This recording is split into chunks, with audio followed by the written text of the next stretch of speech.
Did you hear something?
Master, wake up!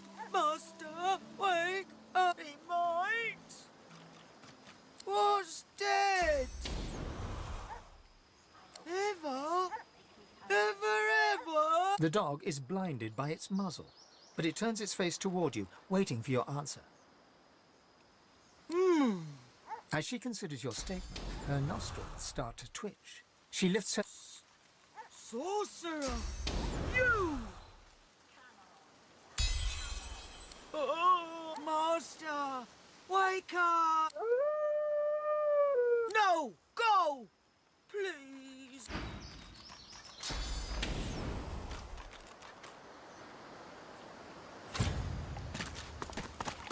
As you approach the woman, Thane gasps. You turn and see that he's fixated on her. It's her! The wrinkled human that stole my mask. Please, I must speak with her. The woman traces glyphs in the air, and you cringe, expecting a barrage of ice and fire.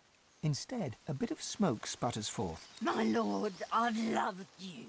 I've obeyed you. What's my sin? She sees Thane approach and punches her fist in his direction. Her face flushes red. It's her, the one that destroyed the ship to Fort Joy. Her eyes flare with recognition. She demands to know who Thane is, what he is. No one should be able to craft something like his mask. Thane dances around her question and reverses it. Who is she? Who is this lord of hers?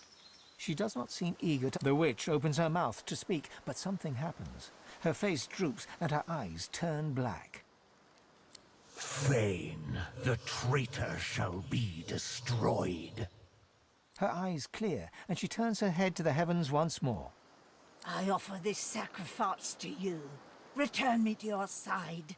Make me whole. You won't come between us again.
Who is it?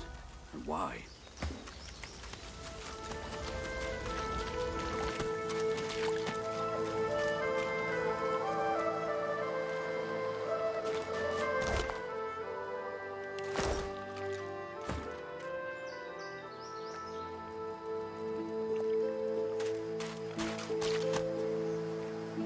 Can you feel it, human?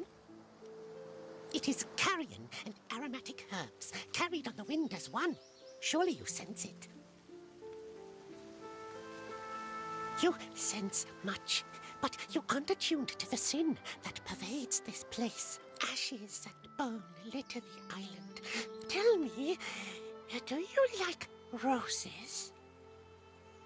In that case, I think you would appreciate the blackest of roses. Look deep in the earth to the southeast, where the revolting seeds the rapturous. A dark figure wanders there. She understands these roses, why they take root. Allow the figure within to guide you, traveler. Now go, follow the wind.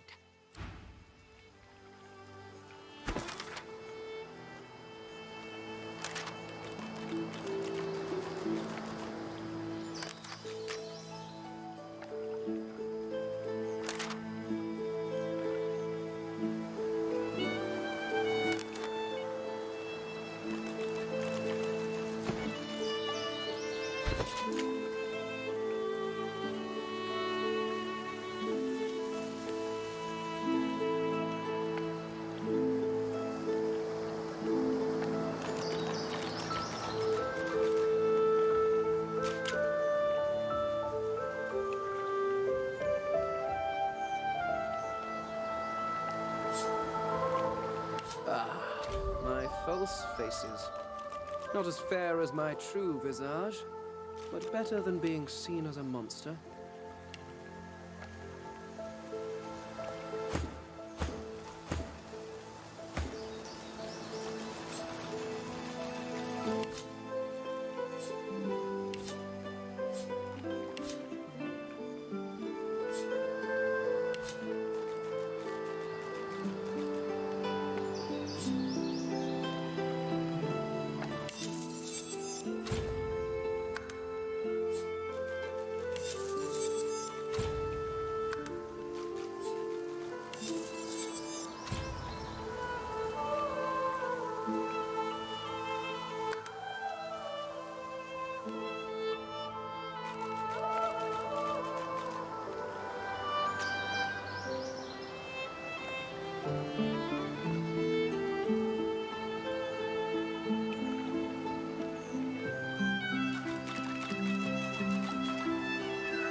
What's this?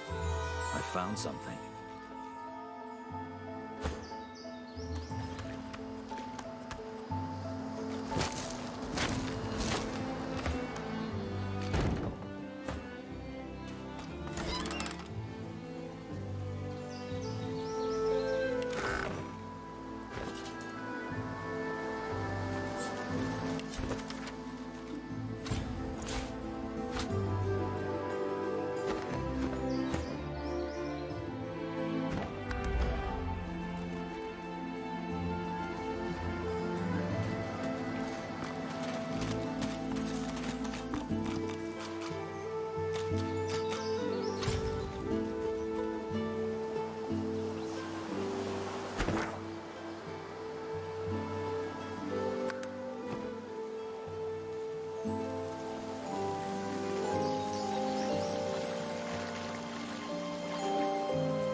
off, stranger. Friend or foe?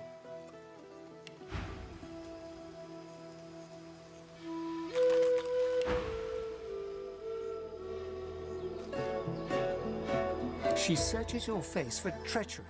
Doesn't seem to find it. All right then, you can pass. But I suggest you don't. I suggest you turn around and head another direction entirely. The Magisters of a Shrieker up there. It killed my friend. May have killed that Magister too. I wouldn't tangle with it alone. Fact, I wouldn't tangle with it at all. A sorcerer, crucified and tortured. See for yourself, if you're that interested. But don't get too close, if you like living. She gives you a long look. Well then, if we're going to be friends, let me mark your map. See this place? There are others hiding there. You should join them. Once Gareth emerges from the keep there, he and I will join you directly. He may be interested in you. Me? Not so much.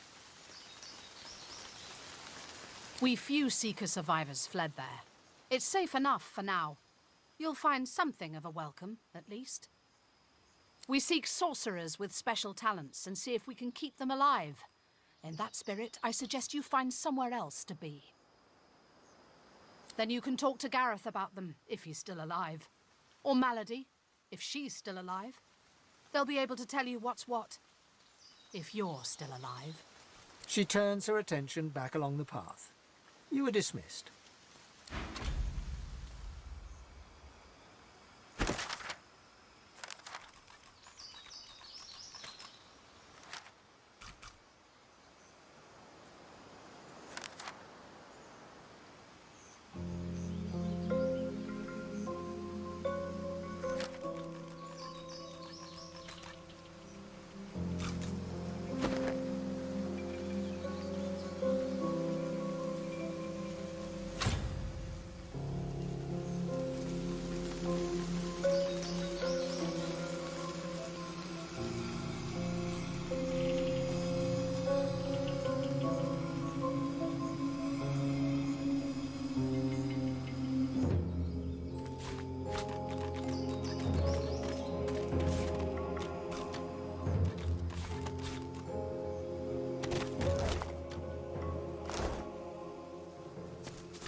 I'm guessing that's one of my shriekers.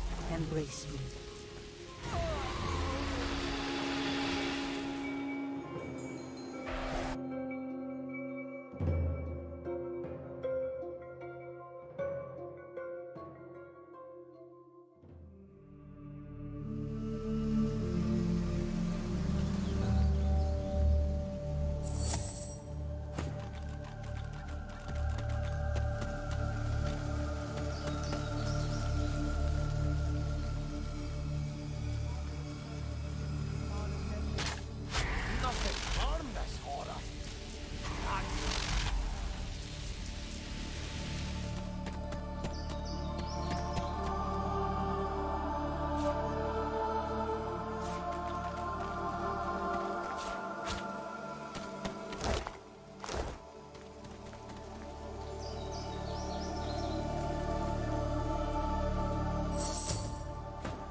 meet again.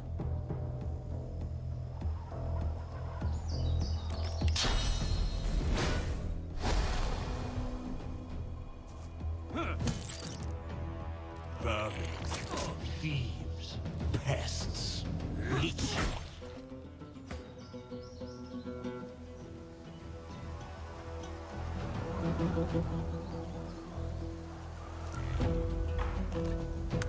This world is ours.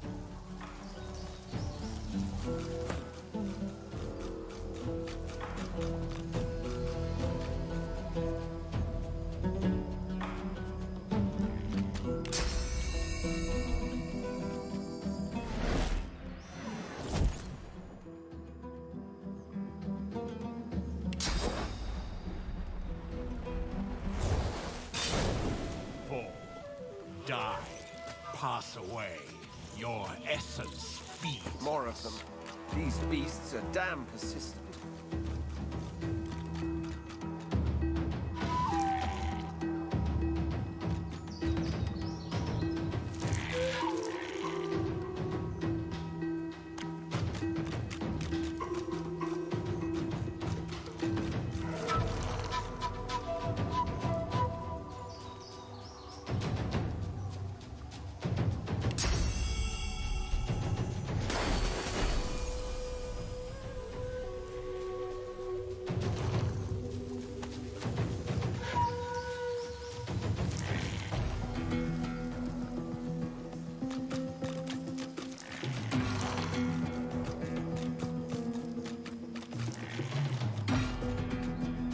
You will not be spared. Your time is up. Squash the vermin. Hang the thieves. Ours. Ours. You are ours. We are many and the all. We were first. We were first.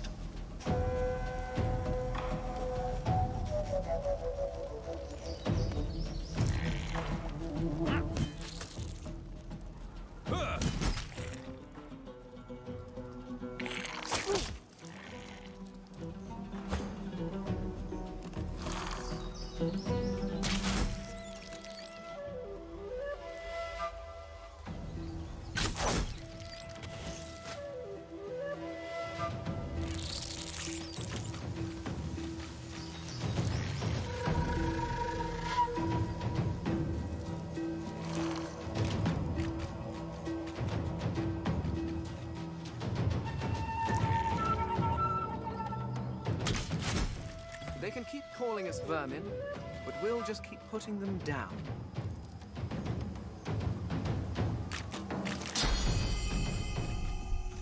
Glory is mine!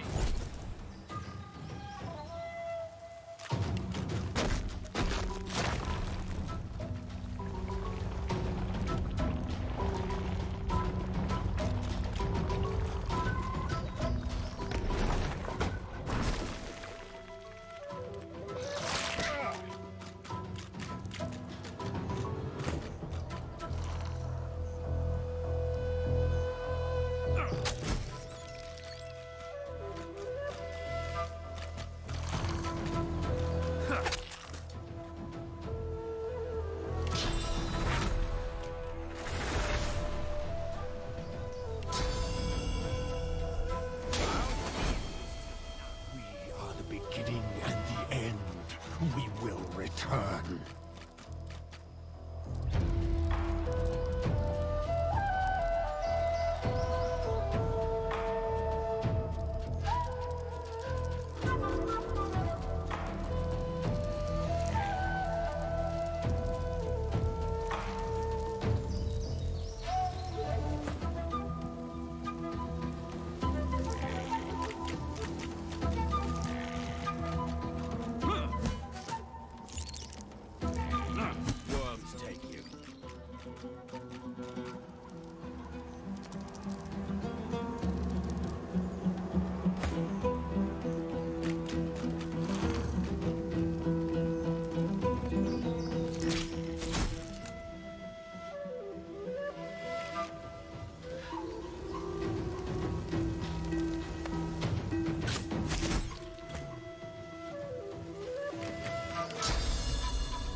child. Face me. I don't see any children around here. Don't see my folks either.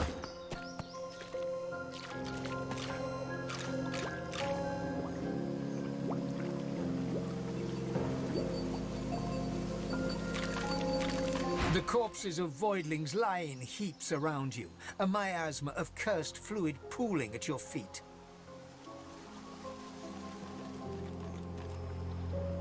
Those filthy beasts were like rats.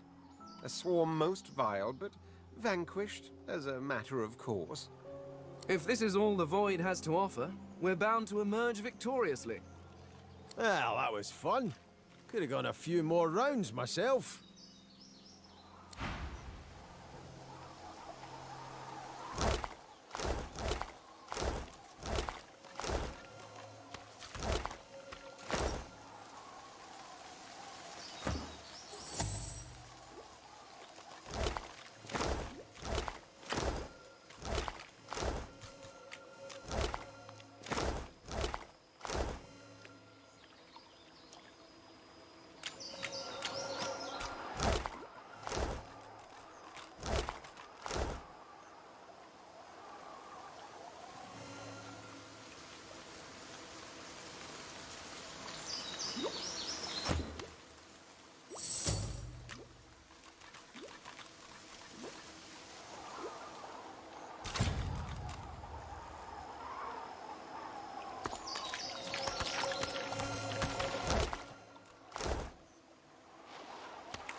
No sooner have you rung the ornate bell than the face of a lizard woman surfaces from behind a rock up on the ledge before you. Her stare is as sharp as the bolt eyeing you from atop her crossbow.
Stand back and keep your hands off your weapons.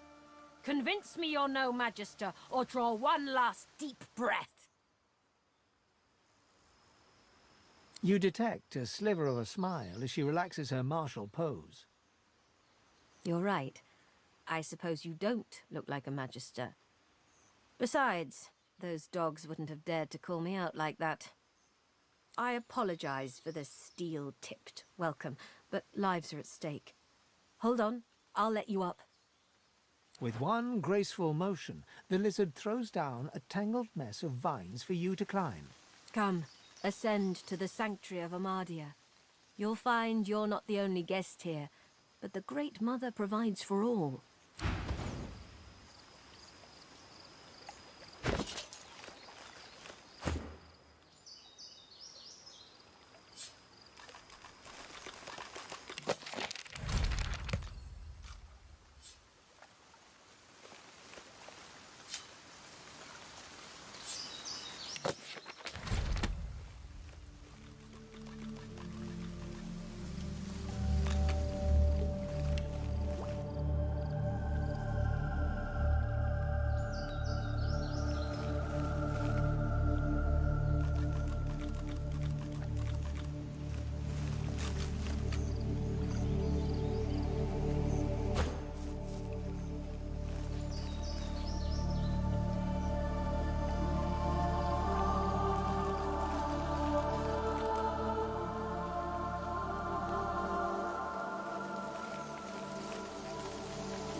Rubbish.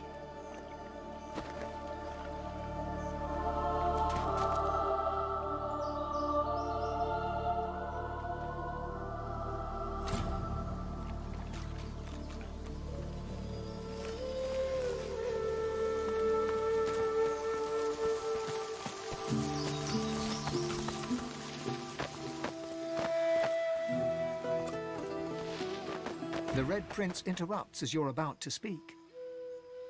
This woman is a dreamer. I can see the answers spinning in her eyes. Do rest your legs for a bit while I question her. You're too kind.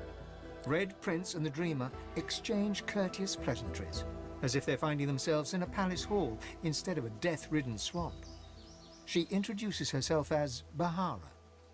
To your surprise, they next lie down on the ground in a seemingly warm embrace and fall asleep. What follows, though, is far from peaceful.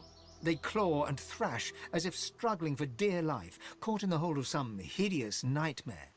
Then they wake, haggard, exhausted. They speak of a vision, Brahmos, and another red lizard.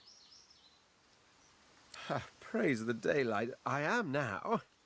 There was death in that dream, chasing me like 100 hungry lions. But at least I've new directions. When we escape and find ourselves on the mainland once more, I must search for Brahmos the Wanderer. Then I will finally know the truth, the very secret of my soul. Be welcome to this sanctuary, Amadia's eye in the storm.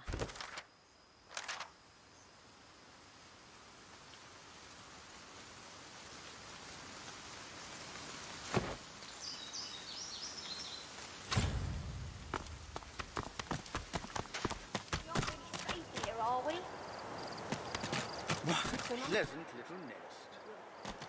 A nice spot to pass the time. Waiting for the end.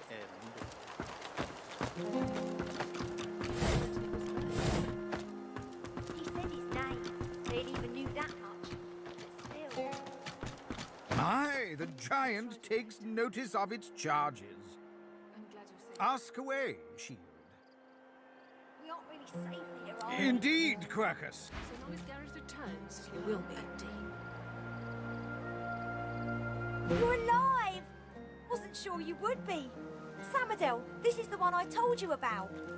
The dishevelled lizard eyes you with hope, though her hope is tinged with mistrust. Han tells me you helped him out of Fort Joy. For that, you have my thanks.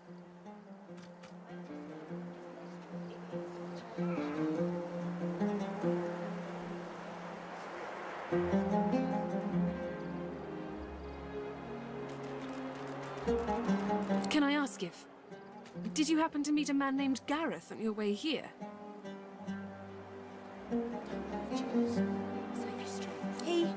He'll be back, Samadel. I know he will. He has to. He has to, indeed. We need our leader. And if he doesn't return with help soon, we haven't a hope.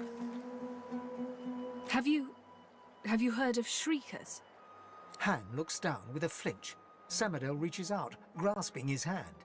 Her jaw tightens. Swear. See to the others.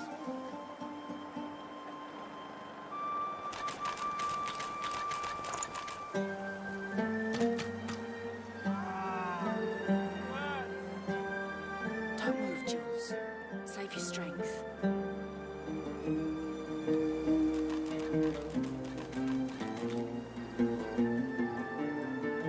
Turn your head if you can hear me.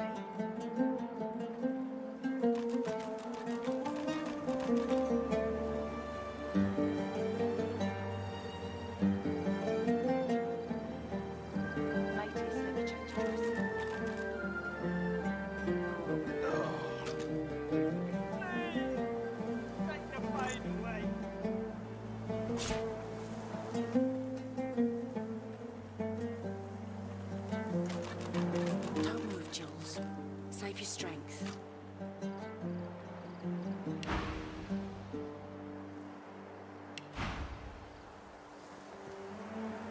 Claude?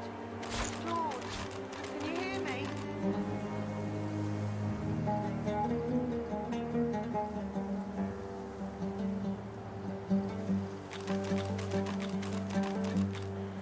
Notice if the wound is festering, it needs to be changed.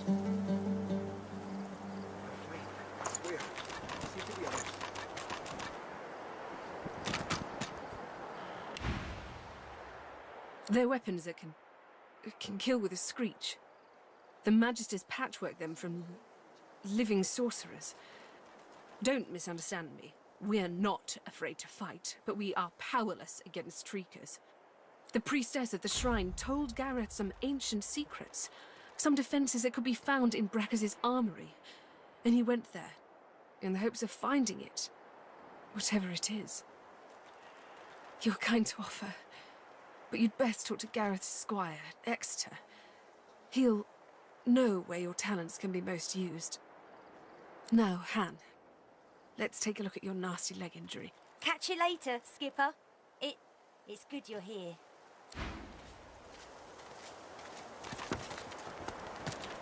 Focus on your breathing, Jules. Slow and deep.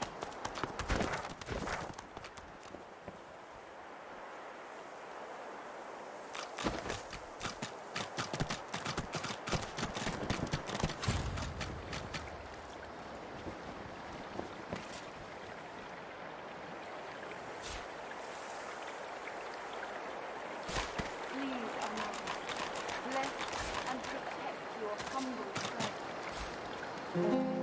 A grim-faced man sifts through a pile of badly damaged weapons, salvaging the repairable, ditching the broken.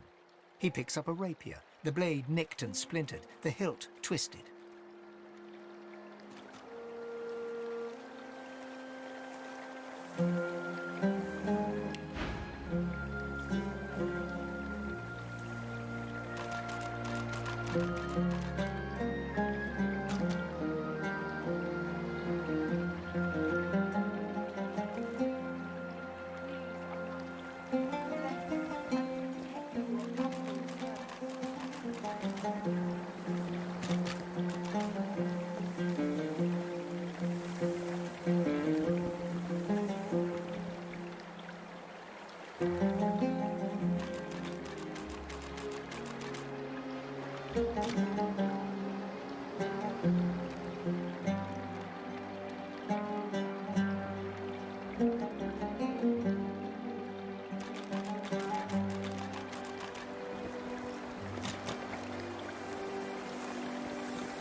He holds the damaged blade up to the light. This was Halorn's blade. It was his first, it was also his last. He didn't intend to die here, but die here he did. He was an ordinary soul with an extraordinary heart, Halorn, and he died for what he believed. What did Halorn believe in? He believed in truth. He believed in hope. He believed that Alexander is a killer of Godwoken. I believe that on one point at least, he was right. The point breaks away, leaving a jagged edge. The sword is shorter now, but it'll do more damage. Who are you?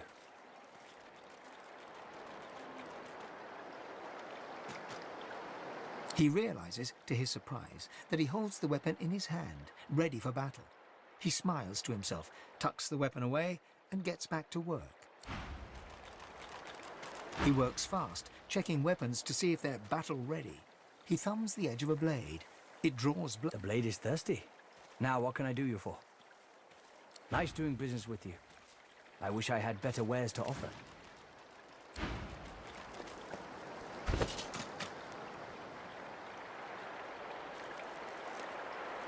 Please, Amon, bless and protect your humble servant.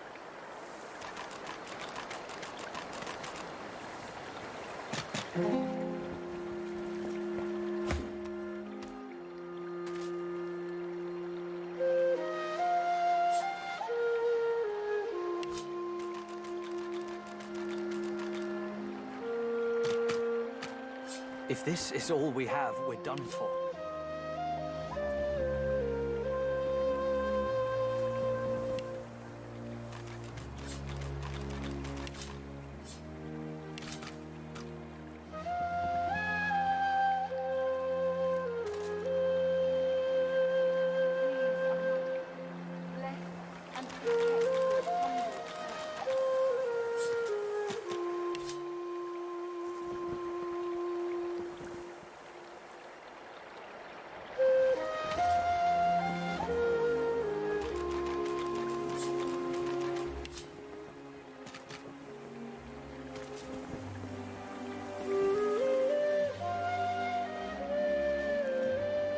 More junk.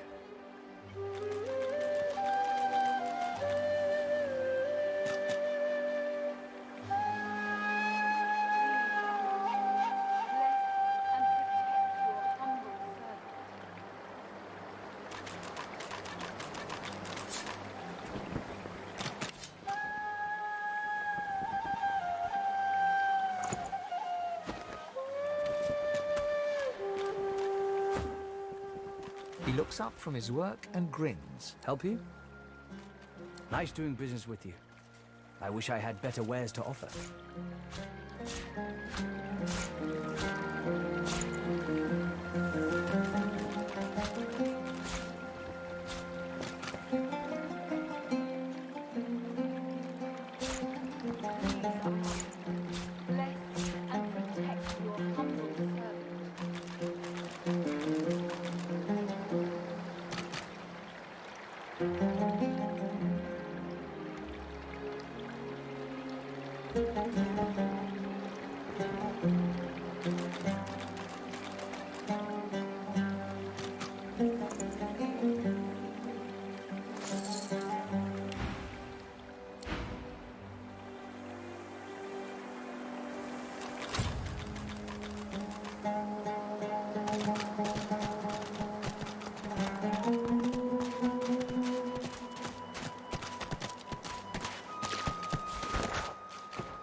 Your humble servant. Smoke and screams, echoes of death. Before you stands a figure, her body wreathed in cloth. All you can see of her eyes are two dark holes in an ornate mask.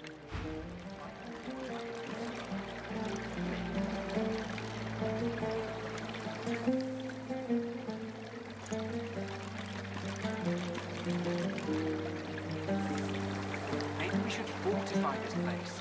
Make a stand. No, we don't have the time. Think, Gareth. Gareth would know what to do. Martha's axe looks serviceable.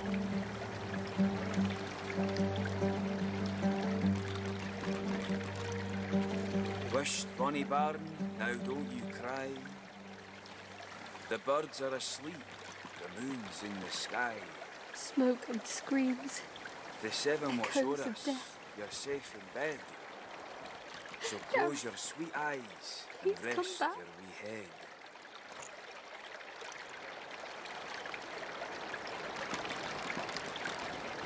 If I had forge, I could do something. Maybe. Armadia's blessings, child. I have not seen this face in our sanctuary before. Pray, who are you? As are so many. I pray you will be comfortable here. I am Gratiana, priestess of Armadia. It is a privilege to welcome you to her sanctuary from Brachus's vile swamps. She pauses for a moment before answering. We must always strive to help those who suffer. For many years I did not understand that simple truth. For many more, I have tried to right the wrongs of my past. Despite the mask, you can feel her expression harden. Time is a river, ever slipping by. It does no good to mourn what's gone before, only to appreciate where the current carries us. In this place I can worship the goddess Armadia and help those who come to me for aid. I live a good life. The person that I was is dead.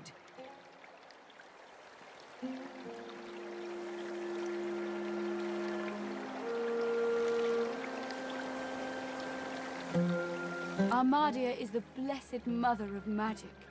All that use it can trace their skill back to her grace. This is her shrine. She has sustained me here for many years, even when the evils of Brachus's swamp threatened to drown me. He is no more, thank the goddess. It has been many centuries since he walked Riverlong, although he still casts a shadow over this land. He ruled this realm as a tyrant and beast. He stole its source and left only death. On this island he built and tested his weapons. These marshes were a playground for he and his necromancers. Many unfortunate souls were brought here. Blessed were those who died quickly, or died at all.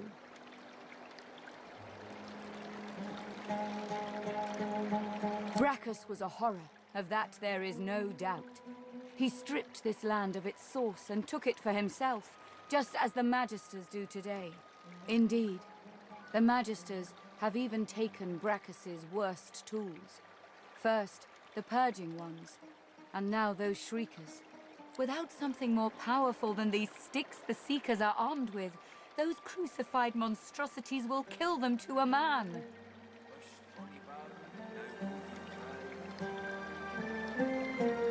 The fool ran into the swamps. He pestered me for aid against the Shriekers, and when I finally told him of a cache of Brachus's soul-forged weapons, he rushed away to find it. A bold move, but ill-advised. Unless he returns with weapons enough, I fear none of these Seekers will leave this island with air in their lungs. He set off north, to the ruins of Brachus's source armory, but there is no way to know what he found there, even if he survived the swamps. Walk ever in Armadia's grace, child.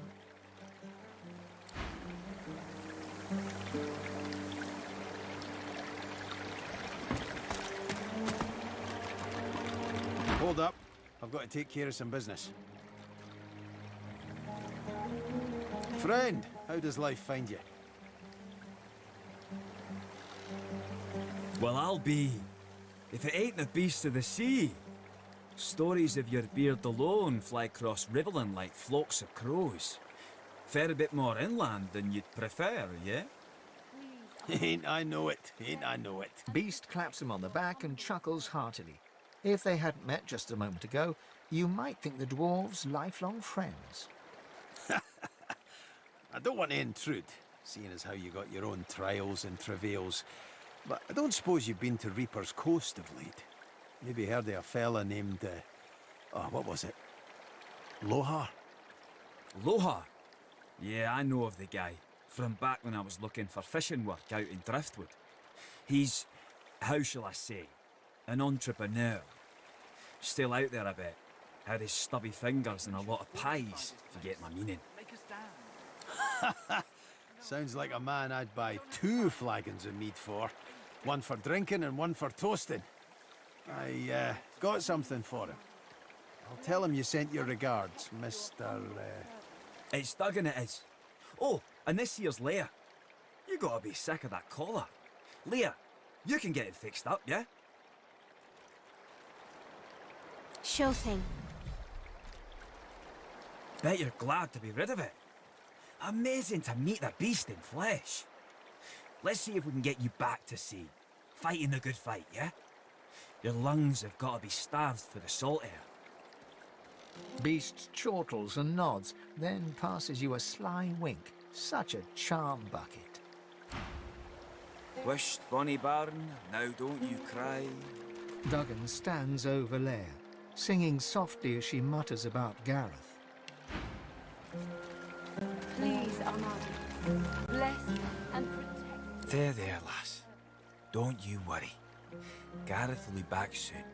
You'll see. He'll be back. Duggan stands over Leia, singing softly as she mutters about Gareth. There, lass. Don't you worry. Gareth... Duggan stands over Leia. Stay there.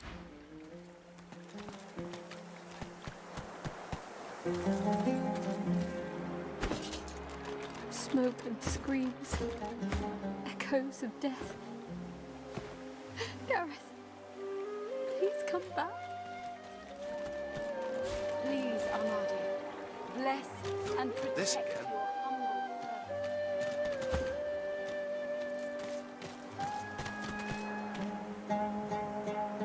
servant. Wisht, bonny bairn, now don't you cry. The birds are asleep, the moon's in the sky. The 7 watch o'er us, you're safe in bed. So close your sweet eyes and rest your wee head.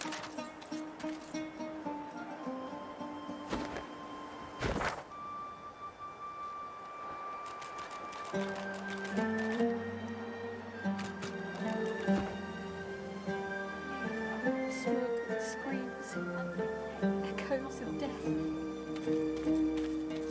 A young man in oversized armor paces around a table covered with a spread of maps, his face a tight scowl of frustration.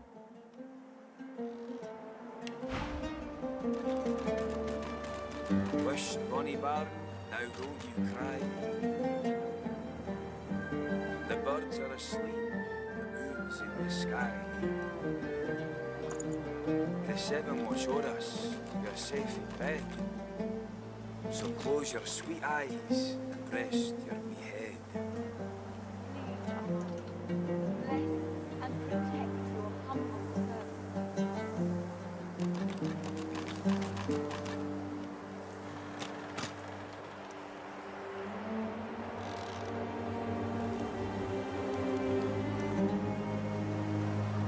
Smoke and screams, echoes of death. Gareth, please come back.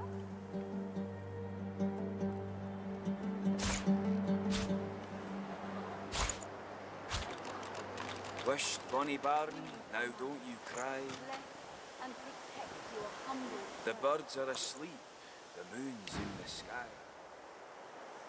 Every approach blocked. Oh, damn it. What good are battle tactics against those things, anyway? He glances up. In quick succession, he becomes aware of both your presence and the fact that you're not a familiar face. Who the blazes are you? Ifan, eh? On the run from Fort Joy, are you?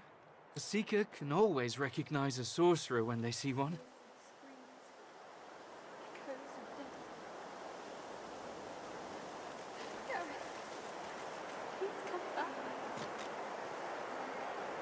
You meant Verdus?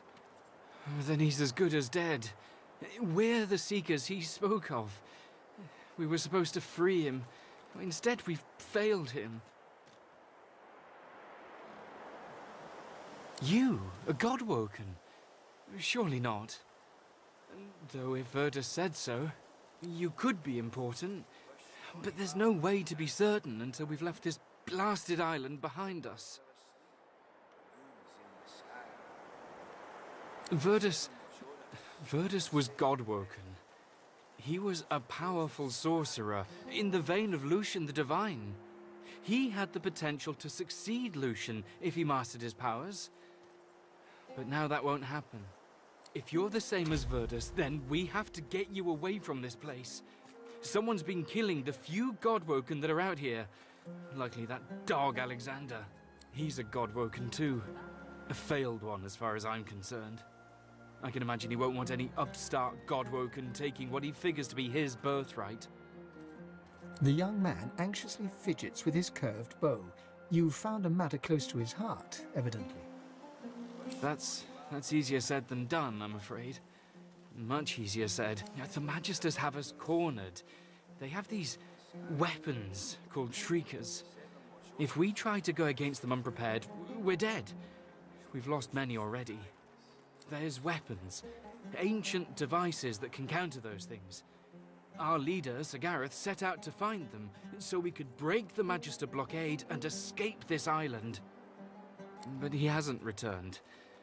If Sir Gareth doesn't come back with those weapons in tow, well, this island will be our grave. Sir Gareth? He's the finest seeker I know. I'm honored to serve as his squire. He wouldn't let us down. Not unless something's gone horribly wrong. The young man throws a furtive glance towards the shrine looming out of the water nearby, then leans in to whisper. The masked priestess, Gratiana.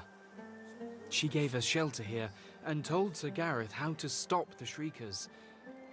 But she unnerves me. Speak to her if you wish.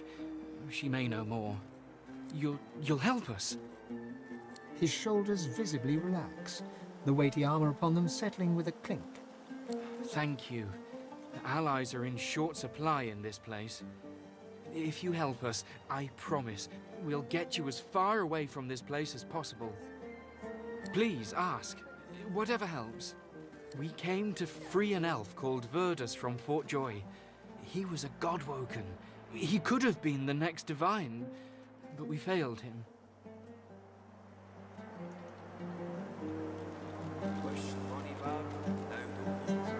None. He set out to find those source weapons, and that's the last we saw of him. The Magister flagship, the Lady Vengeance, she's anchored at the old harbour. Once the way is clear, we're to take her and get the hell out of here. He narrows his eyes, yet doesn't say anything. Well, before there's a Divine, there must be a Godwoken. Only a special few among sorcerers have this potential. Without them, a true successor to Lucian will never rise.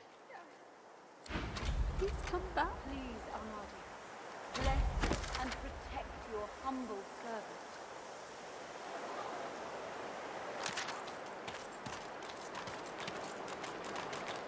Wisht, bonny barn, now don't you cry. The birds are asleep, the moon's in the sky. The seven watch o'er us, you're safe in bed. So close your sweet eyes and rest your wee head.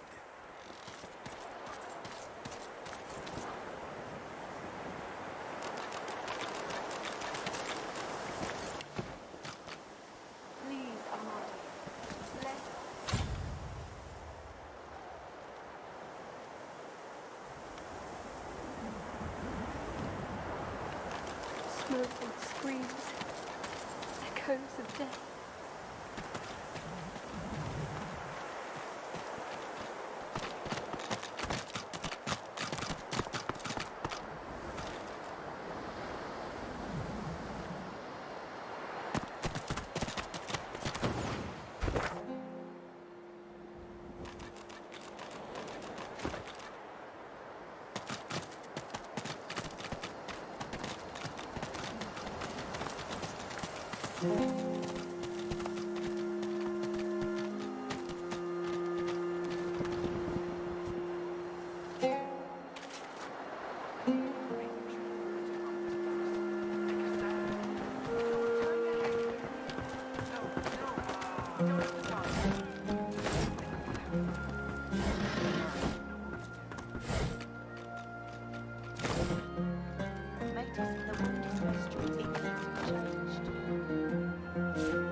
Matis, the wound is festering. It needs to be changed.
Matis, let me change your dressing. The lizard holds a crimson-soaked rag against his side. He looks up as you approach, his expression oddly serene. Don't move, Jules. Save your strength. Magisters, they found our camp near the old harbour and unleashed hell upon us. I'm lucky in a way. I was wounded by an arrow.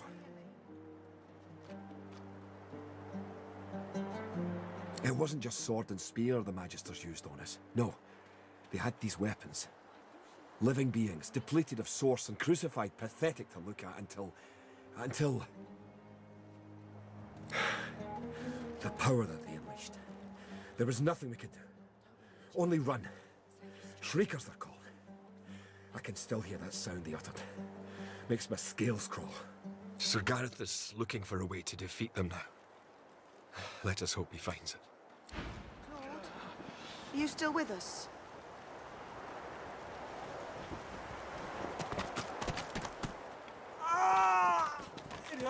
The young woman chews her lower lip as she observes the injured before her. By Lucian's locks, stop fidgeting, lad.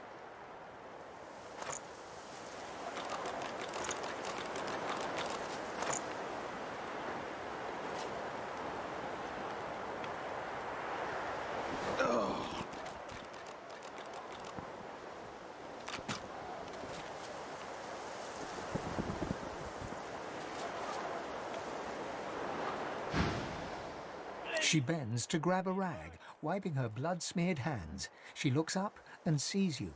If you're looking for healing, sorcerer, well, there's not much I can do.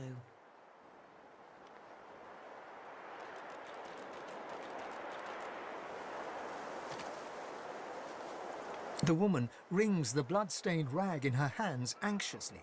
Magisters aren't known for their mercy. Many of us died. And the ones here will likely follow the same fate, by a slower road. I've done all I can. Their wounds are too great. All I can offer them now is prayer and a cup of water. If you know a way, I'd be beyond grateful. Magic? All I've got is my own two hands and... She trails off and limply gestures to her paltry makeshift infirmary. I'm not even a healer. Ours was killed in the attack. I'm just the cook. A few hours ago, that might have helped. Look at their pallor. Only magic can pull them back from the brink now. Do what you will. Just don't cause them any more suffering. Matis, the wound is festering. It needs to be changed. I'm fine, I swear. See to the others.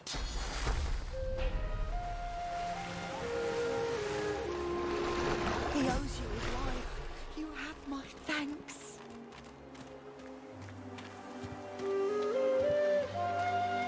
Focus on your breathing, Jules. By Lucian's locks, stop Slow fidgeting, and lad.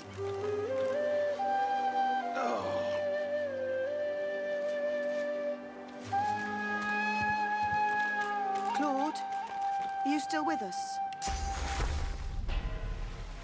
Please! It hurts!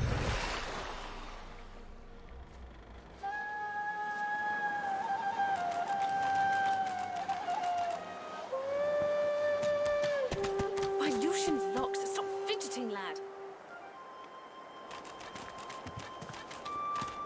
Focus on your breathing, Jules. Slow and deep.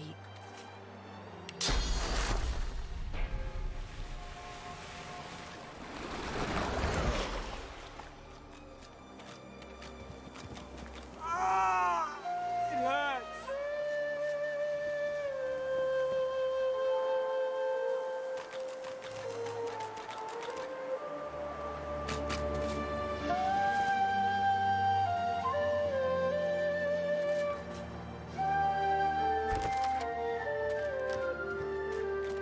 Rest, Jules.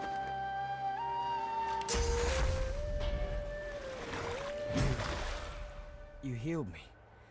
How did you... Oh, never mind. I don't care how. I only care that today won't be my last. I don't remember much. I barely had time to realize the Magisters were attacking before I was injured. The last thing I saw were these things, these shriekers. Those Magisters are gonna pay in blood for what they did to us. Focus on your breathing, Jules. If my mother were here, she'd box my ears for not being able to thank you properly. Though I reckon that walloping from the Reds was punishment enough. Take this, at least. It'll have to do. Thank you. Make sure all of them cheat death By today. Lucian's locks, stop fidgeting, lad. I'm alive! I'm alive!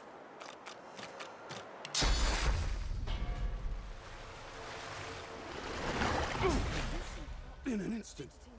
My wounds have all but vanished. I didn't think. I was certain I wouldn't. Thank you. The Magister flagship.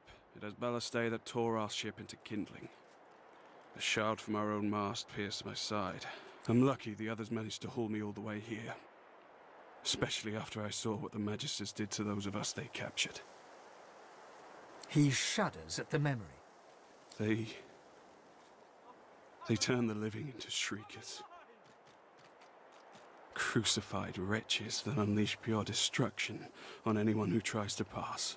I wish I had a fitting way to thank the person who saved my life.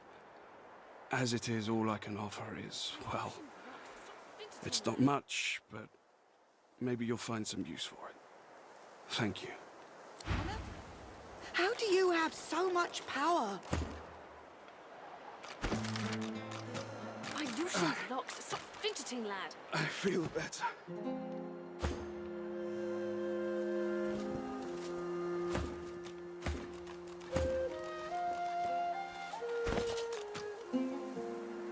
Healed? I'm healed.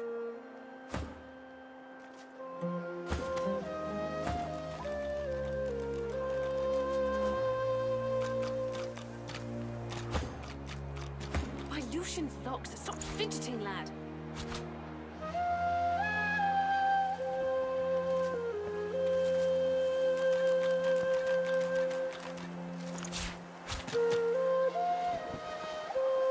Water, please. Water.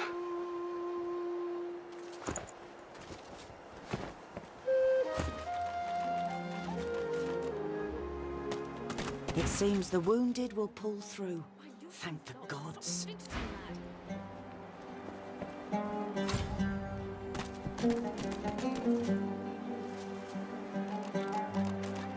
Samadel's focus and attention.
I am your death, Silverclaw.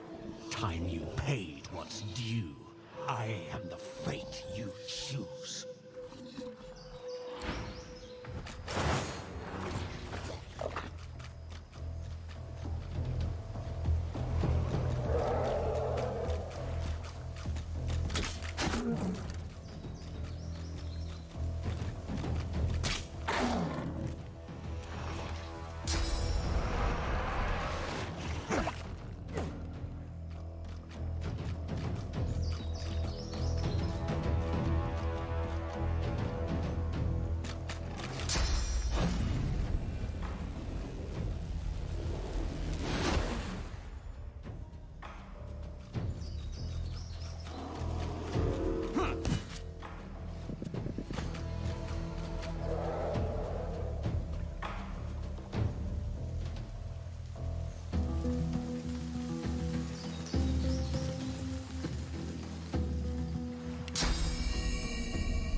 My father?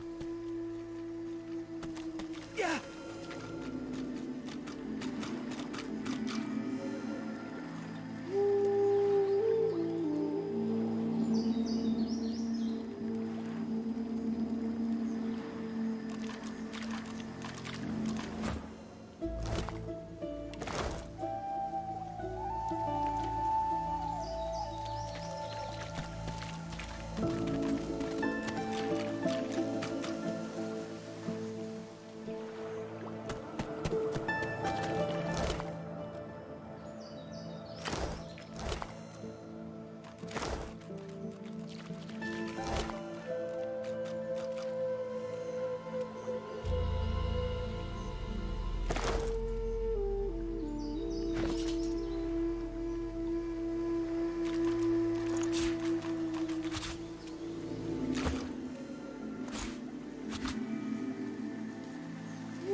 Horrible surrounding for an agreeable conversation, but...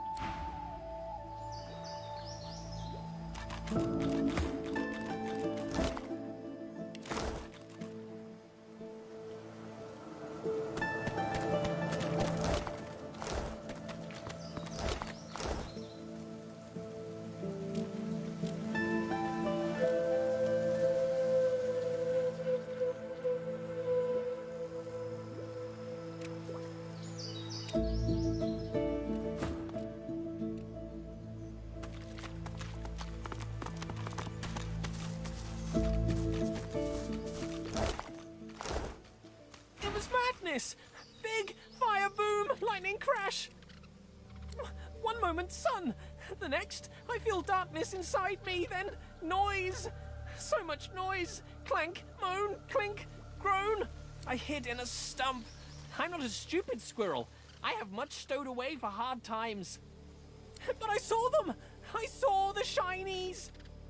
Shinies! Darkness left, then light again. Warm! Saw glints in sand and dirt. Can't go there now. Salamanders! They like the meat. I don't want to be meat. Yay! Okay. I hope you find shinies. They make happy.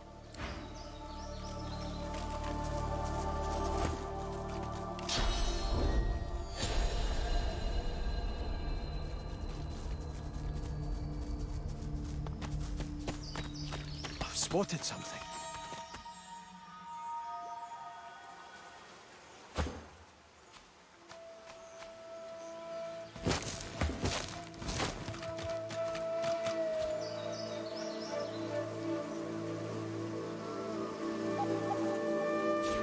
Lucky find. Junk.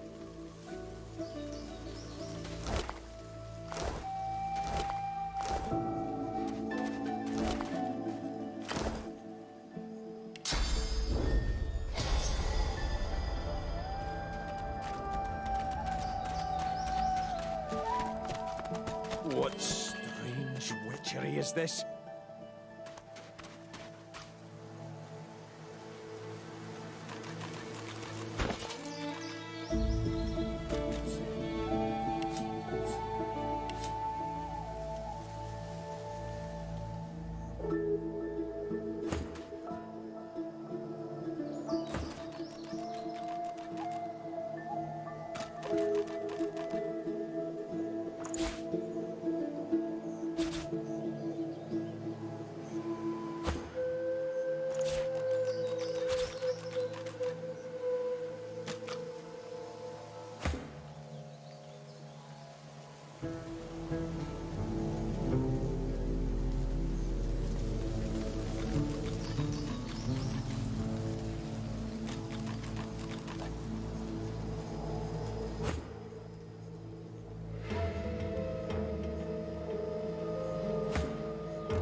Oh, look at you. Tell me, do you always slink around with the air of a child caught drawing naughty pictures in church? What are you so afraid of, lad? Daddy's bell? Or is it Daddy's... pecker?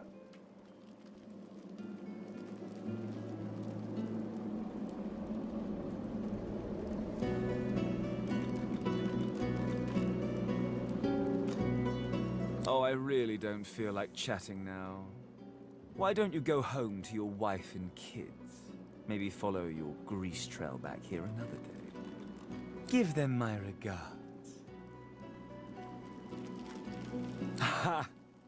You're cute when you think anyone should take you seriously. Give them my regards. You're embarrassing yourself. Leave before you hurt yourself, too. Oh, please. Hey, you. Let me see what you've got under there. Go on. Show me your... pecker. Wait, do you even have a pecker? Until next time.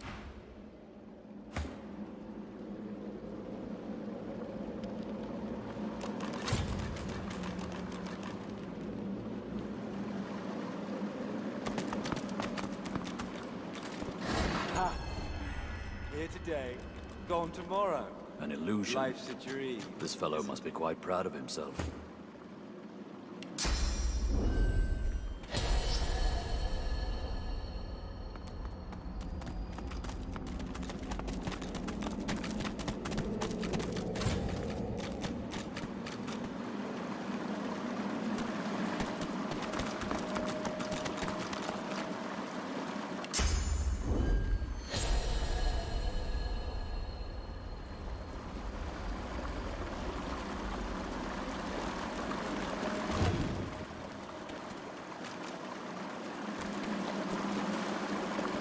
Ah, clever.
Didn't I tell you to leave?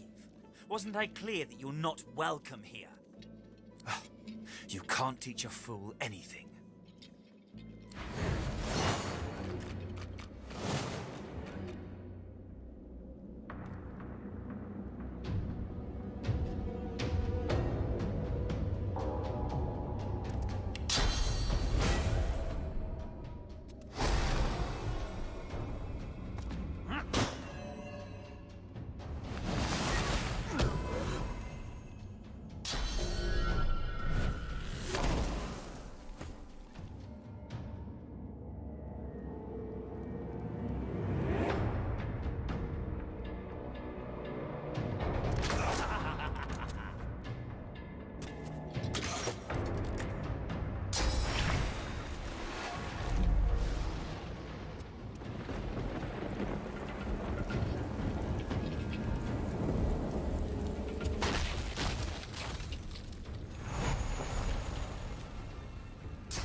than I thought.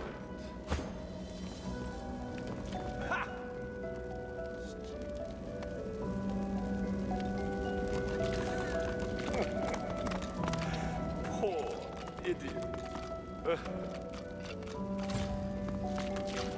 That was even easier than I thought.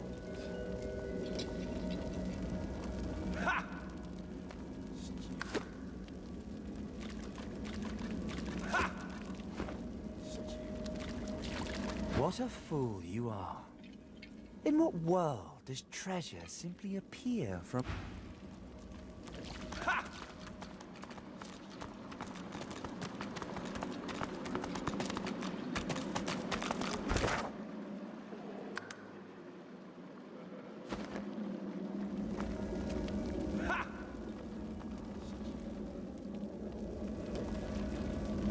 That was even easier than I thought.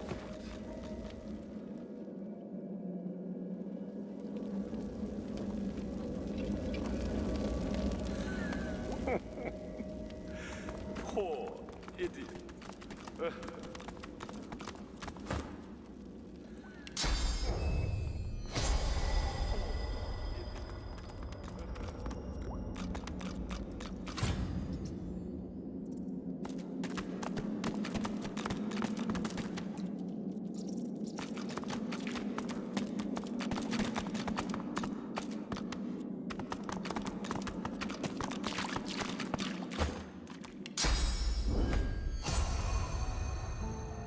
Careful.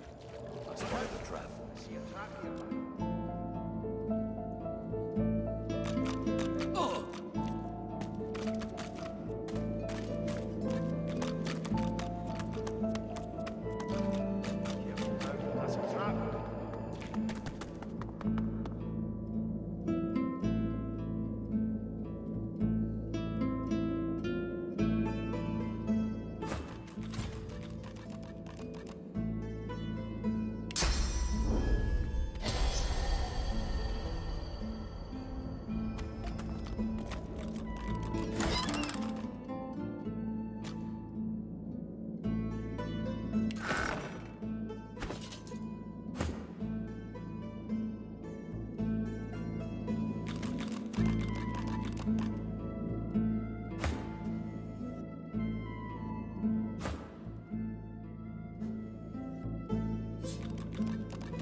It's a riddle, isn't it? A conundrum. What's it you'll have to solve? I thought you looked clueless, all right? Thing is, it's about the letters, isn't it? One for each thing. Easy. Yeah, sure. Hope you don't die. Well, nice to meet you too. Rude.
come to find.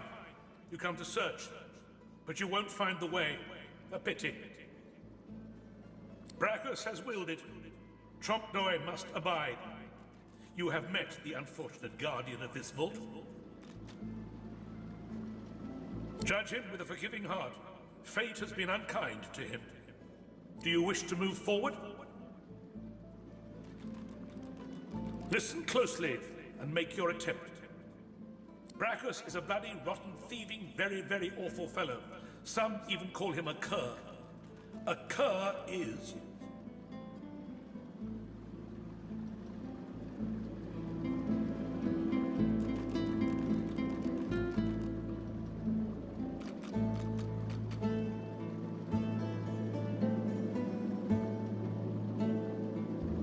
Either you're very good at guessing or the slightest bit clever. Let's find out for certain.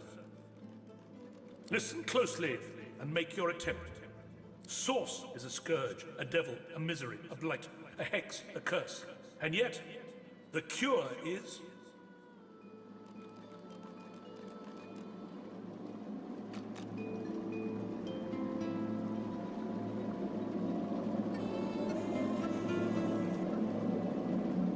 Perhaps you're not totally incapable after all. Or maybe Trompnoy told you the answers. Is that it?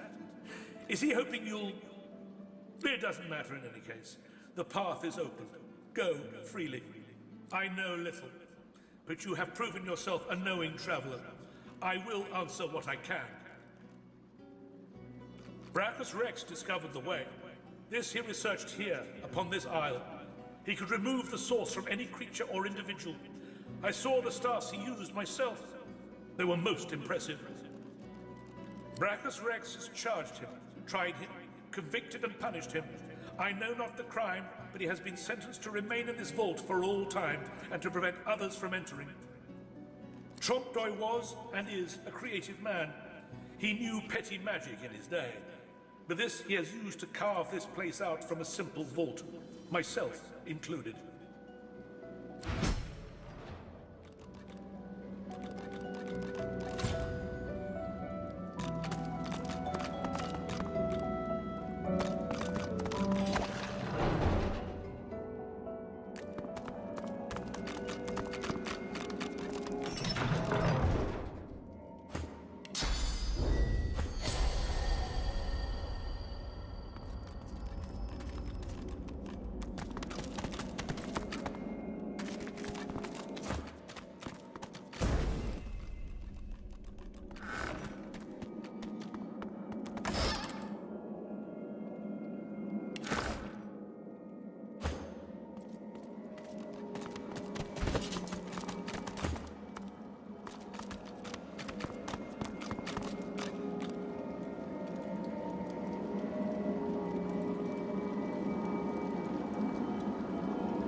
doesn't it?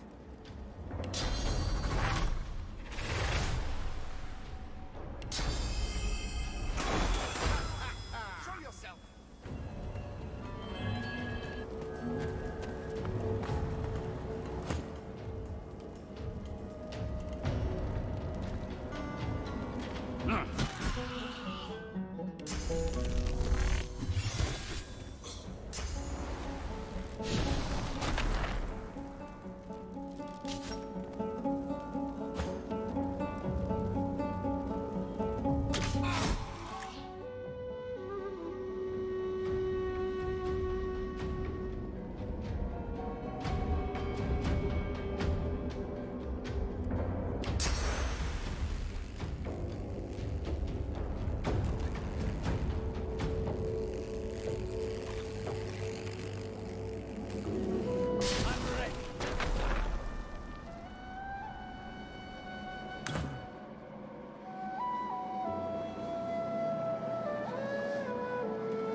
I sense something nearby. Or do you always think it's done?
You feel a cold, dark pain shoot up your arm. Your mind itches. You don't hear, but feel a whisper in your ear. It tells you to slip the ring onto your finger. Yeah.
That's plenty.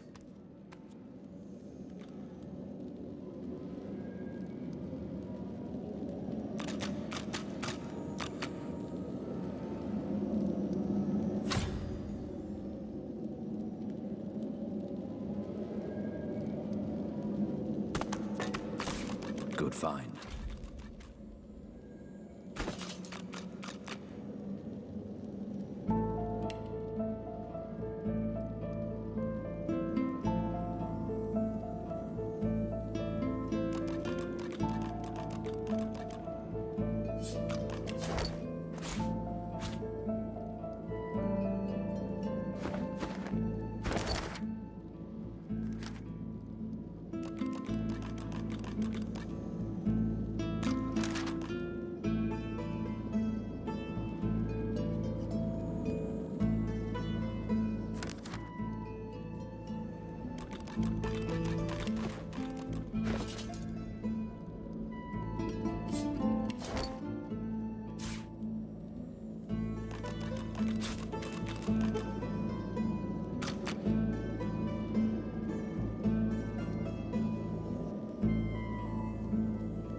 That ring just got tighter. A lot tighter.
Look at that wall. It hums with inner source.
You made it all this way.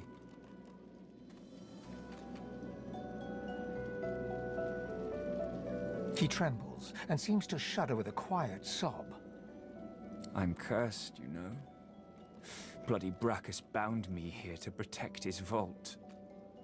He has my soul in that jar just there, and I can't leave without it. As long as the jar stays unbroken, I can never truly die. I don't rightly know. This was the Source King's way. Befriend you, then destroy you. I was a fool to expect I'd be an His favor was intoxicating. That's no excuse, but it is the reason. Really? You would? He drops to his knees before you and grabs onto your feet with both hands, head hanging. Thank you.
The jar before you may have looked opulent once, but no longer. Now it's covered in grime, its paint chipped away, and its jewels long stolen. The soul jar rocks slightly, light flashing from underneath its lid. On its rim, you can just barely make out the name Gratian. As soon as you touch the jar's cracked surface, you see a vision of splendor, silks, fine food, and decadent lechery. But underneath it all lies bone and blood. The vision shifts. You see burning villages, slaughtered women and children. You see her, purging wand in hand, standing amongst it all. She throws her head back and laughter echoes in your skull. A shadow falls across her, and you see a large, weeping face. She reaches out as if to comfort, but Brachus drags her back. You see her fall into the mire of the swamp, trapped. As you pull your hand away, you can feel a deep, longing sadness in your soul. Is it regret, or just sadness for a life that used to be?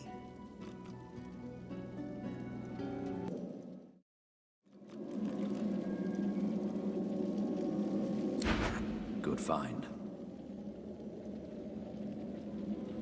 The terrible vision fades.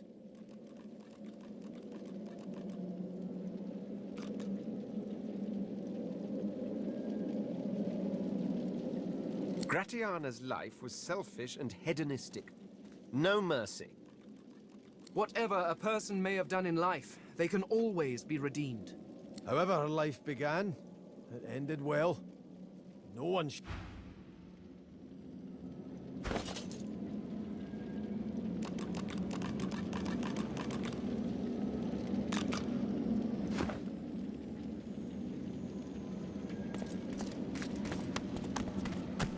This jar glitters and glows.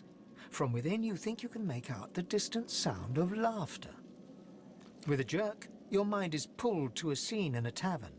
You see a dwarf in the center of the room, joking us all around roar with laughter.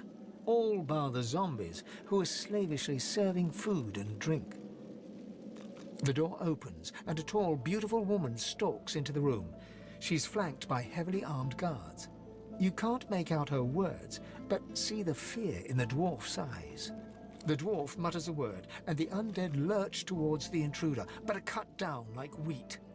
The dwarf tries to run, pushing her friends into the woman's path, but is grabbed before she can escape. As she's dragged away to a tower, you hear her cursing Brachus Rex and his whore. Even when she's thrown inside and the door sealed, you can still hear her shouts. You pull your hand away from the jar, your head swimming. You can feel the dwarf's cold terror still twisting in your gut. Good find. The vision fades.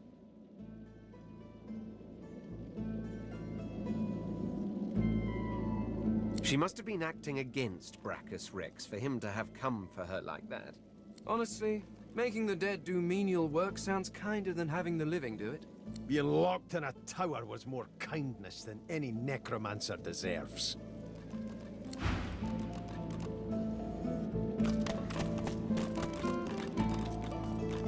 The jar on the plinth before you seems ancient, but is in surprisingly good condition. It's covered in pictograms that you can't understand, but you're sure you just saw one of them move. The pictograms spin to life, and you're dragged into a dream. You see the lizards of the ancient empire turning their backs on you, casting you out into the wilderness. As you roam, the human apes turn away from you, all but one. One smiles, one opens his arms, one says he'll take you home, Brachus Rex. He promises power for a price. He picks off your golden scales, one by one, stripping you down to the bone. He promised you a crown, but all you got were shackles. You try to fight, try to reclaim what's yours, but a woman takes you by the hand and leads you to a tower.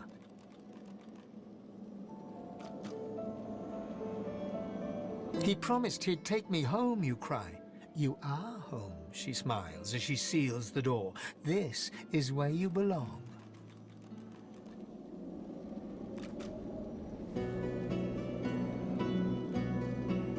Your hand drops away from the soul jar, your skin prickling. In the back of your mind, you hear a small, scared voice whimper before fading to nothing.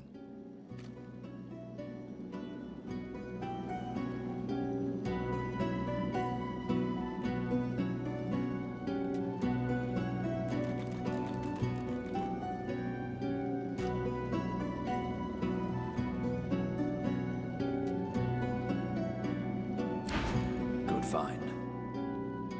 The long-dead lizard's visions fade. I can't help but sympathize with him. He just wanted to go home. One can't help but have a bit of sympathy. Who wouldn't want to return to their home? What he did shames his people.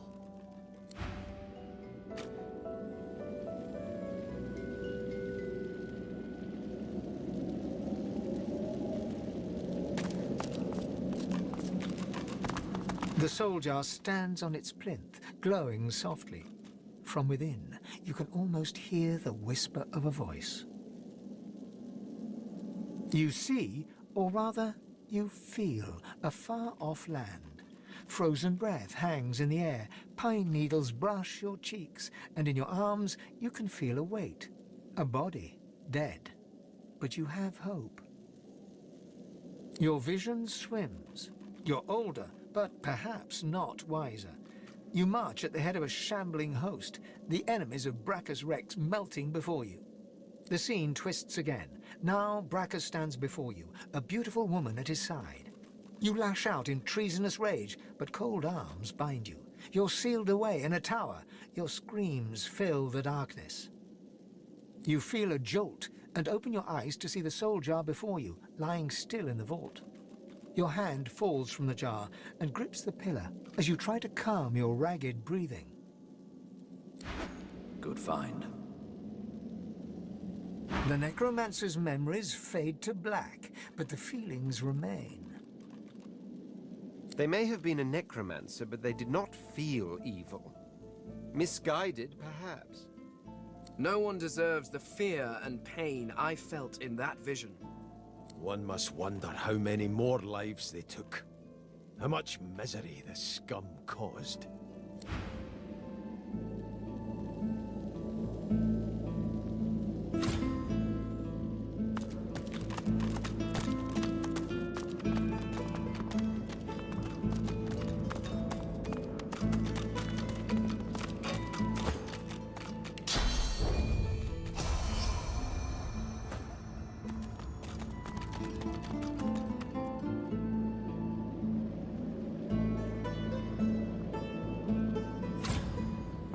The deity's head and hands are missing, severed as if by a sword. You can't tell if this was meant to be symbolic somehow, or a mere act of vandalism. As you take in its chiseled details, you have a vision. The statue comes to life and embraces you awkwardly with its broken arms. Unable to resist, you're flown away into an endless dark. That shrine seems to have brought me here. What is this place? Quackus, where are we? No leaves, no trees, no soil. This is horrific!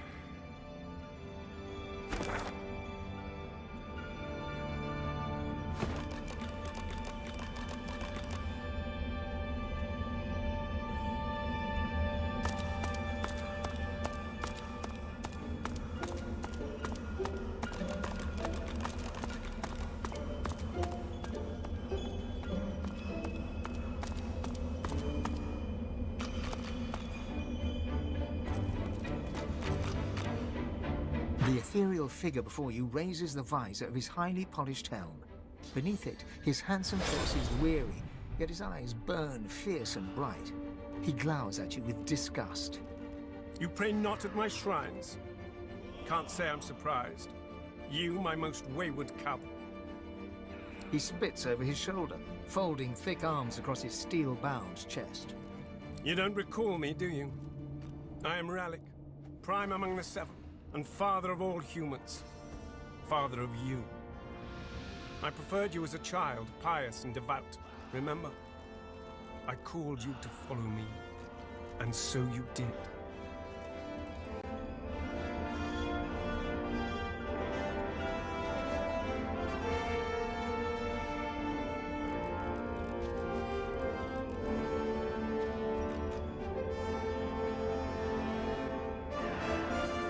Rallick gazes at your upright form, a contemptuous frown creasing his face. Look at you now. My child, a killer for hire. You can't hide. I see the dead who whisper your name as they pass the threshold of the halls of echoes. And who's to blame? I know you blame the gods. But what blame can the gods take for the actions of men? The gods didn't make you into a mercenary, but nor did the gods make you refuse to kill that elf in Fort Joy. Oh yes, I know about that. You're a paradox, Ifan. And who's responsible? He stares deeply into your eyes.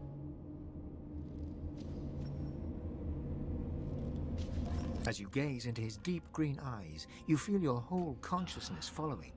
You notice every shade of stone within, from iridescent emerald to flecks of grey. The verdant pools encompass you. There is nothing else, nothing but Rallick's eyes. Suddenly, a vision coalesces. You see yourself, the bright and zealous crusader you once were. You are breathless, scouting through deep forest. You are racing with a message of utmost importance for the elven people. You make it to civilization. Too late. An explosion devastates the beating heart of the elven city. Ancestor trees thud to earth, strong trunks crack even louder than the horrified screams. A fetid miasma pulls the air. Gasping on the fumes, you are dragged to safety by a wolf who appears out of nowhere. He pulls you free, clawing an elven woman who gets in your way. She collapses, wheezing under the choking dust. She clutches your ankle with her hand, grip tight as a vice. As you reach down to help, her hand falls away, lifeless. Through the haze, the death fog, you see her dead eyes, black and staring. Through her lifeless eyes you fall. You see them, Legion. The thousands slain that day, those you were too late to save. The hundreds slain by your own hands since then, mountains of corpses and rivers of blood. You see the motherless children left behind, the scarred slaves sold to the highest bidder. Choices you made, contracts you took. The army of the lost gaze at you silently, their loathing and reproach palpable. Encased in pitch black of deadest night, you know not which way is up and which way down. Vertigo spins your senses as you see the consequences of each choice you made, one damning choice after another. The guilt you tried to escape from lies here, bare, throbbing. It was waiting for you here all along, in this filthy chamber at the base of your rotten heart. Your pain pulses, ebbs and flows, undamned.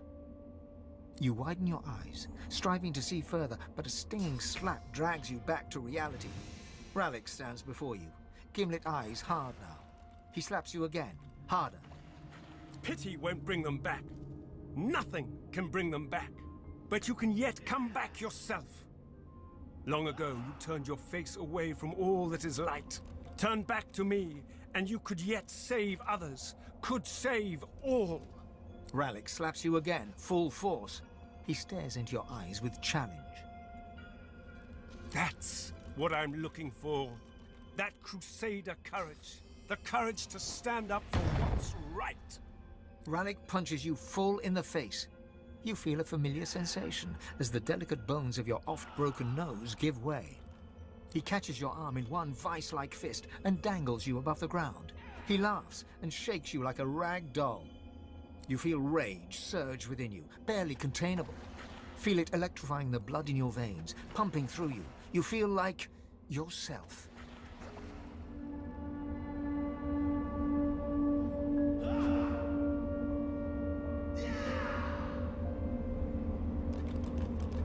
Rallick smirks and releases you. That's it, Ben Mesd. That fierce spark of zeal is why I chose you, why I saved you from that sinking ship. You tried to hide it behind apathy, but the light shines through. Embrace who you really are.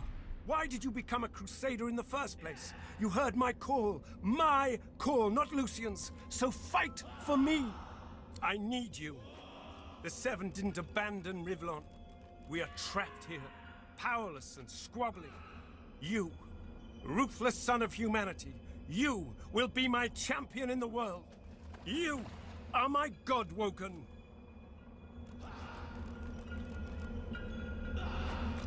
I will grant you my blessing, fierce wolf. It will aid you on the path out of this place. And then, we will have words again. Rallick steps towards you, solemn of face and bearing. He raises his right hand and presses it upon your heart. A surge of warmth and well-being rushes through you. You may have noticed I've tried to help you on your journey. I blessed the water beneath your feet so that it would aid you. Now, you have the power for yourself. And this is only the beginning. More and greater powers await you, if only you will seek them. Only one like you can wield them. Now go, Godwoken. Go with my blessing. Let it remind you always of who you are. In time, I will ask more of you. But now, your goal is simple. Survive. Escape the grasp of those who would imprison you, who would break you, who would limit your true potential. My child, you and you alone must rise above the reach of minor people. But before you lope away, let me ask. You are traveling with company, yes? Be aware, they are not your friends. They are your rivals. They are God-woken too. But you are the one who will be a god, none other. Keep your claws sharpened and your eyes bright and keen. See everything from two sides. Take the wolf that saved you, that follows you so dutifully. Watch him. The wildest animals often turn and bite the hand that feeds them. Oh, and Losa, that pretty little one you think of at night. Kill her now, and be done with it. Until we meet again, my child.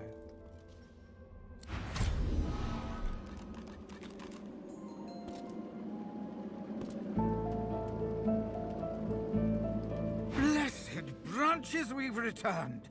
Every second we spent in that hellish place was a second the great acorn drew closer. Interesting. You thought it was interesting, Quercus? Do you know what's interesting?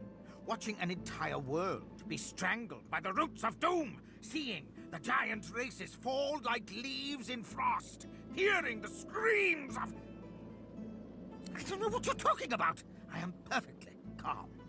Anyway, as interesting as that cold hellscape might have been, it does not solve our problem. We are here to stop the great acorn, not hide from it. It's already helping more than it knows, Quercus. The fate of the world depends on our ability to research a spell to protect Rivellon. We need to travel across the land, gathering clues, experimenting with different magics, and come up with a spell to shield Rivellon from its doom. Of course, for us to do that, we must avoid being eaten by the servants of the Great Acorn. And that is where our big, foolhardy shield comes in.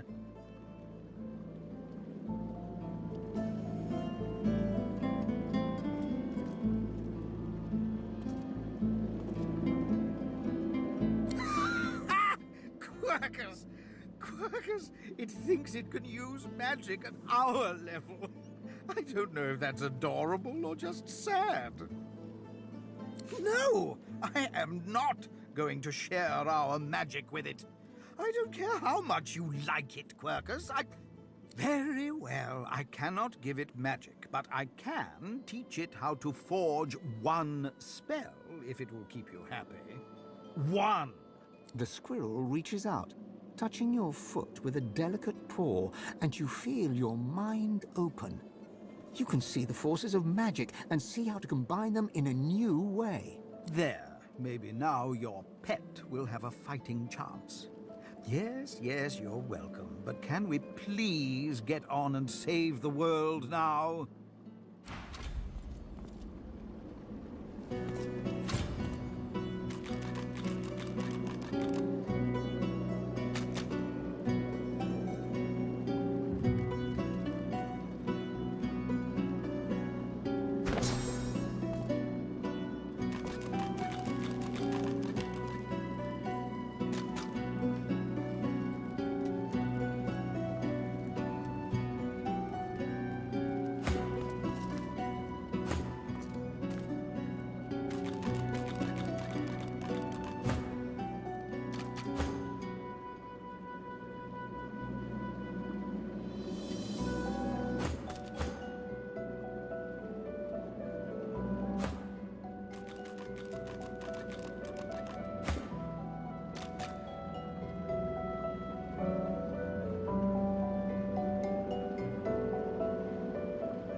the giant takes notice of its charges.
Yes.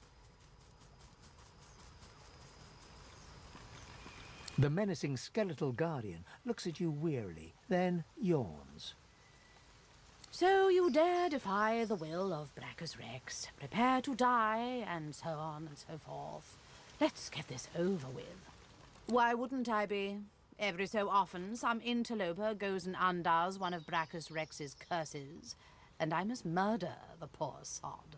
I hope this brings the discussion to an end. I don't like being roused from slumber, only to be... I was a loyal servant of the Source King. I carry out his will in death as in life, and all that sort of thing. Now, can we get down to the fighting? I was enjoying a lovely dirt nap before you helped those heretical pigs. It is not my place to question Brachus Rex's will. I am to execute those who defy his legacy. Besides, there are far worse fates Brachus Rex could have visited upon you. This island itself is proof enough of that, I dare say. She moans impatiently and taps her bony foot. One did not make a deal with Brachus Rex. One simply carried out his will, lest his curse be unleashed on you. Who is to say? Could any curse be more grave than this interminable conversation? Now, let's get down to business. All this talking exhausts me.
corner.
Mission's locked. Stop fidgeting, lad.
We've already had our little chat. She turns her attention back.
I'm guessing that's one of those shriekers. Whatever it is, it looks dangerous. Can't believe we lost so many men and still never got through the last step.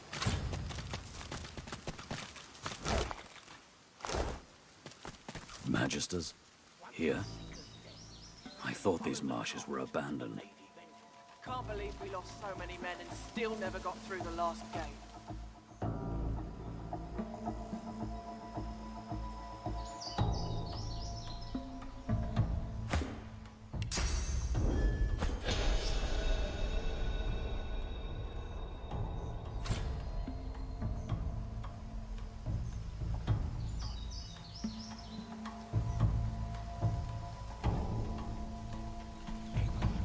Can't believe we lost so many men and still never got through the last gap.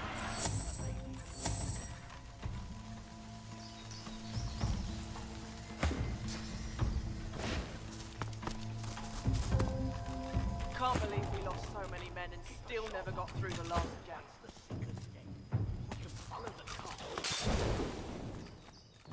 To arms! The dead are back! Keep an eye out for their void-woken pets.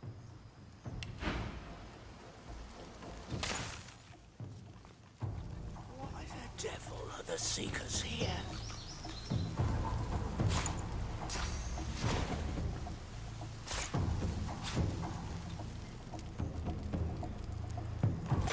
Have your bones notched and souls ready.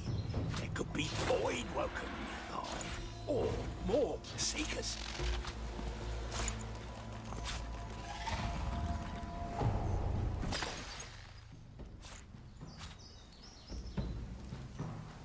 Have your bones notched and souls ready. There could be void woken nearby, or more Seekers.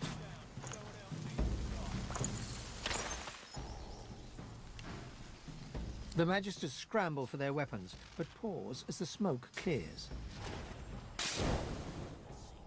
You've more flesh on your bones than our last visitors. Who are you?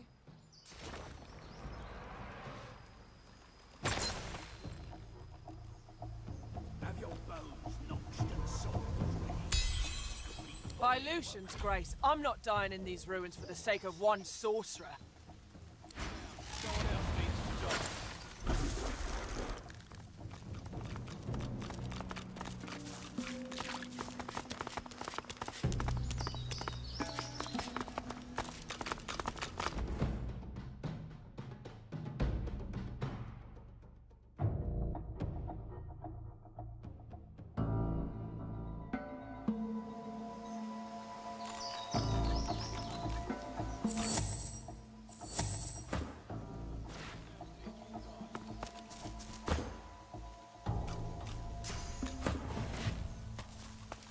How much murdering does one seeker need? Let's go! To arms! The dead are back. Keep an eye out for their void-woken pets. Or more Seekers. One cartload of purging sticks for a pile of dead brothers. This better be worth it.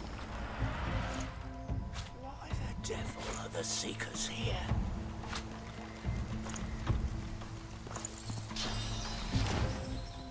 The Magister... You've more flesh on your bone. A couple of skeletons would be nothing. But they've been relentless. Undead and void-woken both. Attacking in waves. And then this Seeker arrived. I wouldn't be surprised if the source-ridden scum is in league with them too. Same thing that happens to all sorcerers. He'll be taken to Fort Joy and his wickedness will be dealt with. But you haven't answered my question. Who are you?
else needs to die.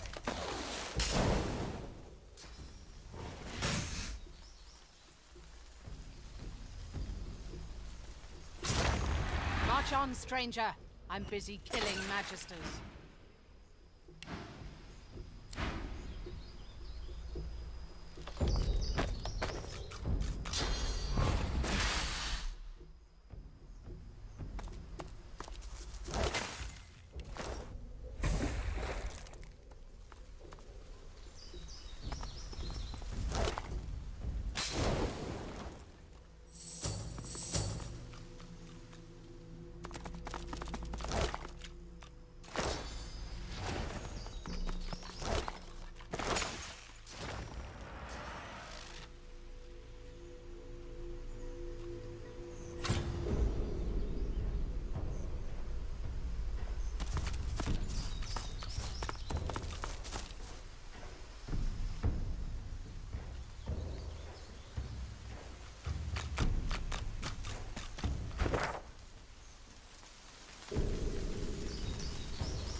Cute blade.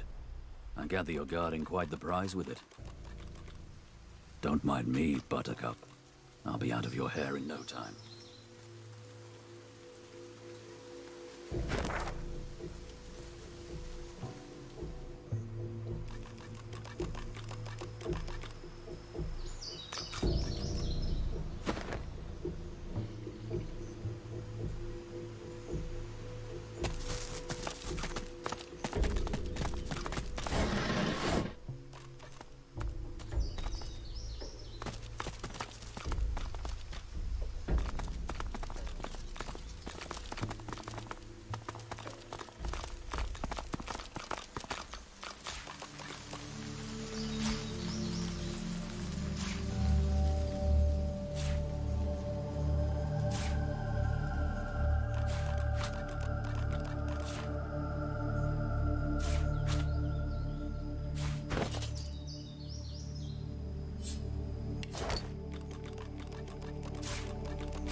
Darkwood. Your courage in the face of danger is inspiring, my friend. Lucian guided your blows rightly.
His eyes travel from your face to your feet, then back again.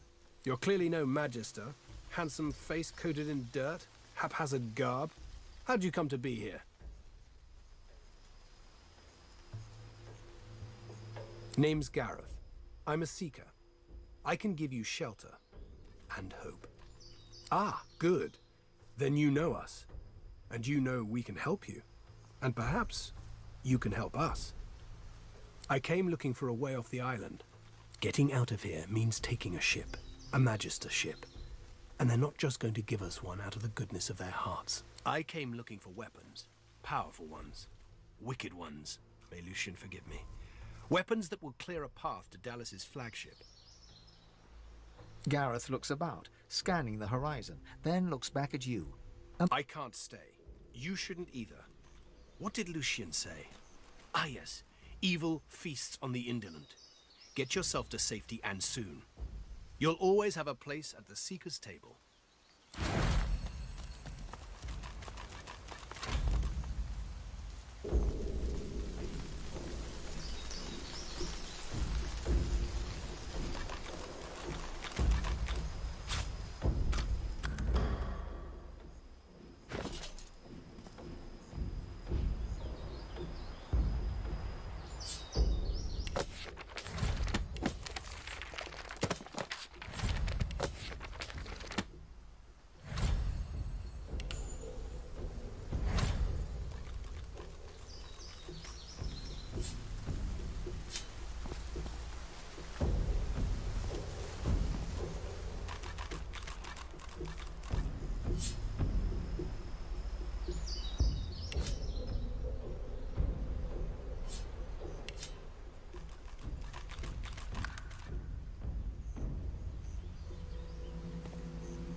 large ships. It's just offshore.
In the flickering torchlight, you see a Magister lying muttering on the ground.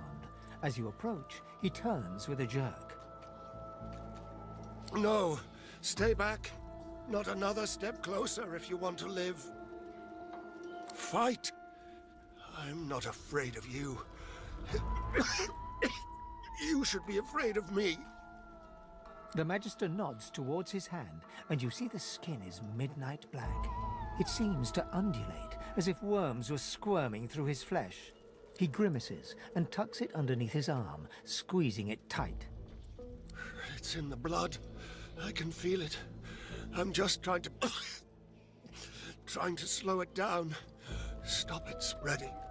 He nods towards the bodies of the dead Magisters, twisted in the thorned blood. Same as those poor souls. We finished clearing out this blasted room and wanted to move on to the next. As soon as they touched that switch, they were screaming. Some void curse. Dallas warned us to take care, but we never knew we'd survive. I'm as dead as them. Just taking my time getting there. They were gathered round it. Took the brunt of it. Got me on the arm, though. Clipped me. It was enough. Whatever it is, the Void itself is fighting to protect it. Talos told us to be careful, but this is wrong. It's evil. Death. She told us it was old, told us it was dangerous, told us it was important. More weapons to fight the sorcerers, she said. She needed the wands, but... He looks up at you, his eyes staring deep into yours. I saw how they died. I heard them screaming. I don't want to go like that. I don't want to face that. Please. I can't lift my sword. I can't. He lowers his eyes to stare at his black, squirming hand. Just make it quick.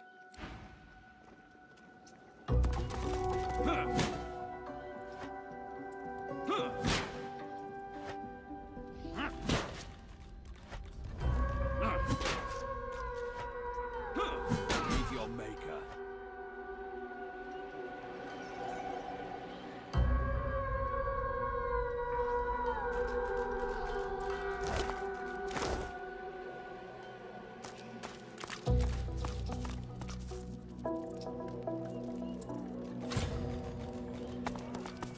Halt!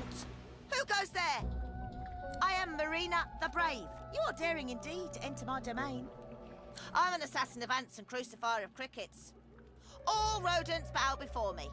So do lesser beasts, like humans, for instance. My title is bestowed upon me by the King of all Rats in honour of my renowned achievements. She waxes on at length regarding her wartime exploits, describing feats no rat you've ever seen could actually perform. And thus I brought Morienda to his knees. And that was all before noontime. To your surprise, the rat listens intently as you recount your time in Fort Joy and your escape into the Hollow Marshes. Oh, my friend, you are an adventure after my own heart. May I ask you a favour, perhaps? I want to know more. More. Return to me when you have a chance and share your adventures.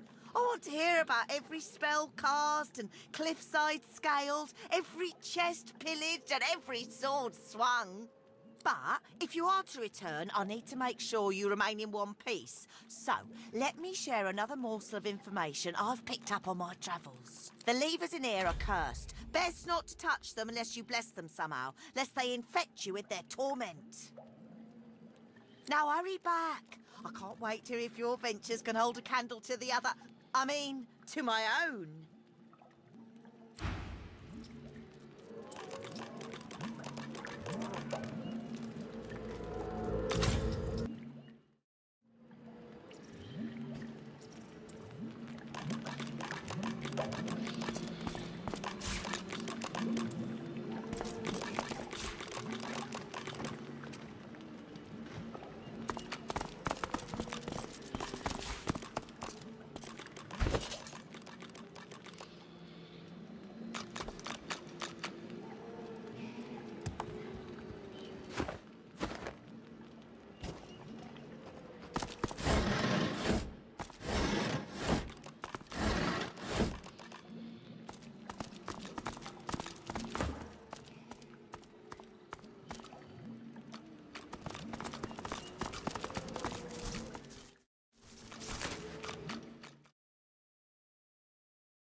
This puddle, it glows. What could this mean?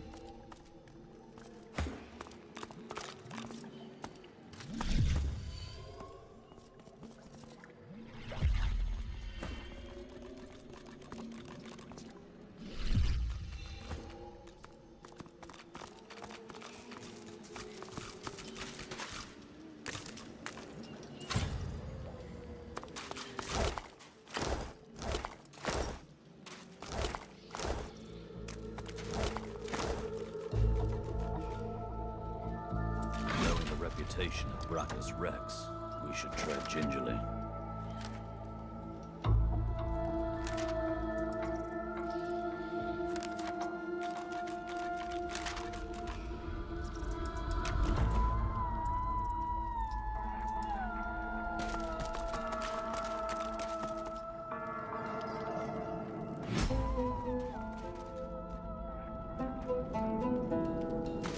What is this contraption?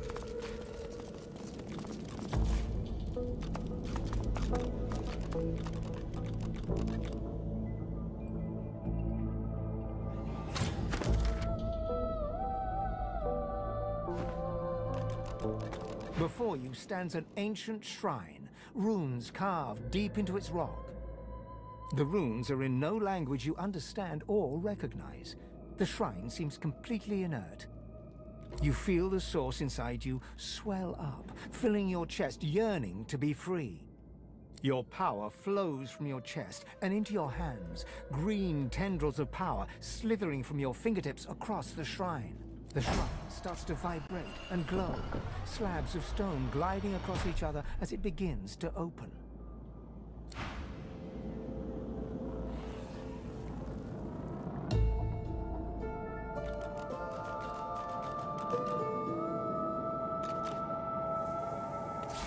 Good find.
can make this work. Maybe.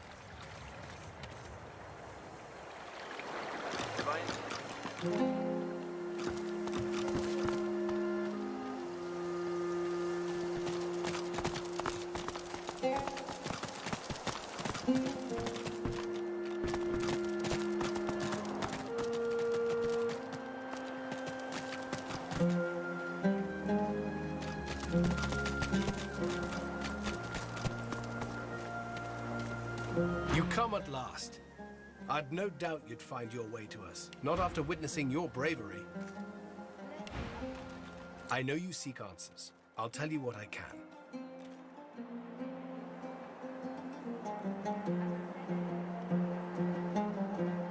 We'd just landed on shore. Minutes later, Dallas sailed in on the Lady Vengeance, screaming like a banshee. We had no hope. Most of us were dead in the blink of an eye. She had horrors at her side. Shriekers, they call them. They still protect the harbor, firing pure death at anything that catches their eyes. The Lady Vengeance is still anchored there too. Lucian, save us from whatever plot Dallas is concocting on it. Well, I had a plan. Gratiana told me of weapons that could counter these shriekers. Purging ones that steal source from its host. I went to that armory looking for one of these wands, but Alexander's bootlickers stumbled in first. I found nothing but dust and blood. We've got to find a way to silence those shriekers. If we do that, the Lady Vengeance is ours. Freedom is ours. You do? But that's incredible. I can only imagine what ghoul-ridden depths you braved to find one. I had no doubt. You bring me hope, sorcerer. I'll gather the other seekers and travel to shore. Meet us there as soon as you can. Gareth's voice echoes throughout the enclave with such command it could rouse a fawn to action. We move, seekers. Now is the time to resist. The Lady Vengeance will be ours!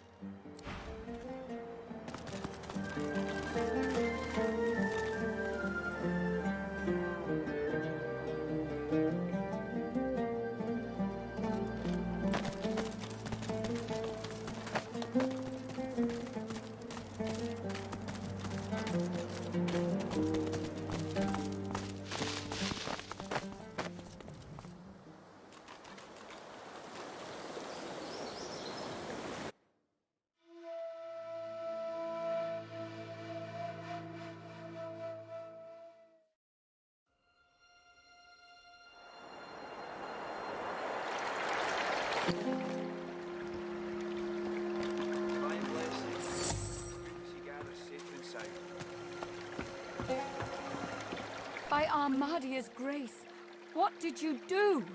This is incredible. In all my years, I've never seen the goddess bestow her blessing on someone. I am humbled to be in your presence. Perhaps once, when the 7 gods were still strong. But it has been many years since this was anything other than a pond for me to pray at. This may do some damage before it breaks forever. I told you, lass. We'll be heading home in no time.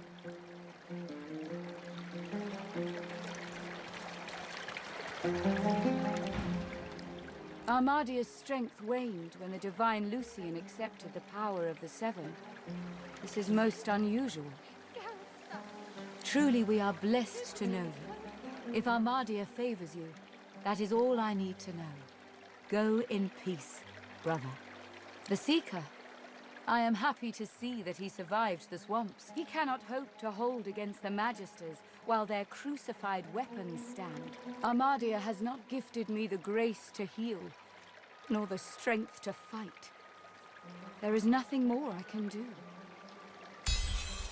Very well. I told the Seeker that the soul-forged weapons of Brachus Rex, Gareth failed to reach the armory in time. But there is another vault, hidden. If you can steal away these weapons, your friends may well stand a chance. But beware, such items are of limited power. If they cease to function, speak to me. I will be able to help. You have? That's wonderful, of course. But tell me, did you see anything else? Did you find any soul jars? Take heart, Leia. You're stronger than you know.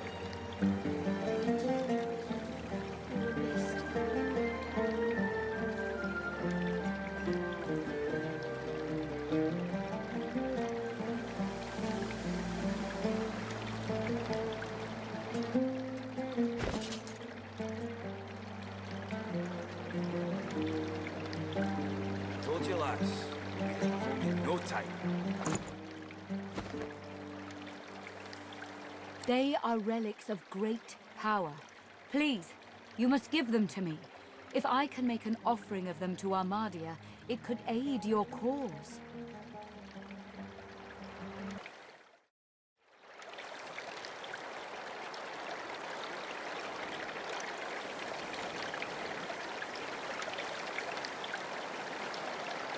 Questions? There is no time for questions. Just give me the jars. You don't understand. You couldn't understand. Please, I need it. Please give it to me. Hiding. Impatient.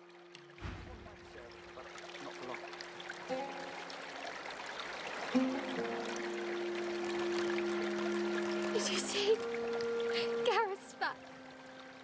He's here to take us home.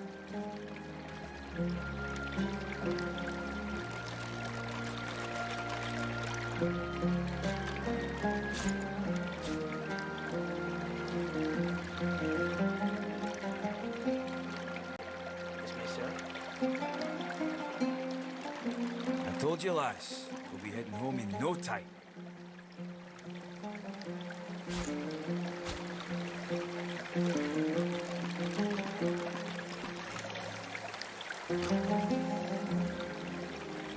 I can make this work. Maybe. Glad you're with us, Leia. It is good to see you. We were afraid. We were so afraid.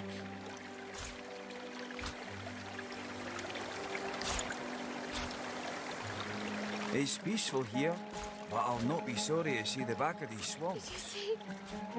Gareth's back. He's here to take us home.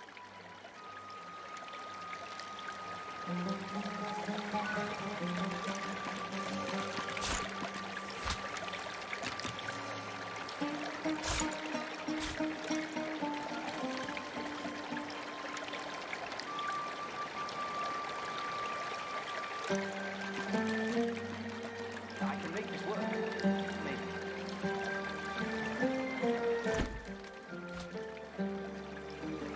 This may do some damage before it breaks.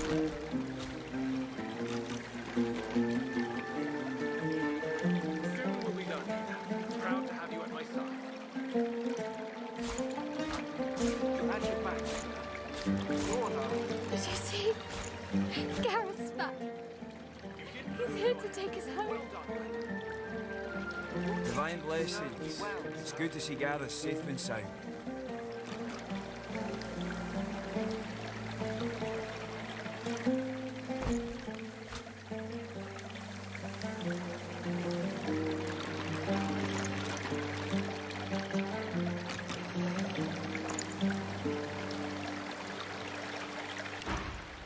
She reaches up and tears off her mask, revealing a wet skull, stained by centuries. You dare speak to me of hiding? You dare speak to me of patience? I have waited centuries, watching lives come and go, while my soul lies locked in a cage. I have been patient enough. Return to me what is mine. Return my soul, you insolent pup!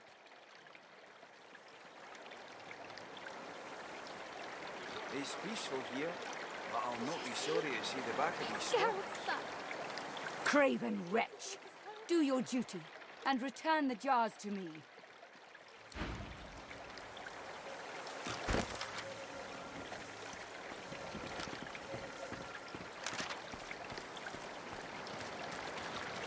Keep your wits about you, Leia. We need you. It is good to see you. We were afraid. We were so afraid. Please, return the jar to me. You must!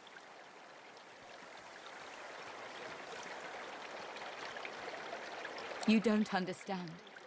You couldn't understand. Please, I need... No, stop! She reaches up and tears off her mask. I have waited centuries, watching live... Craven wretch! Do your duty, and return the jars to me. Your teaching served me well, sir.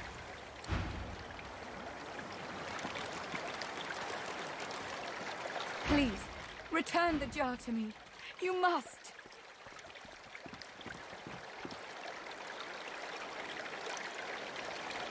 Did you see?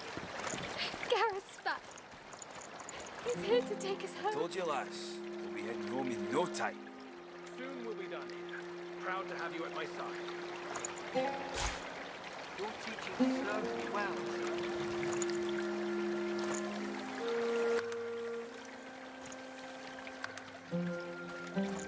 Hold it together, Leia. You're doing great. It is good to see you. We were afraid. We were so afraid.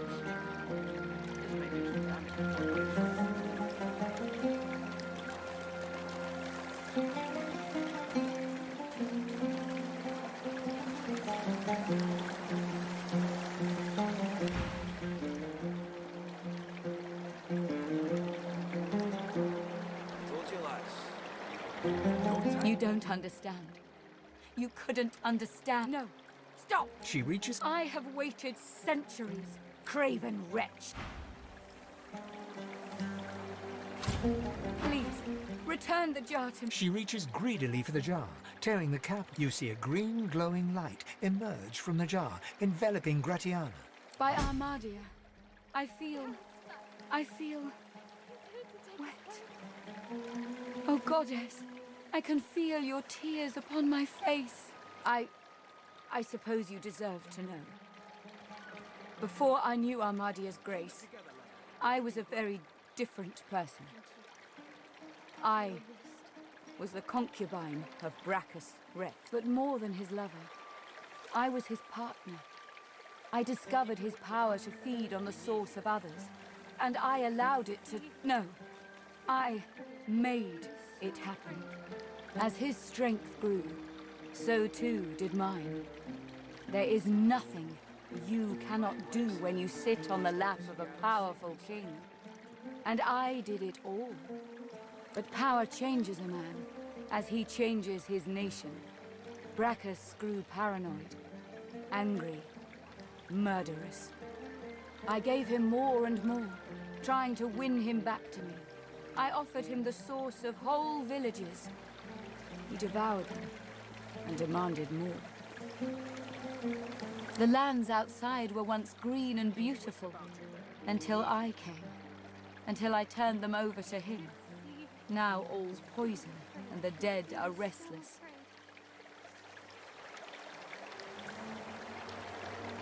Armadia is merciful in her love. I found this shrine while hunting a band of wizards. I found the goddess weeping for her children, and I wept too.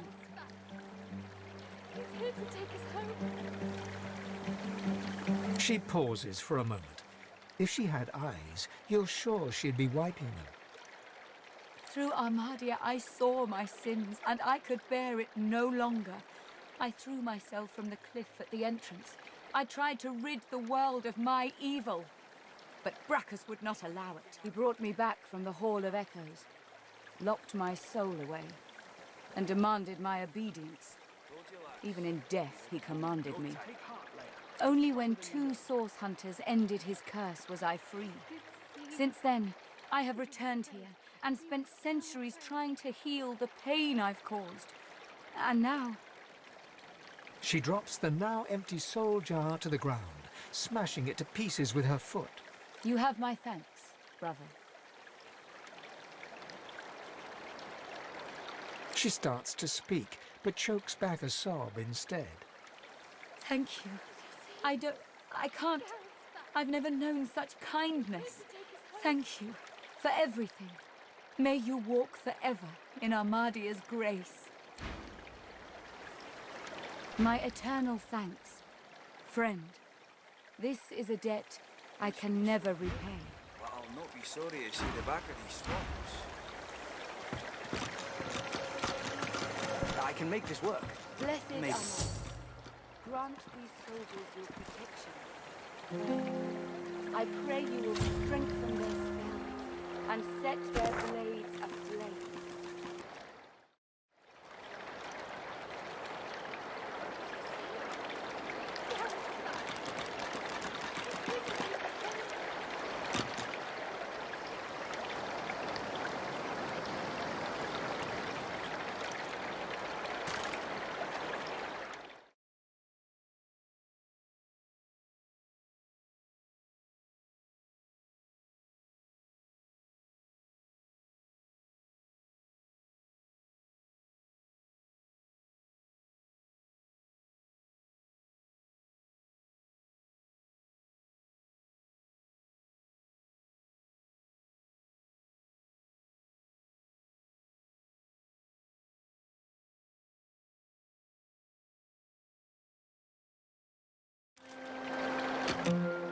I pray you see them safe.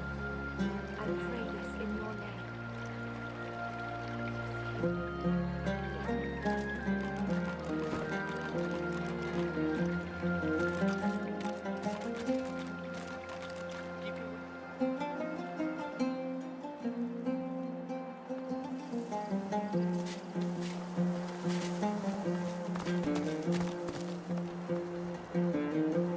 You'll show your mettle soon, Squire.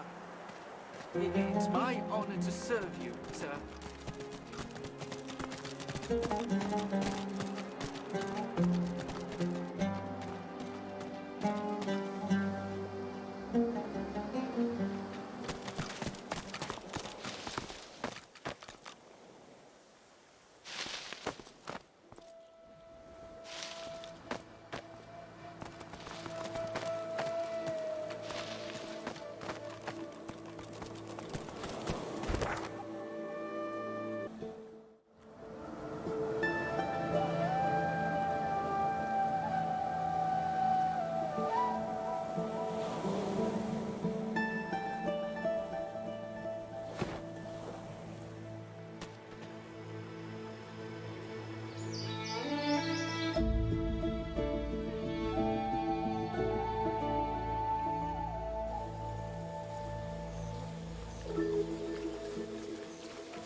Your gaze wanders over the solemn stone face that overlooks the shore. For the briefest of moments, it seems as if its eyes come alive and lock with yours.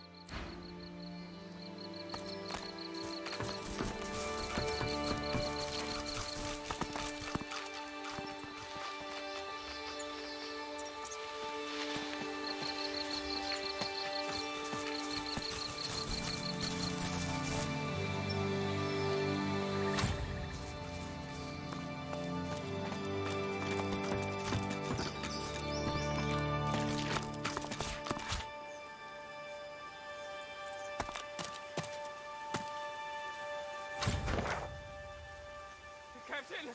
Is that you? Where is everybody?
Captain, is that you?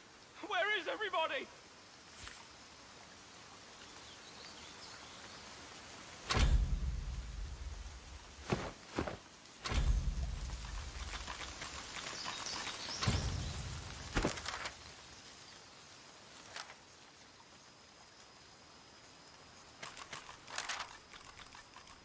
Captain, is that you? Where is everybody?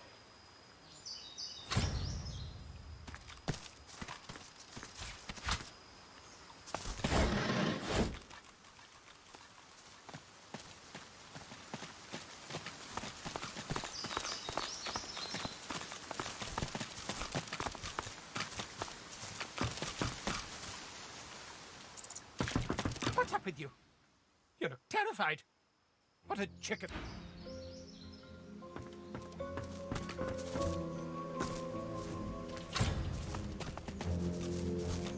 Who's there?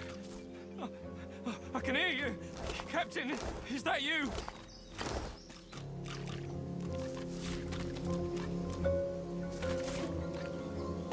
A young magister tenderly fingers 2 fresh gashes across his eyes and face.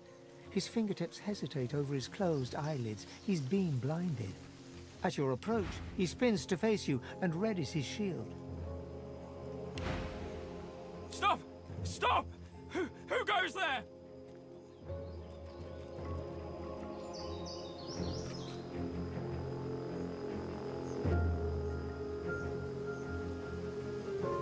He raises his sword. State your name! Now! Wolf! I don't know any wolf. Tell me the truth. Who? I'm sorry, I can't see anything. So, how much did you hear back at the fort? I don't know how it all went so wrong so fast. We came to get the purging wands from Brachus's old armory. Loaded up the last of them without any trouble. The cart was good going. But we hit a snag. Those bloody skeletons had laid a trap for us. They turned the cart, pulled us out by our hair. We lost Faray. Landon and I beat the rest back. Sure, yeah, go ahead. How bad is it? He pauses for a moment, then gently takes your hand from his I should see a healer. Maybe there's still time. You can watch the cart, right? We can't leave it here. It's very important. A sorcerer. This can't be. I need to apprehend you. Hold still. Please.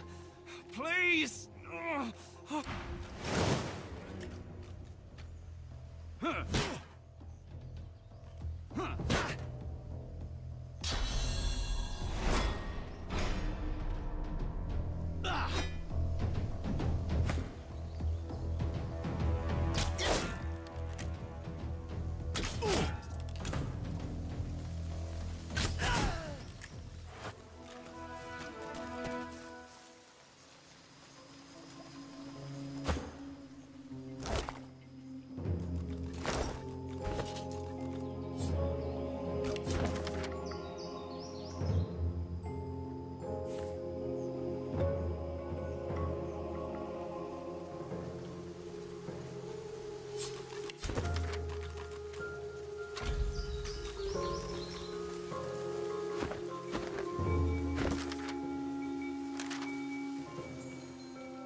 The bear cub looks at you, eyes filled with sadness. The cub stifles a sob. I want my mum. The bear cub blinks, sniffs. Like me, I guess. Only bigger. You seen her, mister? Panic and sorrow fight for position on the cub's face. Oh no. Oh no, not my mum. I'll go find her. The grief-stricken cub hurries.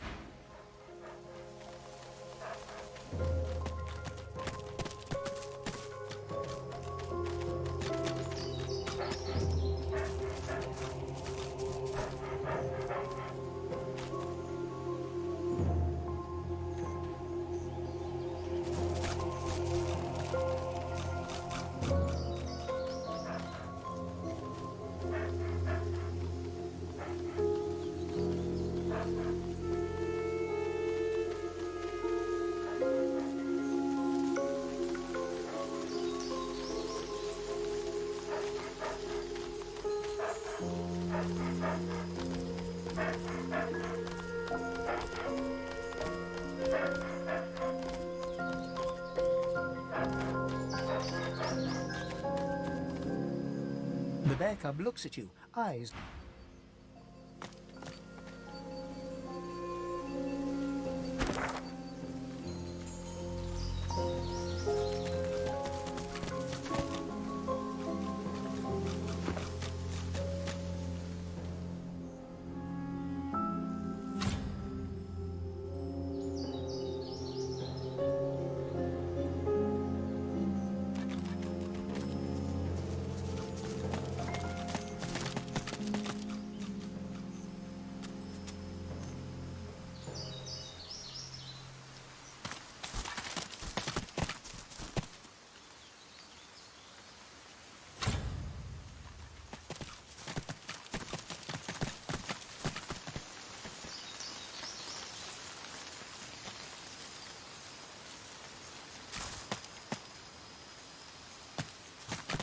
It is you!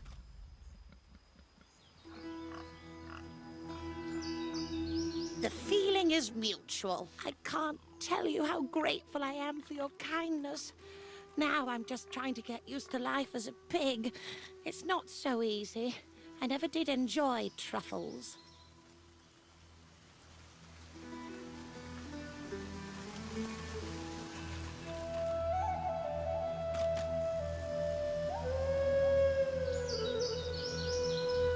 Well, I can trace it all back to Brachus Rex, of course. Many of us opposed his reign. Few dared to speak against him, though. A few of us wizards took the chance, though. We figured if we spread the word of his deeds, we might encourage enough people to come together, find a way to take him down. But we underestimated the cowardice of our comrades. All we succeeded in doing was the results were horrifying. A double curse turned into pigs and set aflame for eternity. I like not being on fire, so I don't want to complain too much. I'm not sure. I have prayed to Armadia, but she offers no answers. Really? There must be a shrine there. If anyone can restore me to my previous wizardly self, it's Armadia. I'm so grateful for this news. I'm going there now to seek Armadia's blessing. Thank you.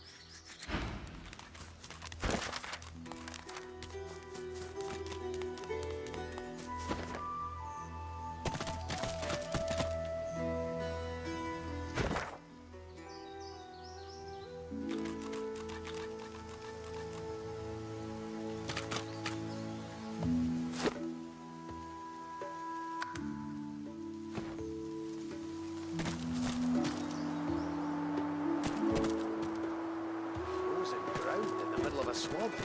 What's going on?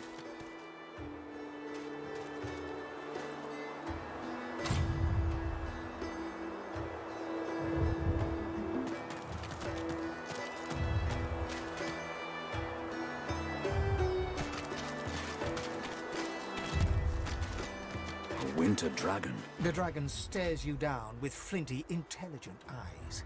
He tries to speak, but his jaw is bound tightly by the same thick chains that shackled him to the pillars.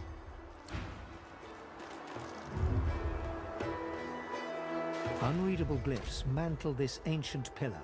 Braided through thick iron wings, source-infused chains bind the dragon tightly.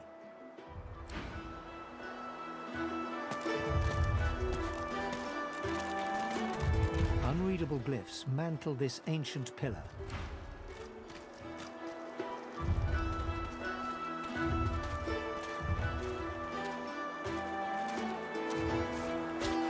This again.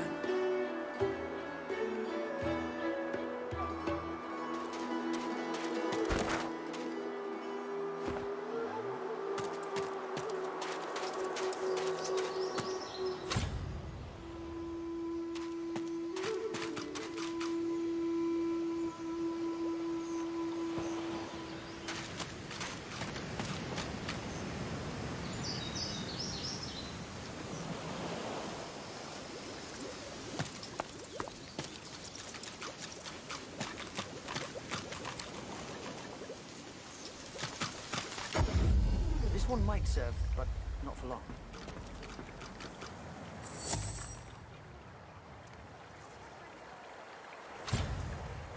This may serve.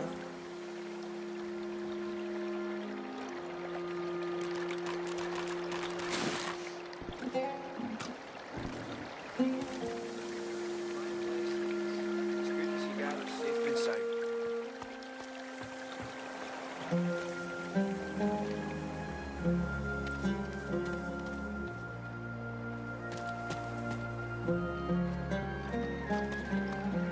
I pray you will strengthen their spells and set their blades aflame. I pray you will bless their armor, so no curse may pass it. The goddess's tears still stream freely. I pray this in your name.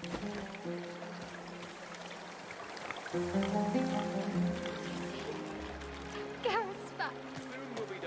He's here to take us home. It's my honor to serve you, sir.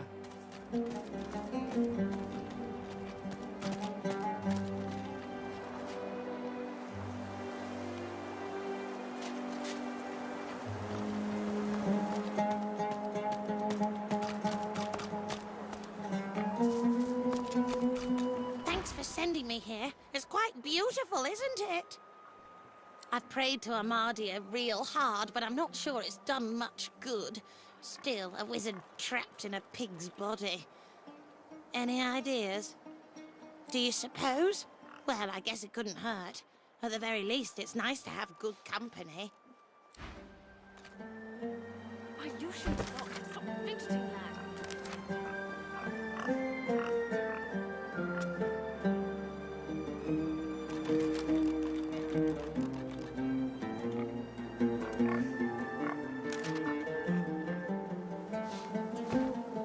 Thanks for sending me here. It's quite... I've prayed to Amadia real hard, but I'm not sure it's done... Oh, what a grand idea! I'll try that. What's the worst that could happen? This one might serve, but not for long. Blessed Amar, grant these soldiers your protection. You have heard my I pray you will strengthen their spirit. What miracle is this? Armadia truly astounds me. Well, hello.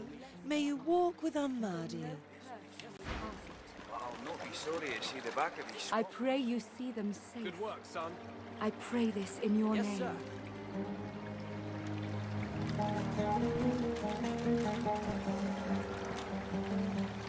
Did you see? Gareth's back. He's here to take us home. Get out of here. Now that Gareth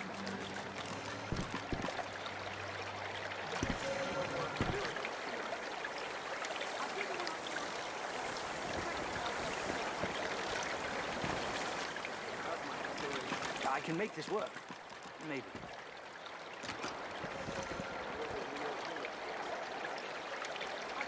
It's peaceful here. This may do some Blessed damage. Amar, grant these soldiers your protection. I pray you will strengthen their spells and set their blades aflame. I pray you will bless their armor, so no curse may pass it. I pray you see them safe. I pray this in your name. You see? Gareth's back. He's here to take us home. You didn't lose your head. Well done.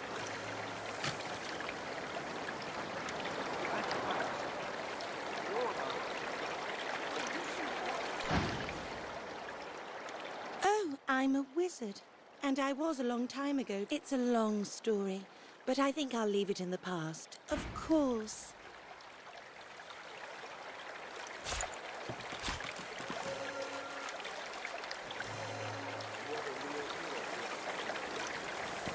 It's peaceful here, but I'll not be sorry to see the back of these swamps. Blessed Armadia, grant these soldiers your protection. I pray you will strengthen their spells and set their blades aflame. I pray you will bless their armor, so no curse may pass it. I pray you see them safe. I pray this in your name. Did you see? Gareth's back. He's here to take us home.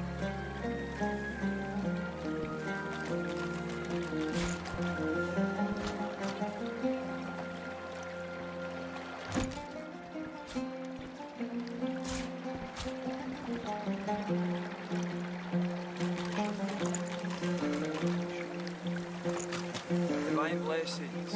It's good to see Gareth safe and sound. Of course. Bye now. Not for long.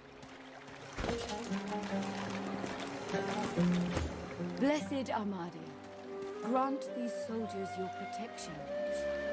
I pray you will strengthen their spells and set their blades aflame. I pray you will bless their armor, so no curse may pass it. I pray you see them safe. I pray this in your name. Make the blades sharp and true. It's good to see Yes, sir. Gareth safe and sound.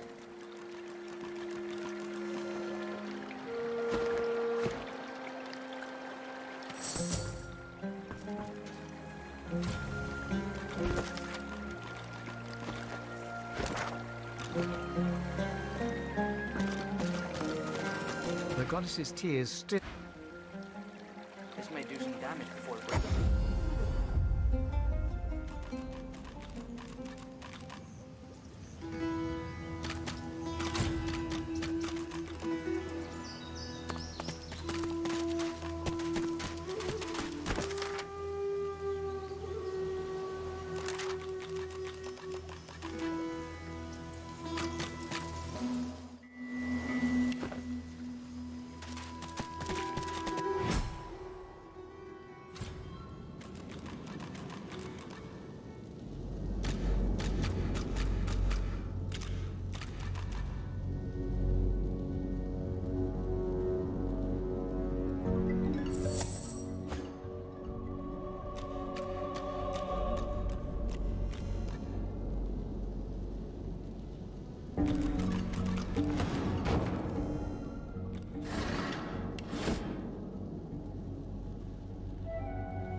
Looks strange.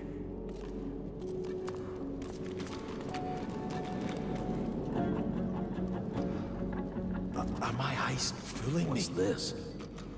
It looks strange.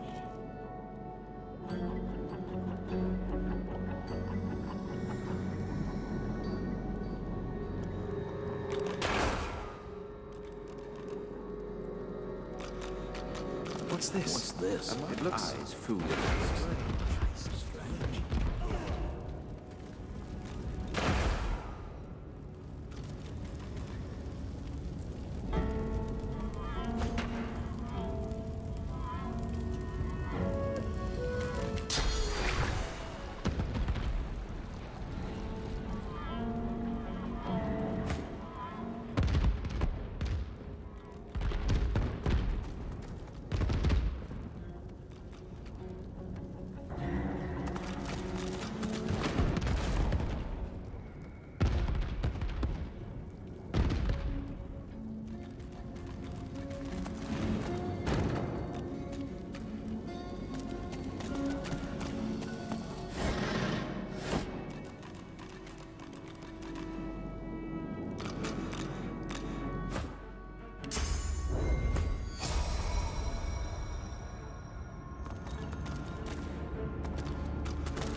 is this place?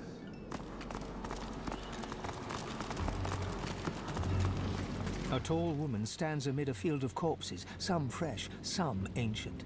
The sour smell of them stings your nostrils, your eyes.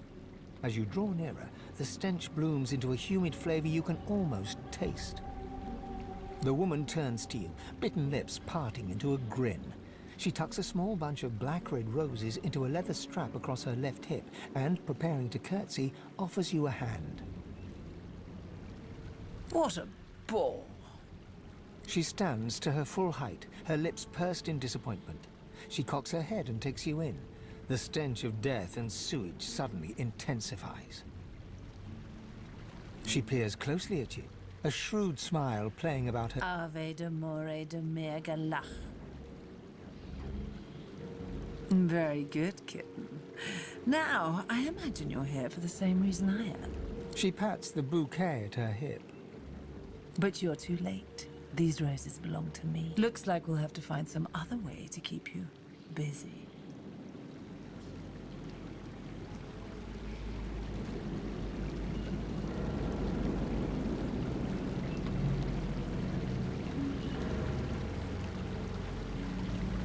Oh, I do hope that little so-and-so hasn't been talking.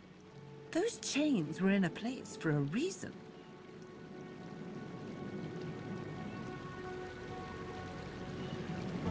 Ha! How I do love that in a man. Ha! As though you don't know. This is the one place in all of Reaper's Coast where blood roses actually thrive. I suppose you just stumbled in by mistake. Disgusting how they keep our kind trapped here. We are the most powerful beings, and I can only imagine all the terrible ways he mangled them before he finally killed them. It must come now, darling. If you're going to talk like that, you might as well stop talking. She presses her lips to yours. Her mouth is soft, her breath sweet. She kisses. Suddenly, her breath sours in your mouth. It is rank, mouldering, thick with a taint of... You hear a low hum, getting louder. Before you realize what's happening, winged insects pour from her throat down yours. They ricochet around your mouth, a wet, buzzing mass, more by the second. Suddenly, all at once, they start stinging you from inside. She stumbles back a few paces and wipes her mouth. Ha ha! Delish. Tell me, little man, do you know why the soil here is so very fertile? Do you know why it's the only place in Reaper's Coast where blood roses grow? It's the corpses, darling. Blood roses only grow in soil rich with corpses. I'll need more roses soon enough. I already started with the last traveler who interrupted me. Come, let's make next year's harvest a real bounty.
grant these soldiers your protection.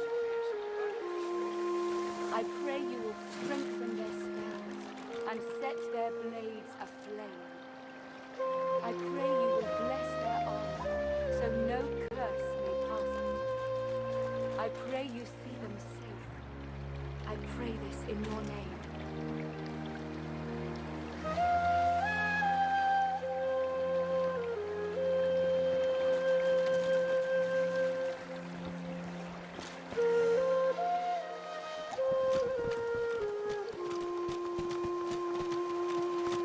That was close.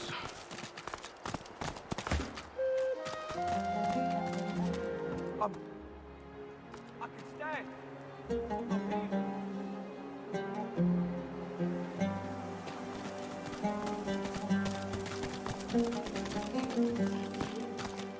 Gareth's back.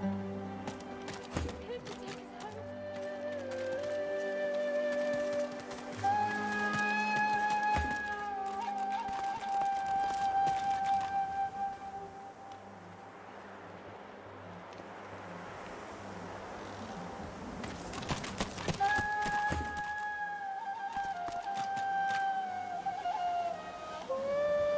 Divine blessings.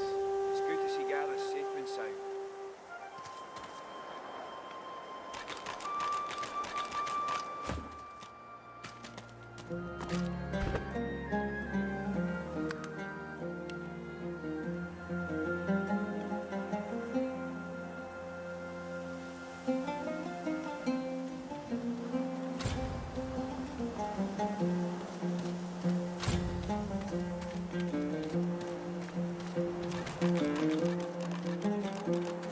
Glad you're with us, Leia.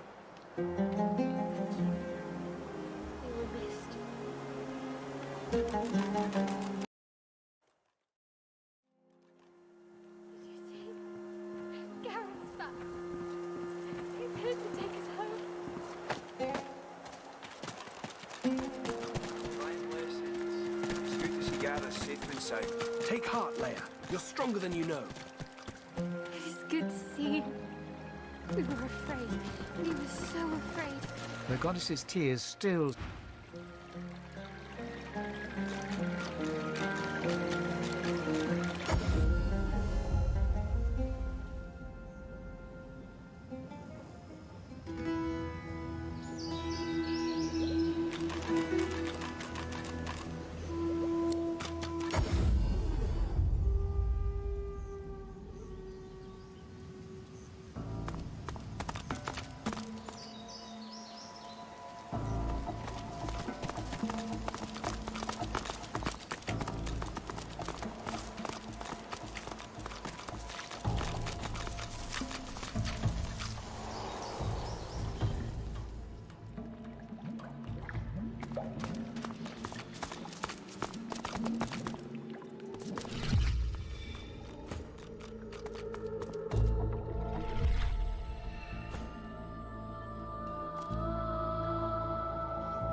The dragon stares you down with flinty, intelligent eyes.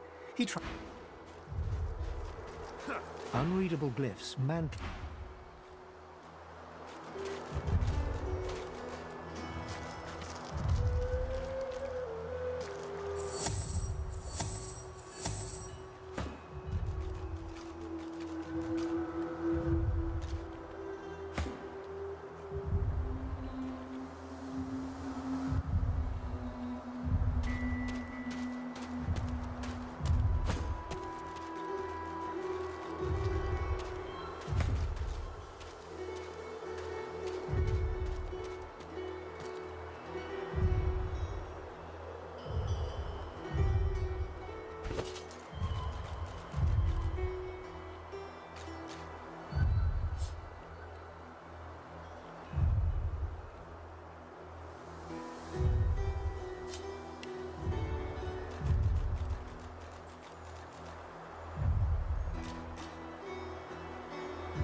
Unreadable glyphs mantle this ancient pillar. Braided through thick iron wings, source-infused chains bind the dragon tightly.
The dragon rakes the earth with icy claws. Quakes from the impact knock you back. My thanks.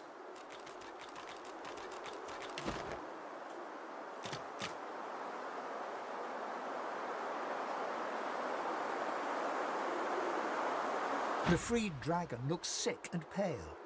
As you approach, he stretches his tattered wings weakly and fixes his intense gaze upon you. Frozen tears glint in his eyes.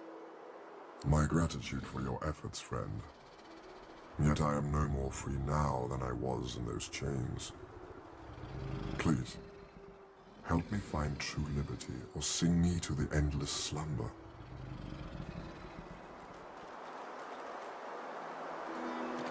But of course, that must be why you stand before me.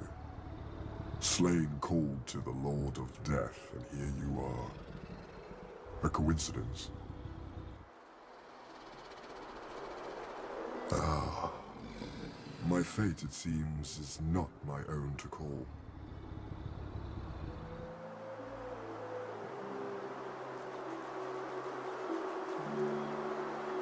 My soul is bound to joyless obedience, purged of my source by the wickedest of witches. I stand enthralled to her every whim. She has only to command, and my traitorous body complies. The witch Rebecca. I was in love with her once. For the smallest slight, really a trifle, she wielded a purging wand against me, enslaving me to her will. Now only my voice remains my own. She trekked far underground beneath a nearby tower, seeking ingredients for her vile potions. I can feel... Wait, no. I can no longer feel her dark heart beating within my own. She's dead. That you would even ask such a question of a stranger already in your debt. There is much goodness within you, but this task would not be easy. Rebecca is a canny one, cat to your mouse. She consumed all my source with her purging wand. So long as she holds it, she has absolute control over me. If you could retrieve it for me, I could be free again.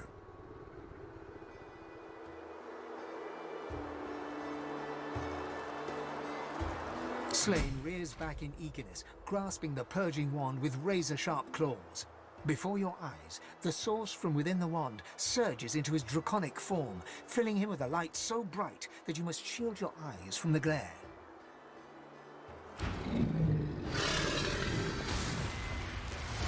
The blazing brightness dies down. Squinting, you now see no dragon before you, but the figure of a handsome lizard. A handsome lizard with the same eyes as Slain. His eyes still blaze, a piercing silver. A triumphant smile dominates his face as he bows extravagantly before you. Slain. At your service.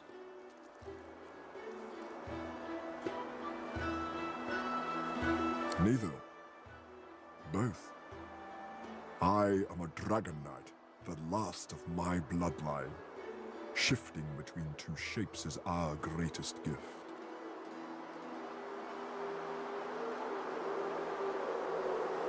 If everyone thought like you, this vile place will be little more than a sunny island.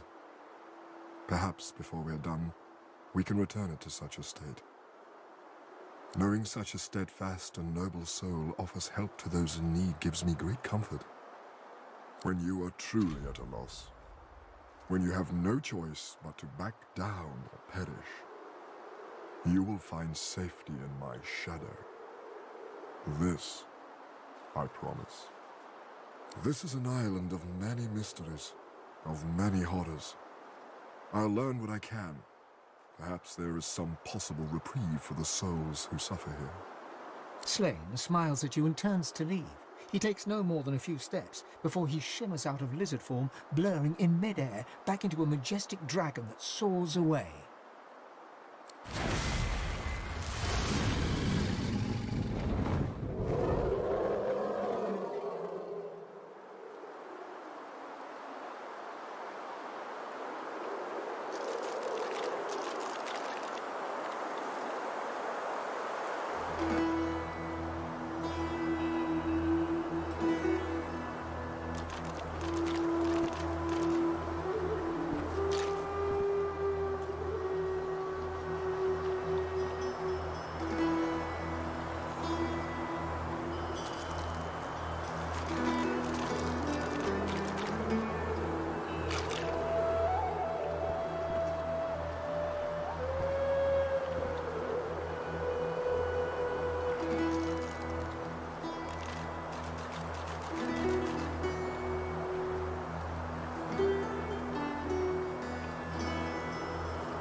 The stone gargoyle trains glistening agate eyes upon you. Its jaws creak open, raining dust as it begins to speak. You are not Brachus Rex.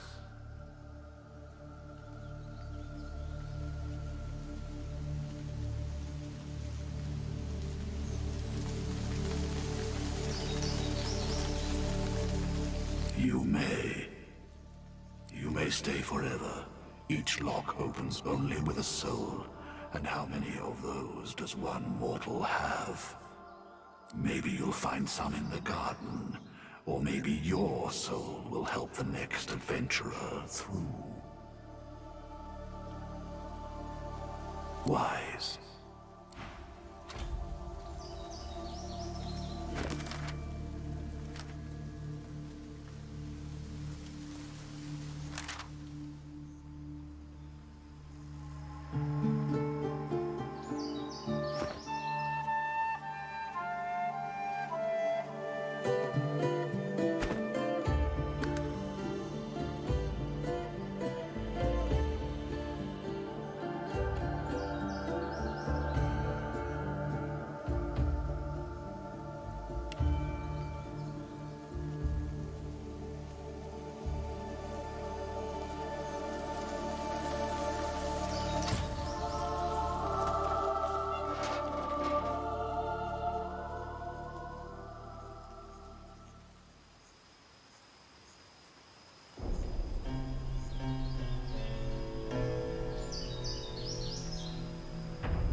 Careful!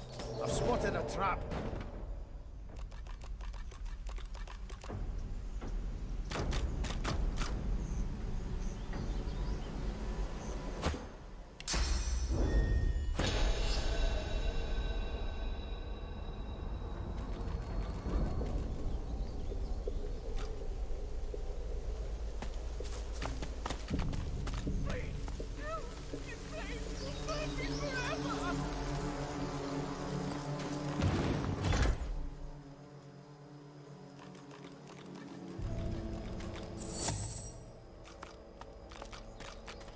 Look out.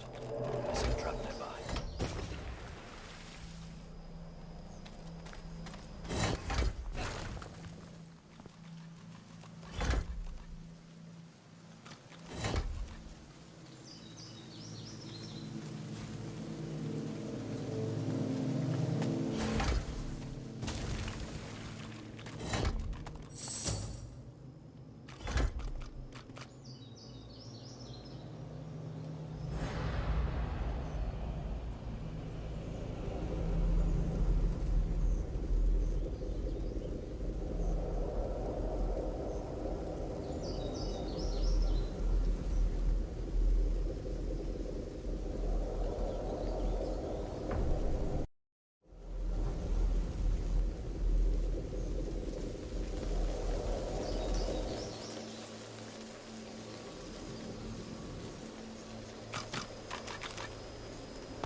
These skulls crumble to dust after one use. Well, that doesn't look ominous at all. Why do I get the feeling we'll be on the other side of it in a moment?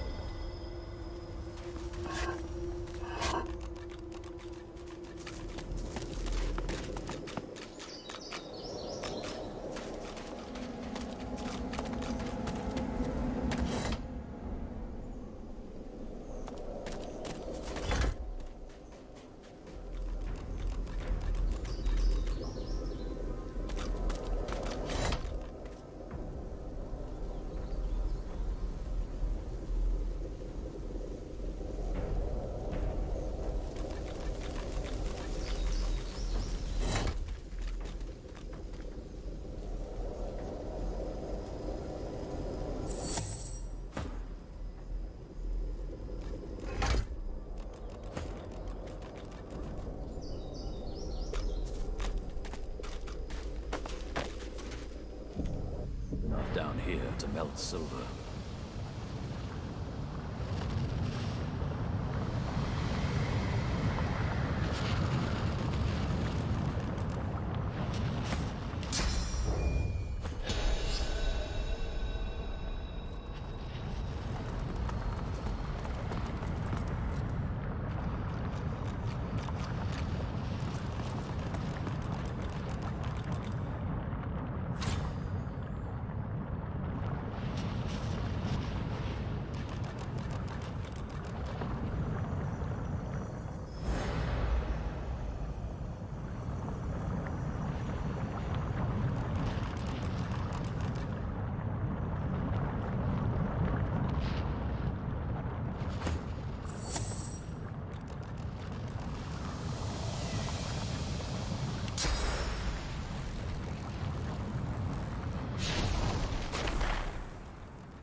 This gargoyle flares its lichenous nostrils as you draw. Master would be impressed.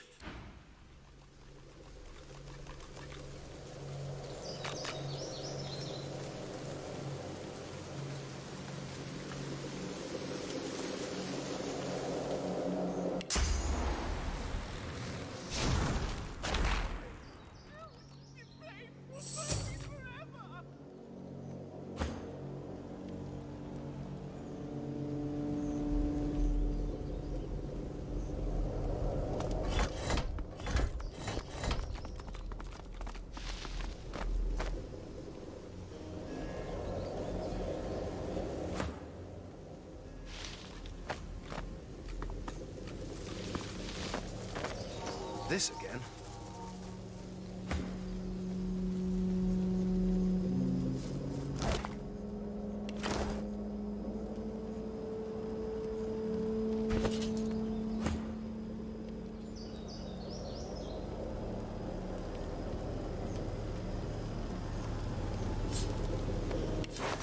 Please, help! The flames will burn me forever!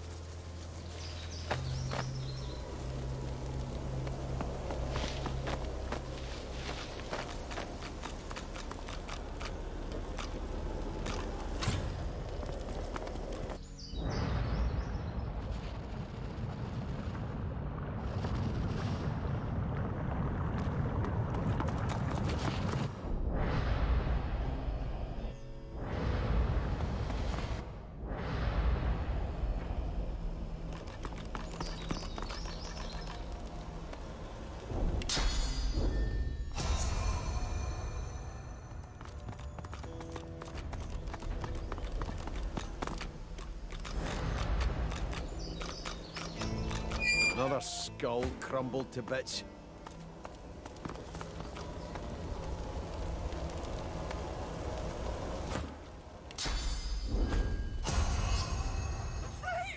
Douse the flames! The gargoyle taps one stony claw upon its plinth as it rasps a message to you. Riddle me this, wanderer. How would mighty Brachus douse a man on fire?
burn me forever!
fire!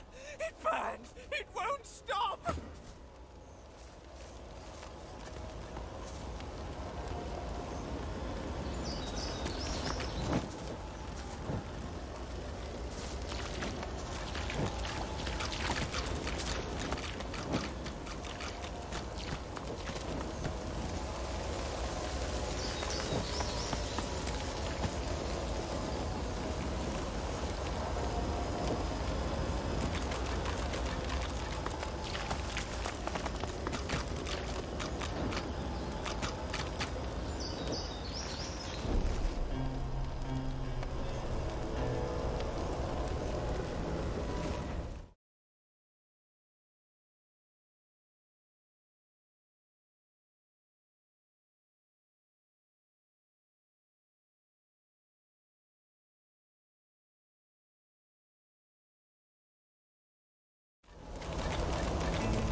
Careful now. That's a trap.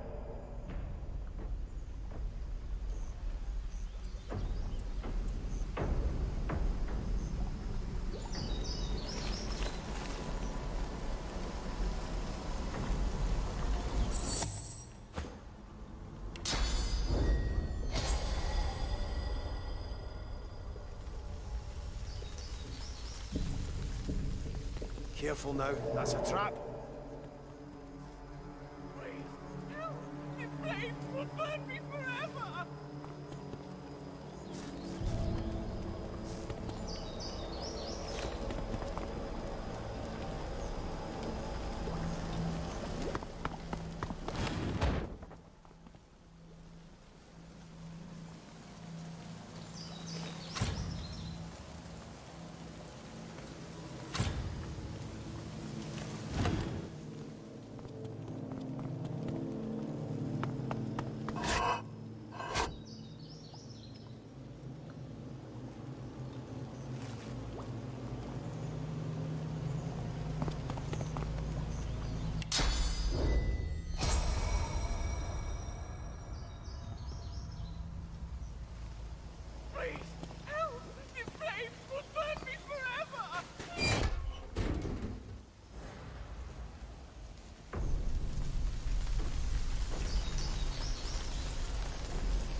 Look out!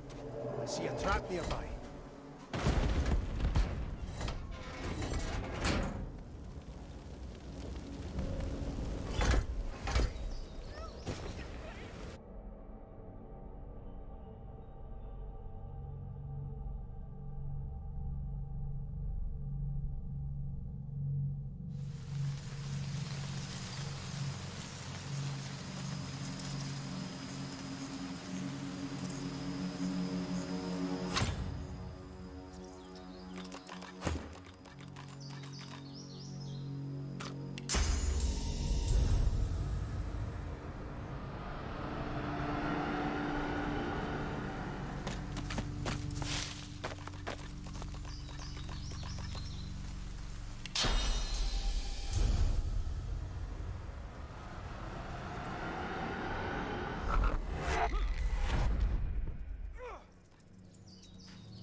You look lost. Also, you look slightly evil. And you look kinda dangerous, so I immediately wish I hadn't just called you evil. Don't hurt me, I can't help myself. It's a curse, or possibly a reorganisation of the string inside me brain. I'm only able to tell the truth, and I can't stop telling the truth. Yes, I think you can, yes. A short, sharp shock of something magical will untangle the wool in my head, and I'll be free to lie all I want. I'd rather hoped you know the answer to that. It's your power to wield, after all. I have faith in you, for all your many manifest flaws. Oh, thank you! Thank you, thank you, thank you, thank you! You're not as mean as you look stupid. It closes its eyes, steels itself for what's coming.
You look lost.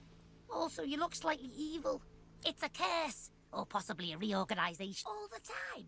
Absolutely all the time. Do I look good? I stepped in something. Do I smell? Did you like it? It's awful. I'll tell you everything I know. The rat gives you an eager look, then waves. Except, I don't know anything at all. I was in a hole, and then I woke up here like this. I remember a strange flower and the voice of a witch. Yes, I think you can. A short, sharp shock of something magical will untangle the wool in my hair. I'm a rat. I don't have anything to give you. Don't know anything useful. Despite your many manifest flaws, you get to feel good about yourself. Oh, thank you. It closes its...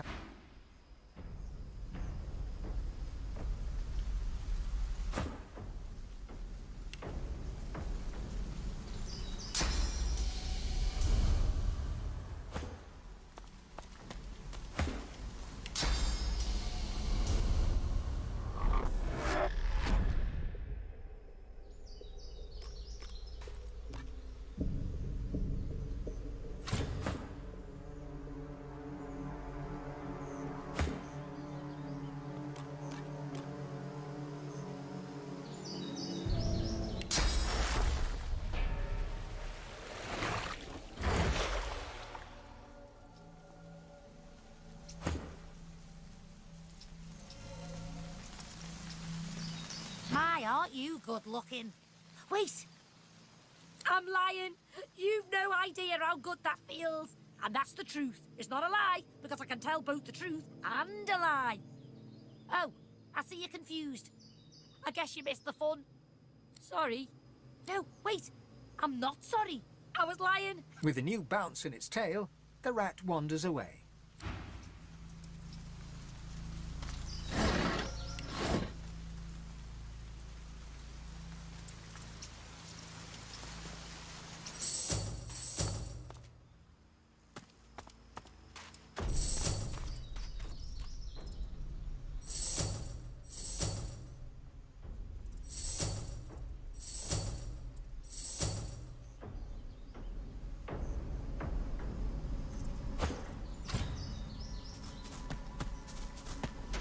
Careful now, that's a trap.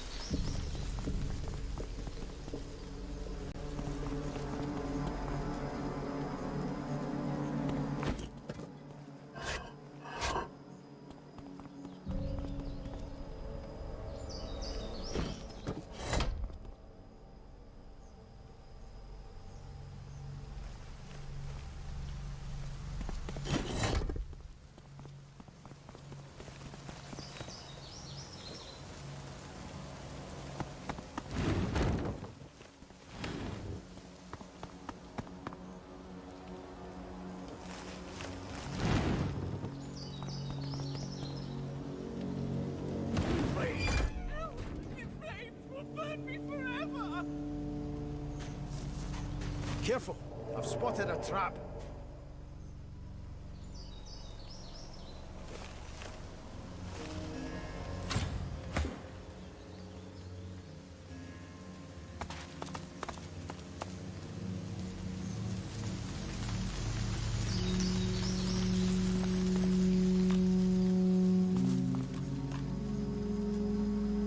Careful now. That's a trap.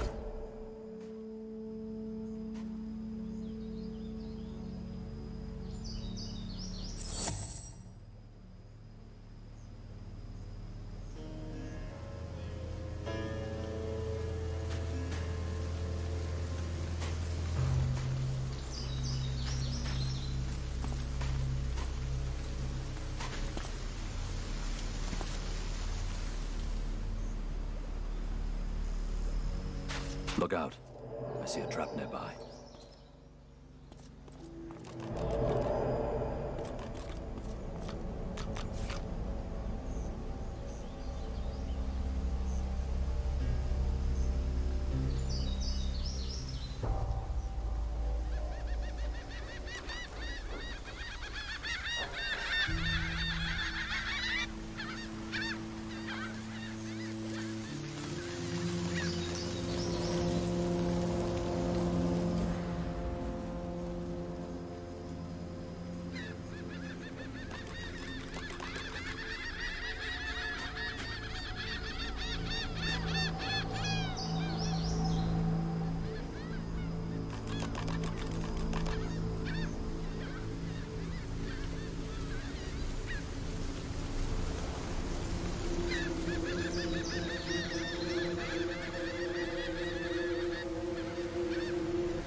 Careful now. That's a trap.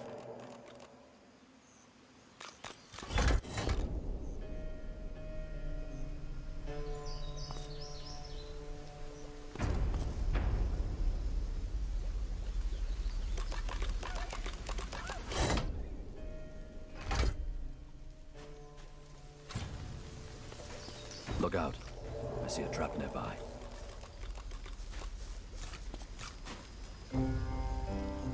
Another skull crumbled to bits.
Another skull crumbled to bits.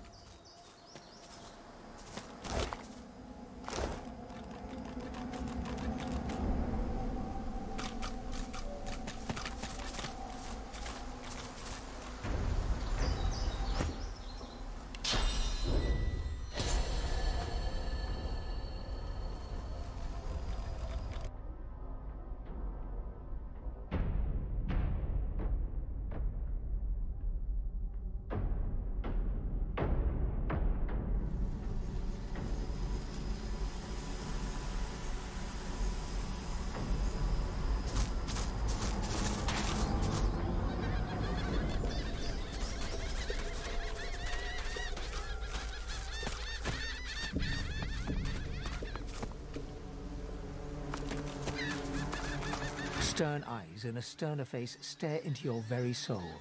Under the inescapable gaze, you begin to shiver uncontrollably. Another crawling rat, tracking your stinking paws beneath my nose. Vermin are not tolerated in my house. Begone! Do not doubt my power. I merely wish you gone. You are gone. Begone!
The stony gaze of the gargoyle pins you to the spot as it spreads its wings before you. You have earned your reward.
The Empire abides.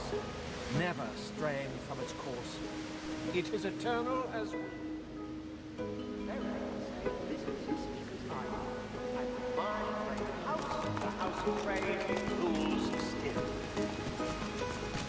As you enter the room, you see 3 skeletons sitting around a table, cards in hand. They creak and turn to stare at you. A beating heart. Does Brachus need us once more, jailer? Are we finally to be freed? You're not one of Brachus's brood. You're not Gratiana's pet. Then why do you disturb us? The flesh yearns for our secrets. Did I not say that word would spread of our genius? Even after the maggots took your tongue, you still talk too much. Silence your jaw. That wench, a priestess, is no more godly than the mites in my skull. I've never seen a more treacherous smile than on her full, voluptuous lips. Canst thou think of nothing else? How many centuries have I endured hearing you remember your conquests? Hey, at least I didn't have to raise mine. That was naught but a whisper on the wind. A vile rumor. Oh, it coughs. I will not sit by as it breathes thus. It mocks us with the very air passing twixt its lips. The shambling creatures lay down their cards and push back their chairs. Indeed, but we'll soon put an end to that. And then, freedom.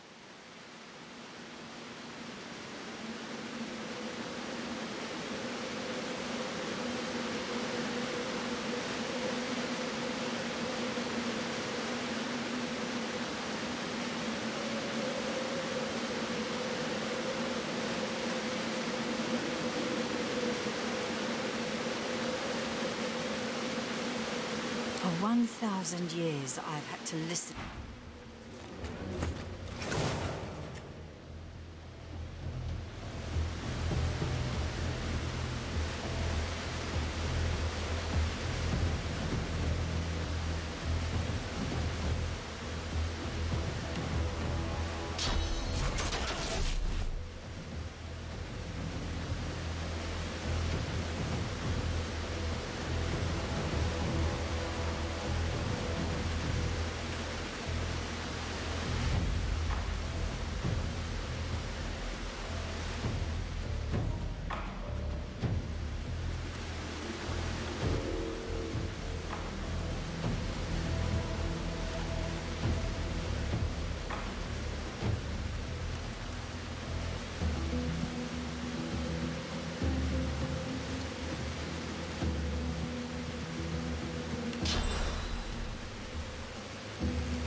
strange.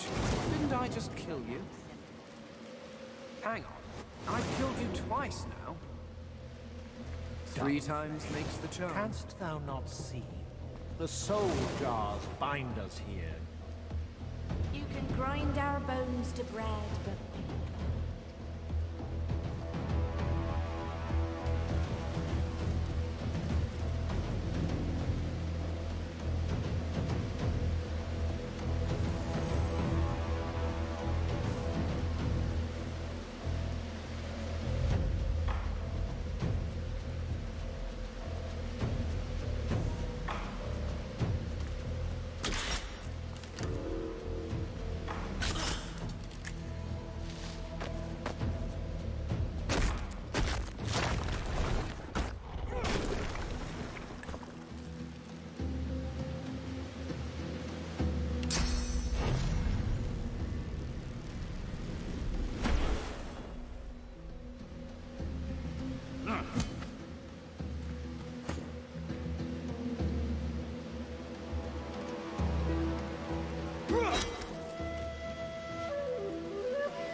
Your maker.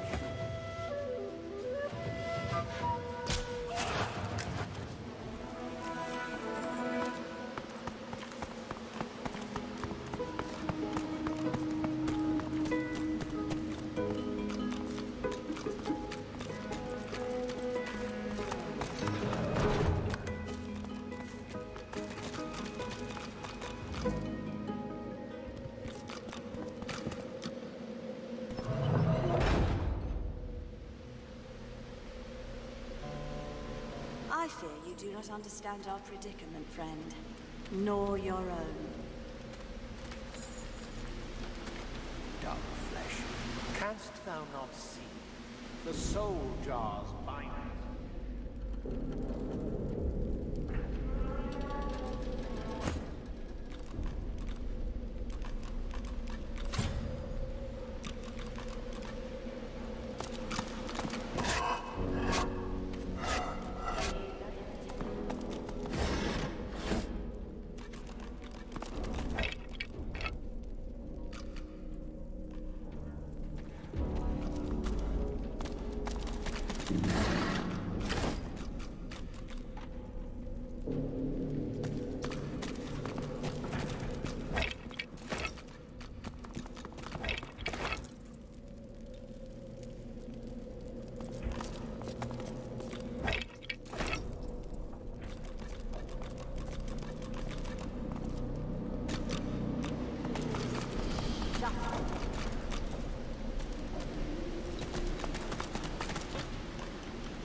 shut up.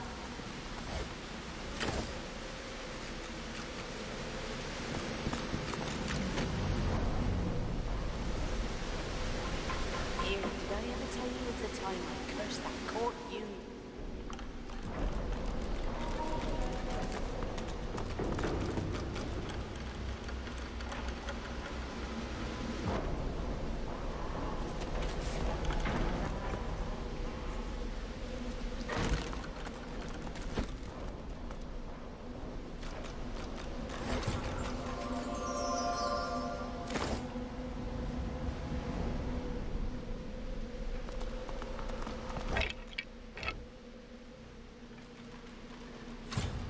You approach the still body and see its nostrils flaring. Long dead eyes rise to meet yours. As you lean in close, it lurches forward. Its arms thrash against the cage bars as it tries to reach you.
Among the long-crumbled remains of the temple that must have once sheltered his shrine, the stone effigy of a god seems to invite you to put your hands in his.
Something seemed to move into place.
Careful now. That's a trap. Careful now, that's a trap.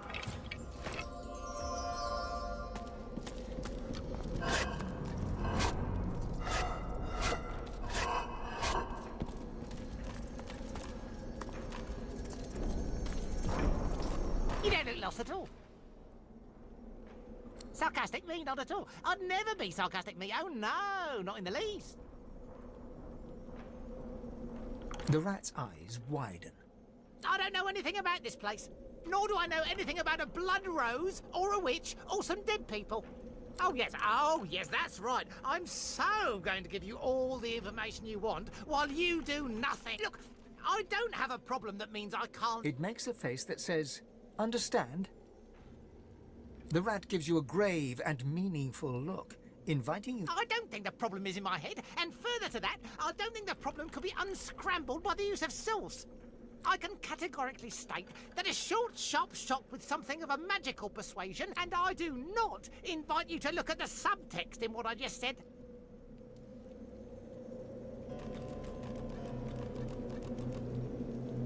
The rat breathes a long sigh of relief, closes its eyes.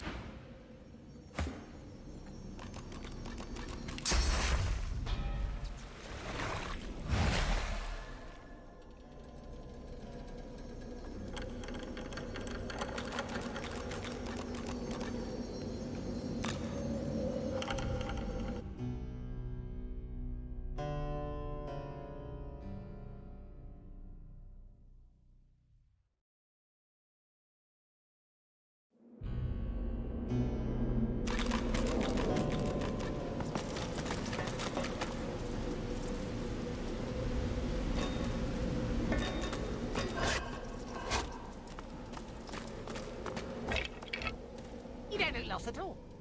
Sarcastic me, not at all. I do not... The rat gives you a desperate look. Help me. The rat's eye. I don't know anything about this place.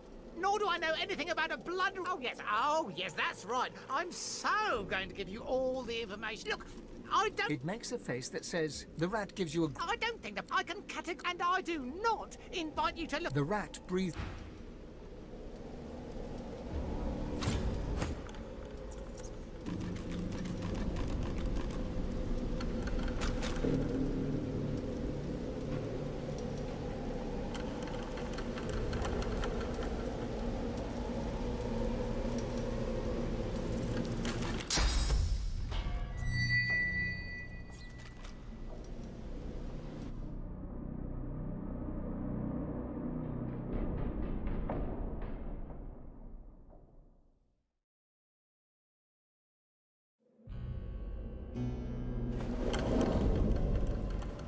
You still don't look lost. He looks at you as if to say...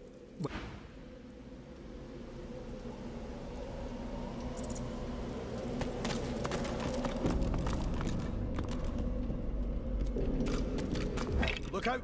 I see a trap nearby.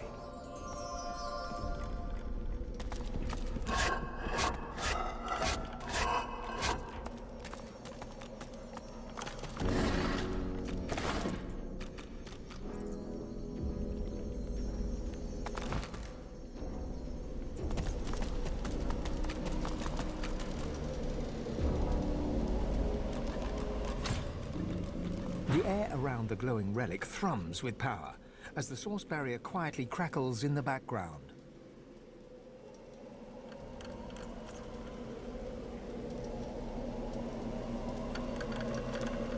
As you stretch towards it, you start to hear whispers in the back of your mind. From the corner of your eye, you see as your fingertips brush the surface, the whispers turn to screams. Your fingers burn with cold as you pull them away, and you can feel a darkness twisting in your gut. The hum of the relic grows louder, and bright light starts to spill from its runes. Cracks start.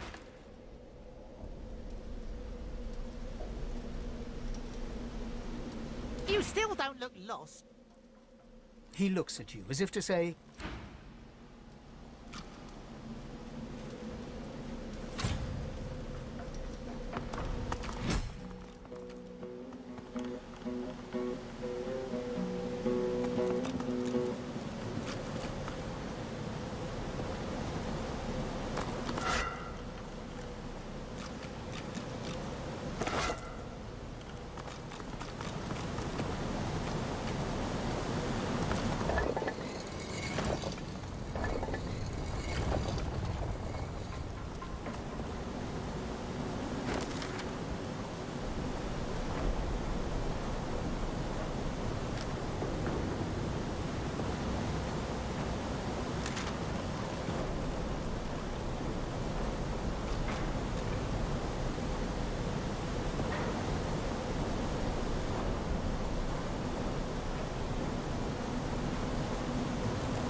It's been cut. It's been cut. It's been cut. The armor set is complete.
You approach a decrepit well and stare down into its toothless black mouth. No sooner has your head crossed the rim than weak voices begin to echo from the depths. Thirst, dry throats, drink water.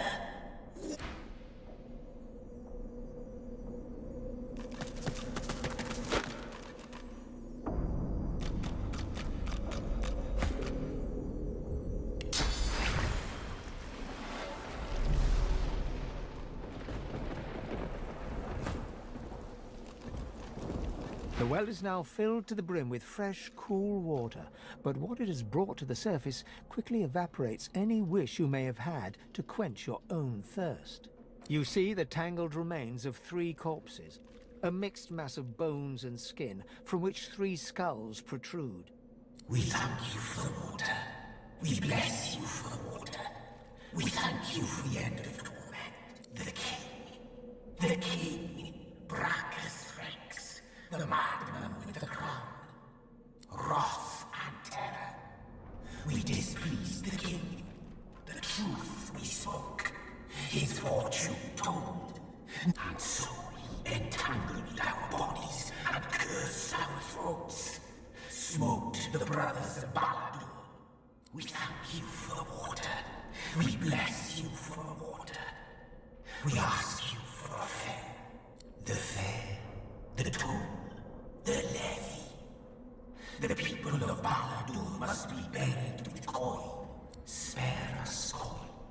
Grant us coin.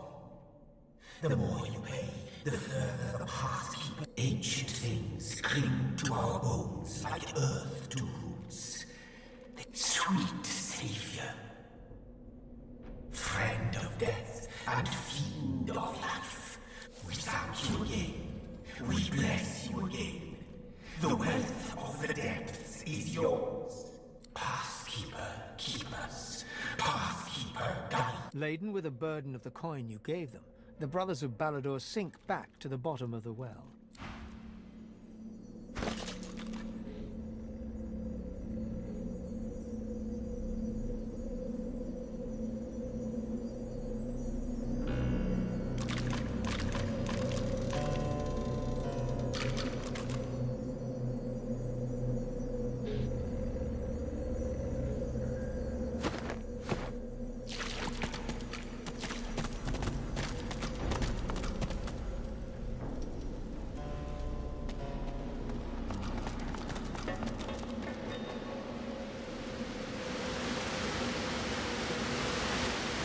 Court eunuch to speak only truth, and he admitted pleasing Bacchus's mistress.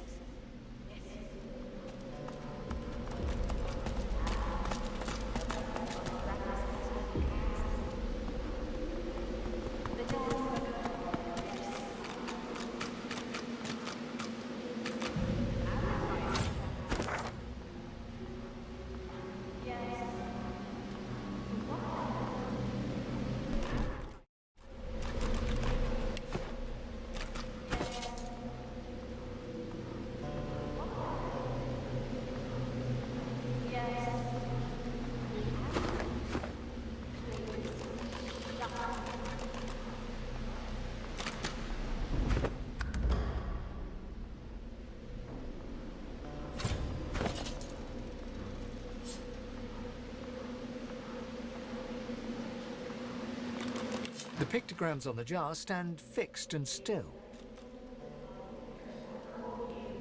You see a shape emerge from the ruins of the broken jar, a lizard in the finest necromancer robes. It grudgingly nods at you as it starts to fade from the mortal realm. Farewell to flesh. Farewell to bone. Farewell. The jar seems quieter now. It sits still. The jar shatters like glass, but a spirit rises from the shards like smoke. The ghost of a dwarf bedecked in necromancer robes winks and blows you a kiss before slowly fading to nothing. Beautiful. Thank you. My death waits. The jar stands before you, cold and still. A human spirit slips from the ruins of the jar. Decked in necromancer robes, she turns to you, bows, and starts to fade away to nothing. Eternal thanks, young one. Oh, time you deaf.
Another skull crumbled to bits.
Another skull crumbled to bits.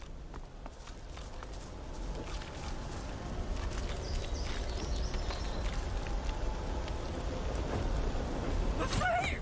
Douse the flames!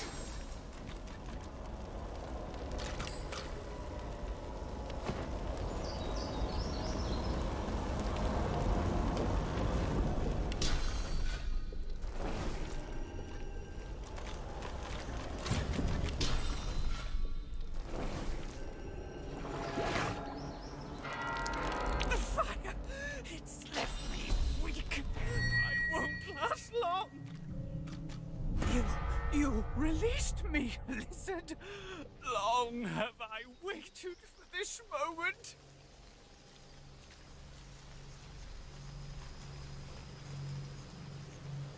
A dry, rattling laugh rises from the figure's ancient gullet. This was a reward for doing my duty, for fulfilling the wishes of one Brachus Rex. Do you know that name? The figure nods grimly. He did terrible things while trying to master Source, bend it to his will. I had a part in this, I must admit. Perhaps I deserve the flames. No, I was a scholar, a librarian.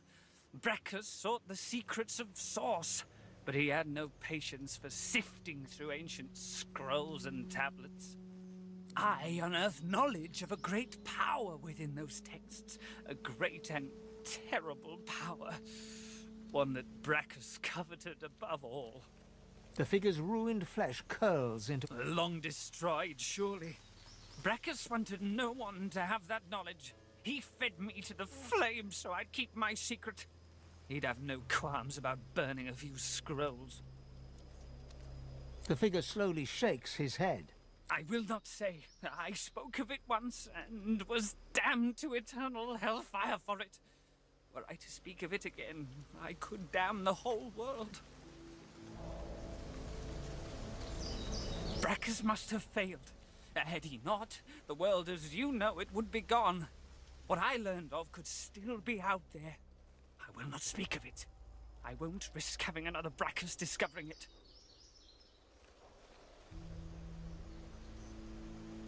Good!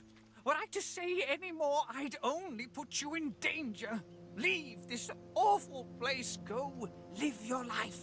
Forget about all this. It is best left buried. And stranger, thank you.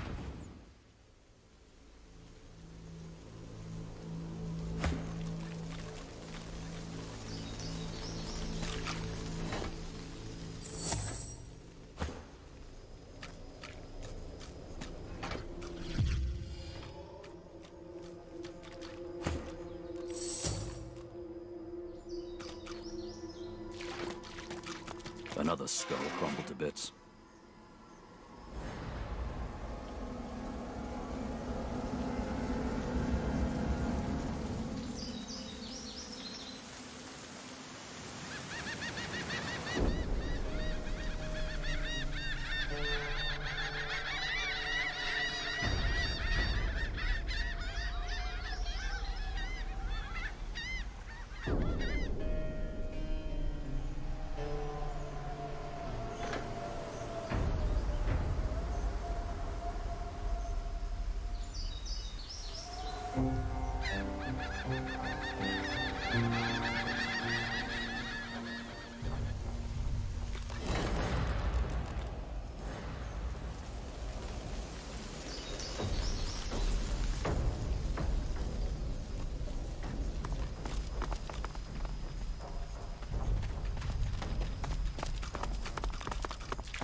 Told you, lass. We'll be heading home in no time.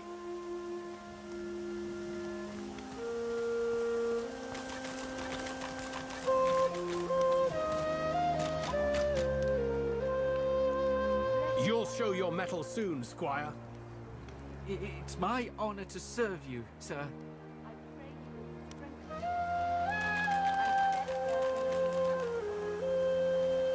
Did you see?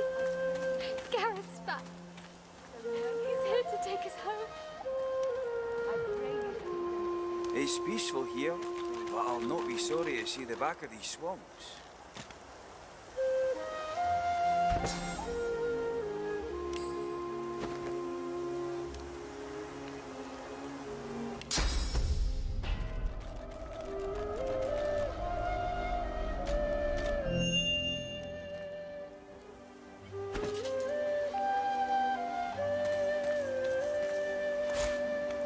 That ring just got tighter. A lot tighter.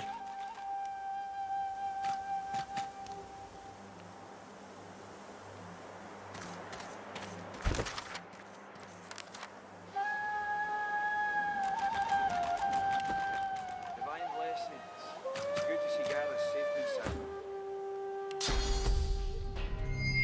Bloody ring, it's loose. He's here to take us home. Get off me and stay off.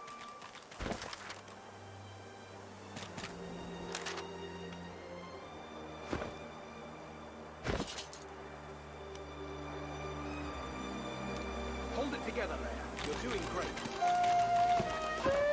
Thank you, Gareth. We can't wait to go home.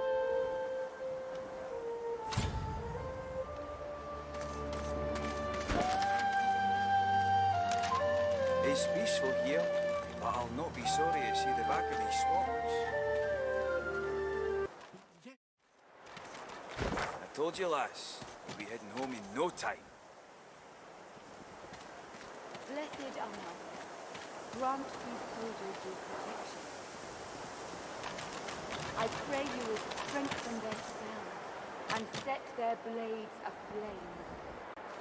I pray you will bless their arms, so no curse may pass.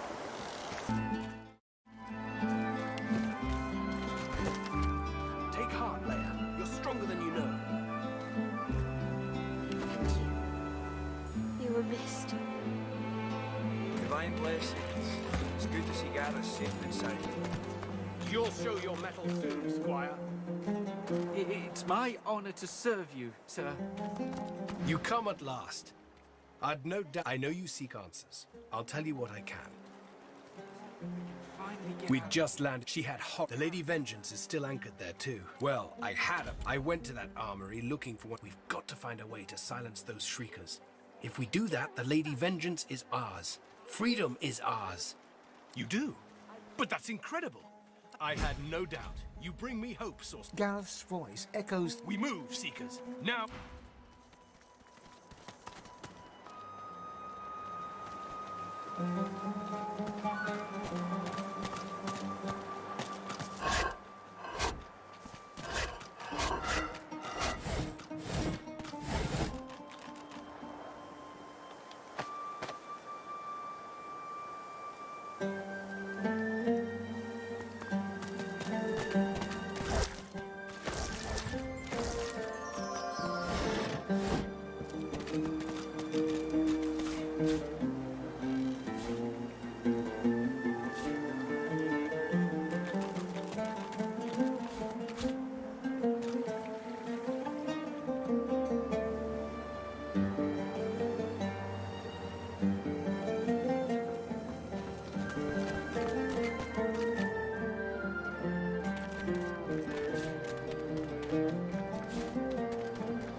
Mercy.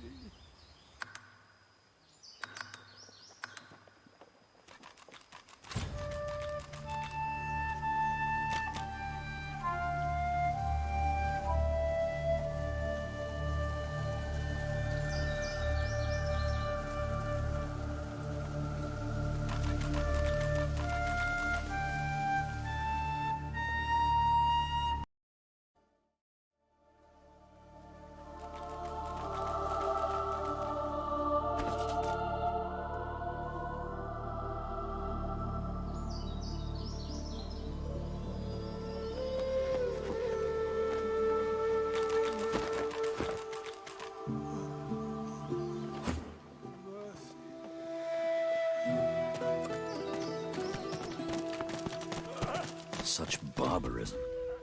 What happened here?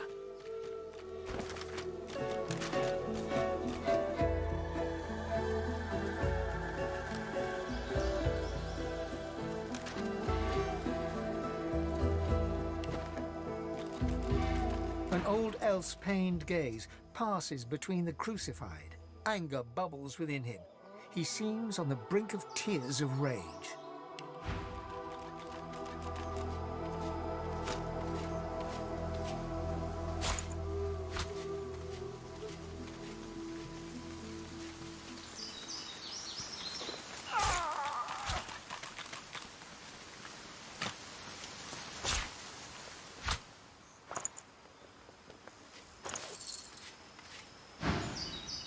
Dear ones, not like this.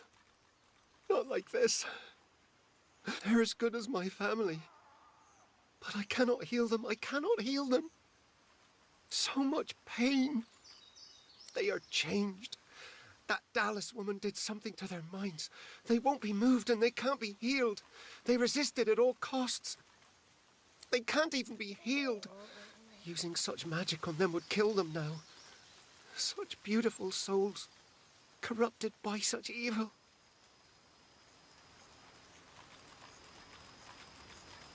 Where you find shriekers, you can trust the Divine Order is hiding something they desperately want to keep private. Fate of my dear ones proves there must be some such thing on this very island. Stay away from shriekers if you want to live. I know not how much longer my friends here have.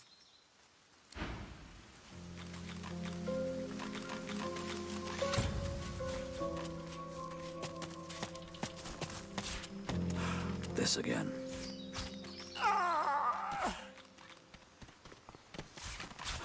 This again.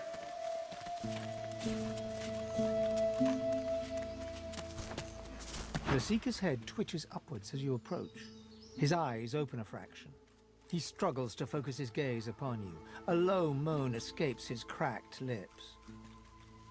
His eyes close and his head sags forward.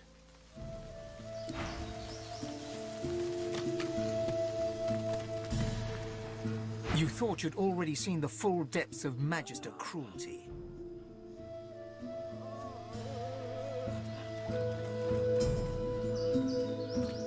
There's nothing to be done. Let's keep moving. A blade through the heart would be a kindness to these lost souls. The merciful thing would be to hasten their journey to the Hall of Echoes.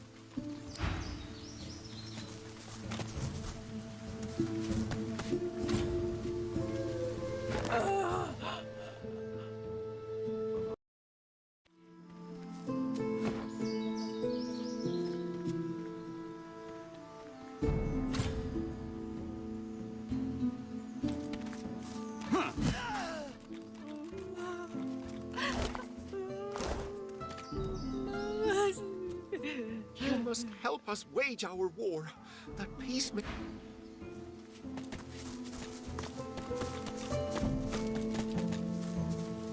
The Seeker gazes upward, right at the sun. She mumbles rapidly to herself. Oh, Lucian, our divine smile upon your servant. May the Hall of Echoes embrace your martyr. Oh, Lucian, our divine smile upon your servant. May the Hall of Echoes... The Seeker ignores you and continues on.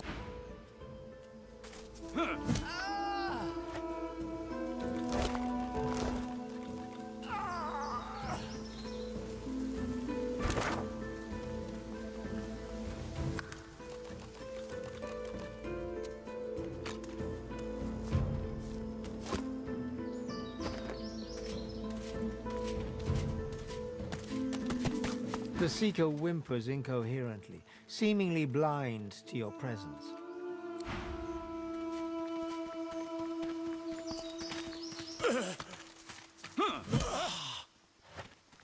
Mercy!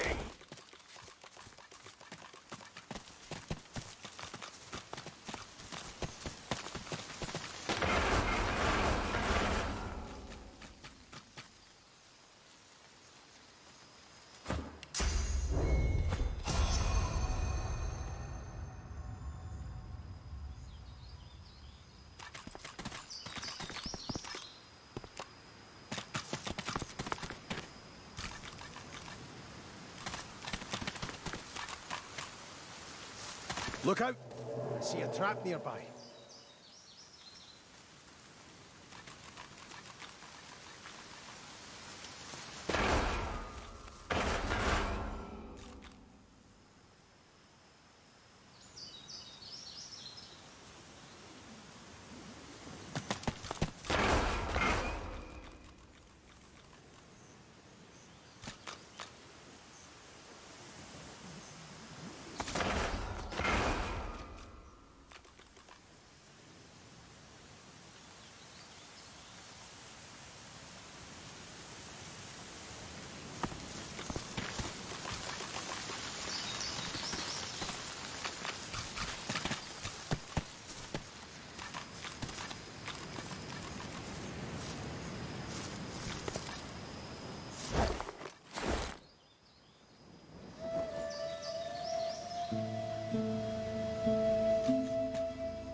Smoke, blood, and carnage.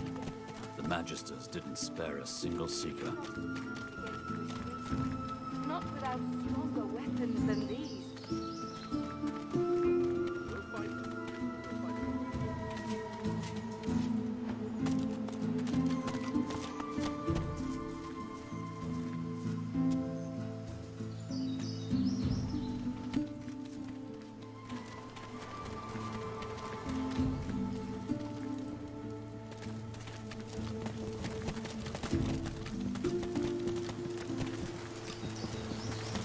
You would attack the Magisters directly.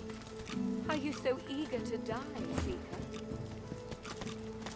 You cannot stand against the Shriekers, not without stronger weapons than these. We'll find them, or we'll find another way.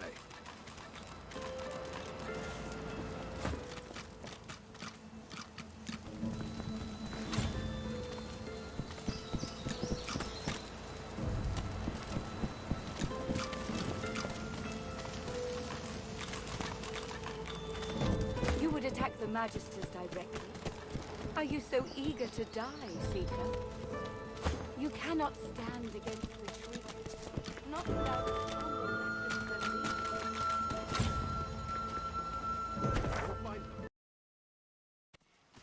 You cannot stand against the Shriekers, not without stronger weapons than these. We'll find them. We'll find another way.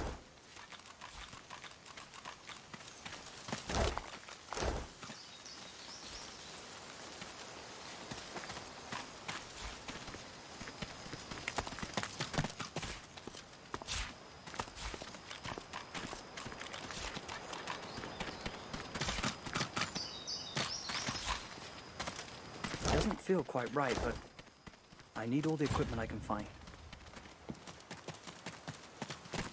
It doesn't feel quite right. It doesn't feel quite right. But I need all the equipment You I would can attack find. the Magisters directly. Are you so eager to die, Seeker? You cannot stand against the Shriekers, not without stronger weapons than these. We'll find them, or we'll find another way.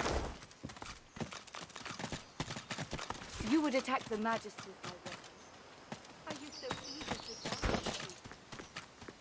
You cannot stand against the Shriekers, not without stronger weapons than these. We'll find them, or we'll find another way.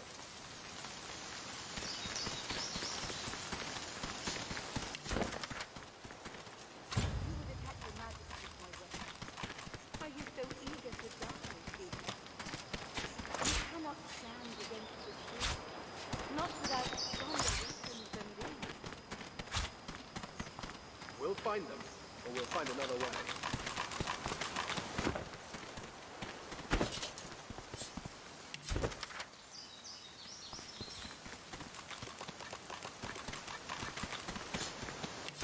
You would attack the Magisters directly. Are you so eager to die, Seeker? You cannot stand against the Shriekers, not without stronger weapons than these. So many Seekers lost, and more blood will be spilled before long. At least Han is safe at the shelter.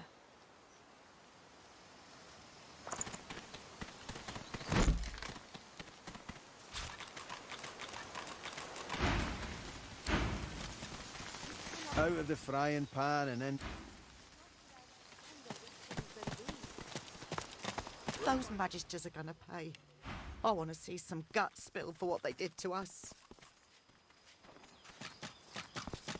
You would attack the Magisters directly. Are you so eager to die, Seeker?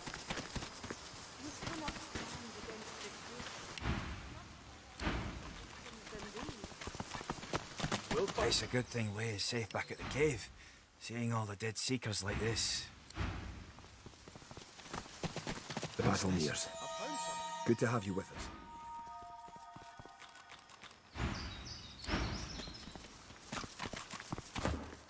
You would attack the Magisters directly. Are you so eager to die? Oh, you found the supplies. The Magisters aren't as thorough as I presumed. Stronger weapons than these. We'll find them, or we'll find another way.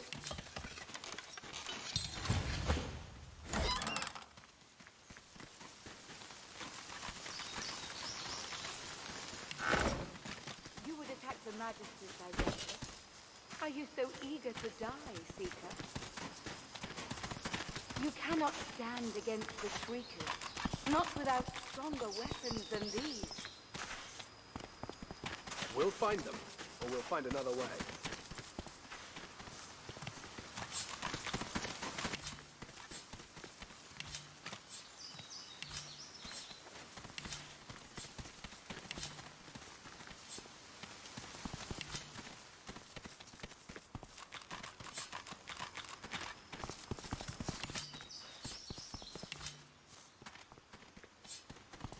You would attack the Magisters directly.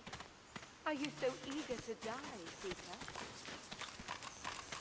You cannot stand against the Shriekers, not without stronger weapons than these.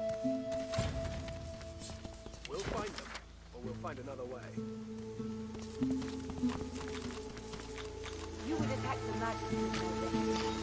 Are you so eager to die, Seeker? You cannot stand against the Shriekers, not without stronger weapons than these. We'll find them, or we'll find another way.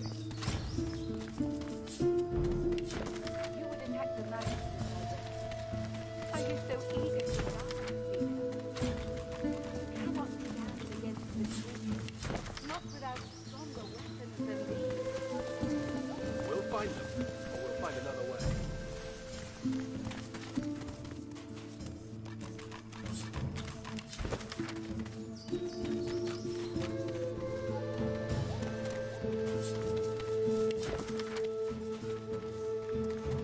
You would attack the Magisters directly. Are you so eager to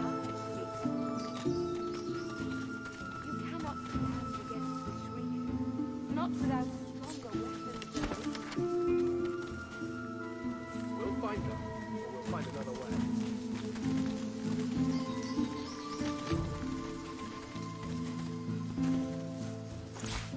You would attack the Magisters, I think. Are you so eager to die, You cannot stand against the shriek, not without stronger weapons than these. We'll find them, or we'll find another way. You would attack the Magisters, I think. Are you so eager to die, You cannot stand against the shriek, not without stronger weapons than these. We'll find them, or we'll find another way.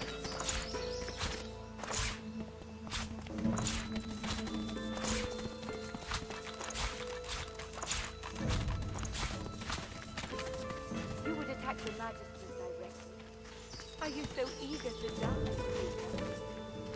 You cannot stand against the Shriekers, not without stronger weapons than these. We'll find them, or we'll find another way.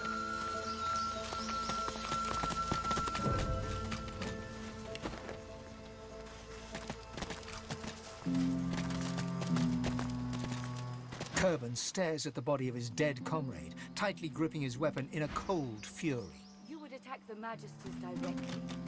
Are you so eager to die, Seeker? You cannot stand against the Shriekers, not without stronger weapons than these. We'll find them, or we'll find another way. You would attack the Magisters directly. Are you so eager to die, Seeker? You cannot stand against the Shriekers, not without stronger weapons than these. We'll find them, or we'll find another way. You would attack the Magisters directly. Are you so eager to die, Seeker? You cannot stand against the Shriekers, not without stronger weapons than these. We'll find them, or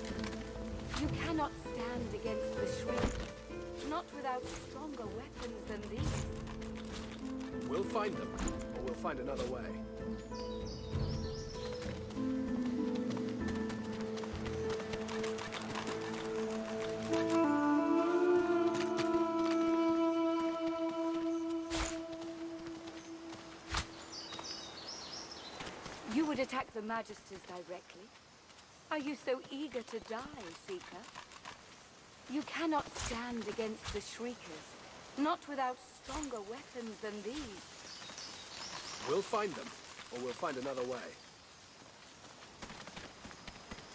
You would attack the Magisters directly. Are you so eager to die, Seeker? You cannot stand against the Shriekers, not without stronger weapons than these. We'll find them, or we'll find another way.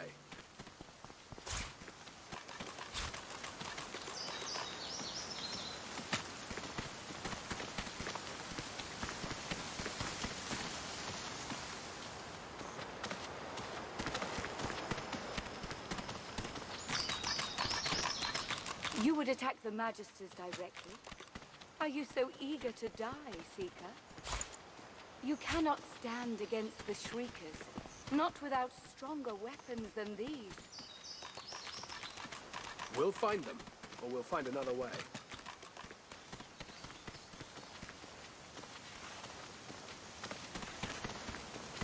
You would attack the Magisters directly. Are you so eager to die, Seeker? You cannot stand against the Shriekers, not without stronger weapons than these. This won't go unavenged. I'll see to that.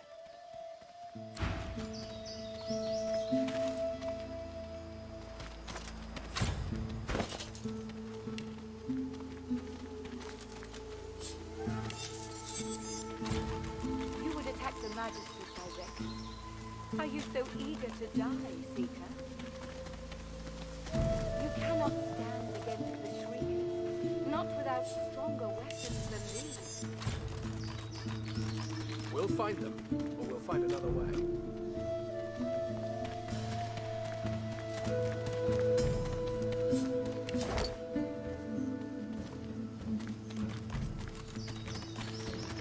You would attack the Magisters directly. Are you so eager to die, Seeker?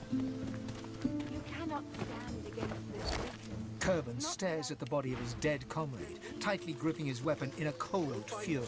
We'll find another way. Two...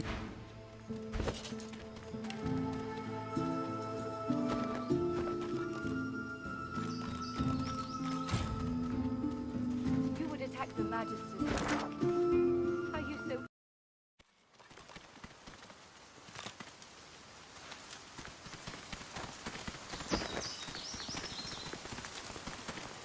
You would attack the Magisters directly. Are you so eager to die, Seeker? You cannot stand against the Shriekers, not without stronger weapons than these. We'll find them, or we'll find another way. As you approach, Gratiana turns to you. Her moves are lighter now. Her voice is warmer, but still tempered by the scene around her.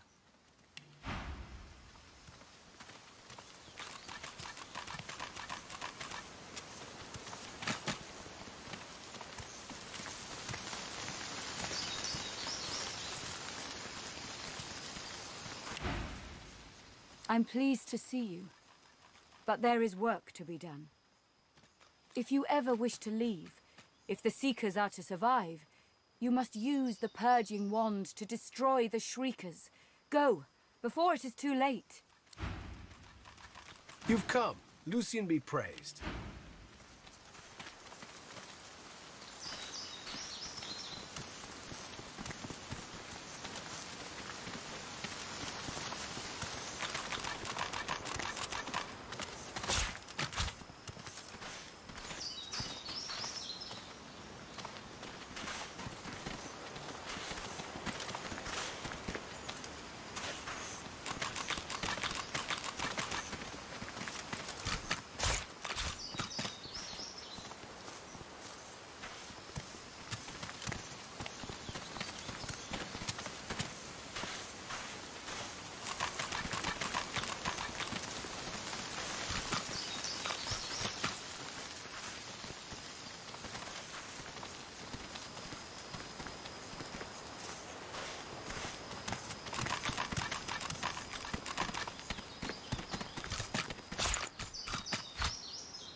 Gareth glances over his shoulder, and his voice tightens. The Shriekers keep watch, and their gaze isn't the only one we should avoid. The murderer is here, Alexander. The butcher's in the ruins, beyond the Shriekers, and he's not alone, as well he wouldn't be. The Order keeps its godwoken leashed. If I didn't know better, I'd think the gods themselves were your counsel. He reaches for the wand, but pulls back before touching it. Would that I could aim this wand at Alexander myself, to bleach his soul and sear his skin. No, this thing was birthed from a wicked era. What would Lucian say, seeing me confront one evil with another? Go, take down those shriekers.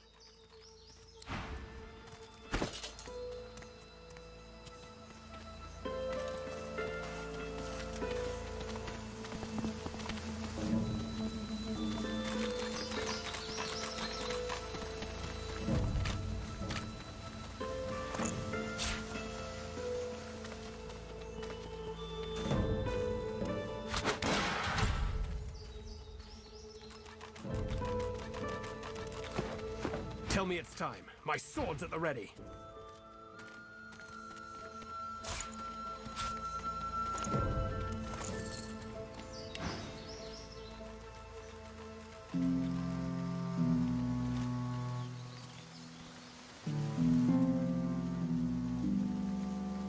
He sighs and points a foot towards the harbor. Ha! You've kicked up a storm. I can't contain it for long, my friend.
As you approach, Gratiana turns. I'm pleased to... If you ever wish to leave, if the Seekers are to survive, you must use the Purging Wand to destroy the Shriekers.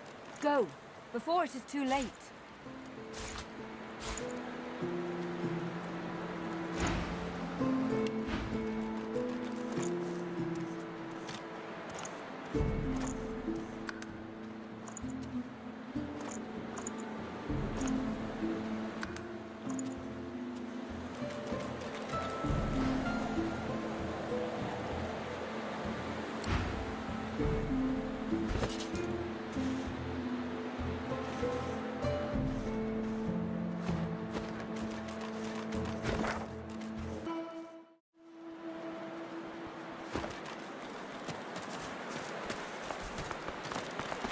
Shriekers.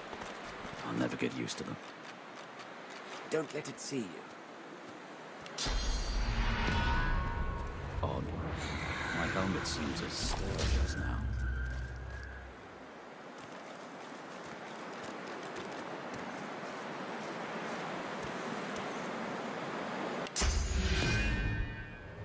I could have sworn my helmet just jolted when I consumed sauce just now.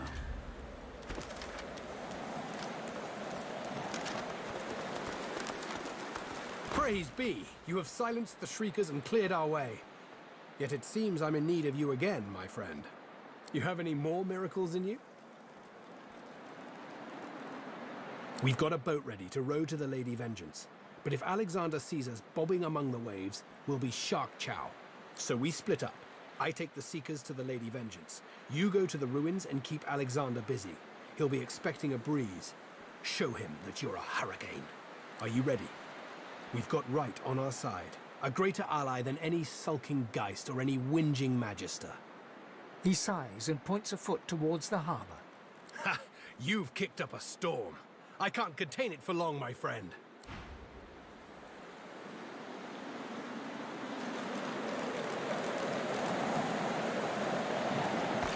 Icy flurries, and the air thrums. Could it be slain? Look, it's him. He has come, true to his word.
Not like her to be late.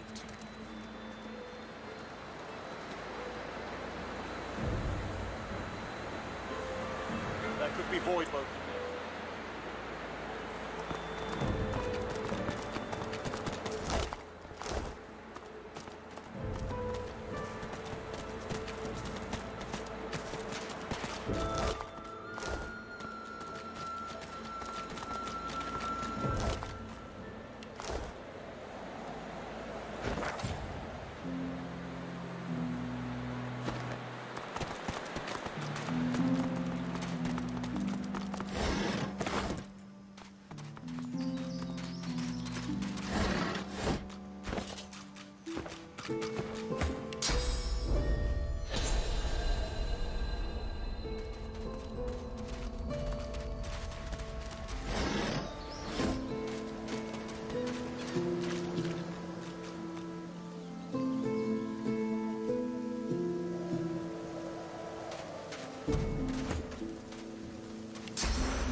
Right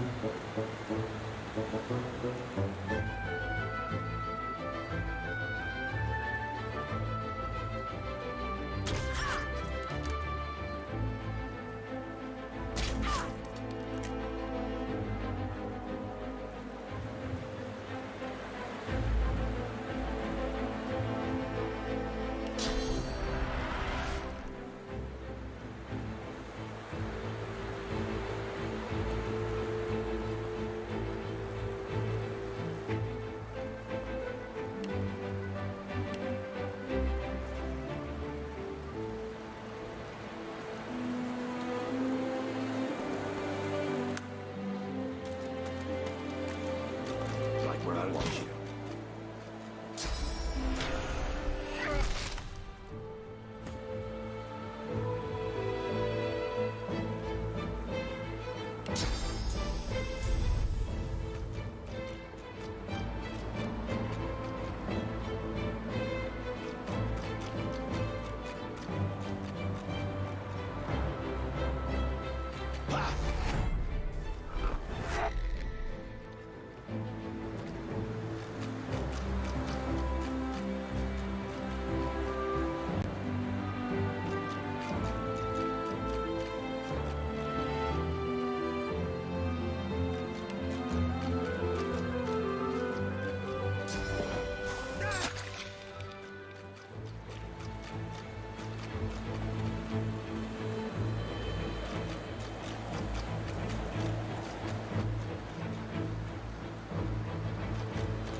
See now? Your foul sorcery will be the death of us all.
contract is fulfilled.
Well, well, quite the mess you've made here. I'm Malady, and you're... She steps forward, grabs you behind the neck with alarming strength, and pulls you close. She sniffs twice, her nose at your ear, then bites, piercing the lobe with a needle-sharp fang. She releases you and grins, running tongue over teeth. God-woken.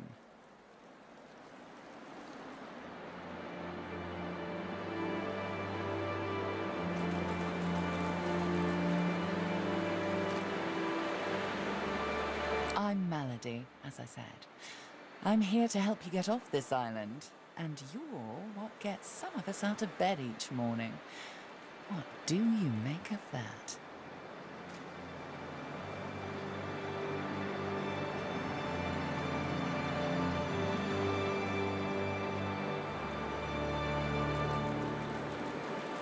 Well, first things first. She peers at you closely, a knowing squint in her eye.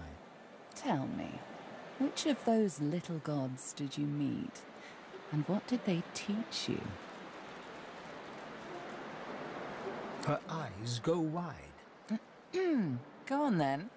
Show me what he taught you. I don't. Now go on.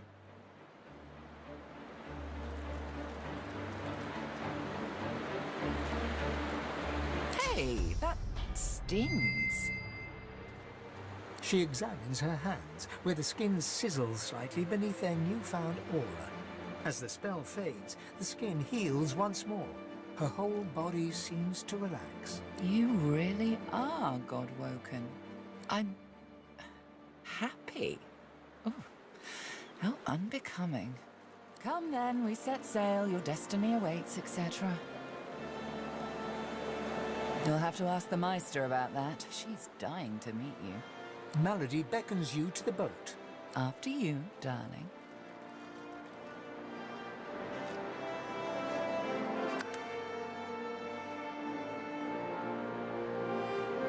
Boat first, questions later.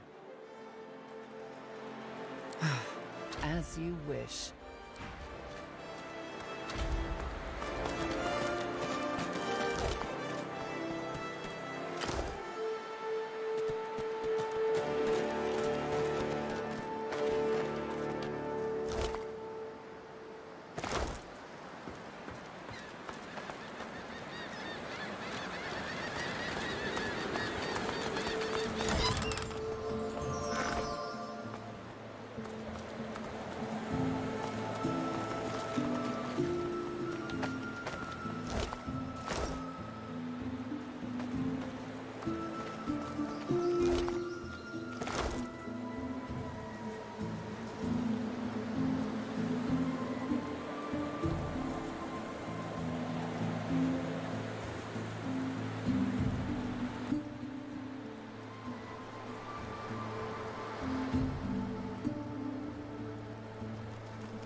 Let's go. Malady grabs the vessel with 2 hands and pushes it into the water.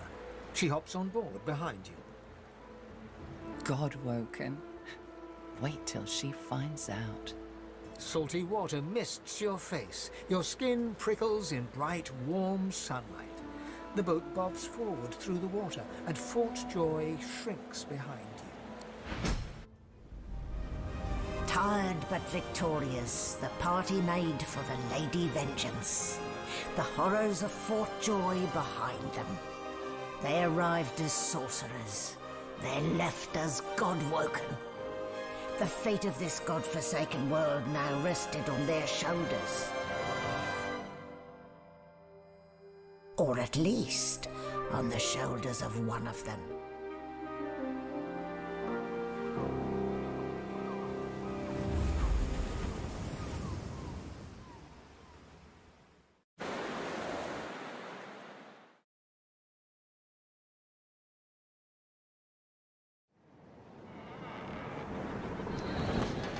A light sea breeze kisses your cheek and carries away the smell of blood wafting up from the deck. In the distance, Fort Joy looms.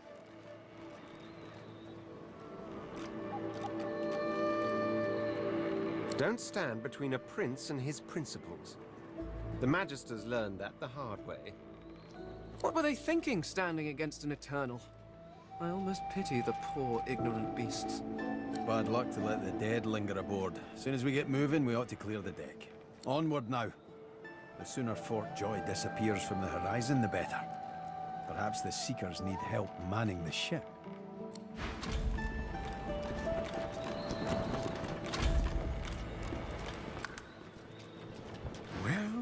Well, this is a fine sight. Utterly barbaric, of course, destroying a tree and turning it into a boat. Grotesque, but, well, look at it, Quercus. A floating nest, surrounded on all sides by salt water, pure poison to a tree's root. The great acorn could never reach us out here. Well, yes, of course we'll continue our research, Quercus. We're not monsters. Still, I must admit, you were right about the shield. It proved to be more than adequate. No!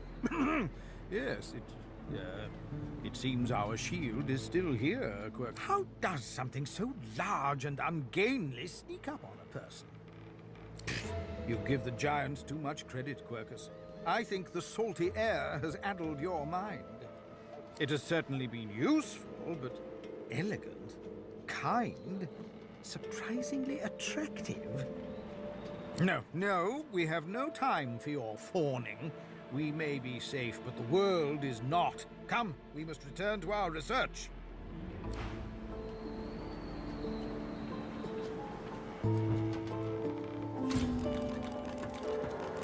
Lord. So close to escaping.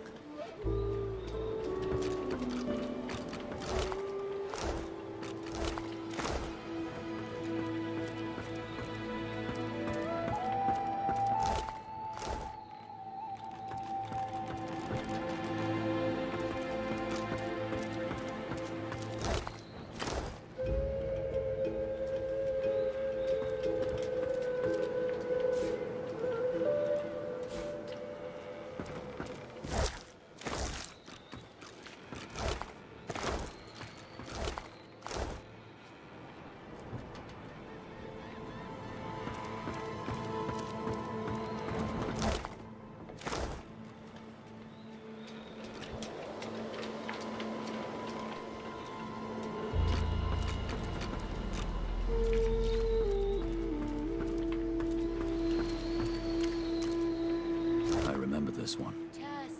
His name was Kerben. His friend's sword couldn't save him, Deliver us it would from appear. peril.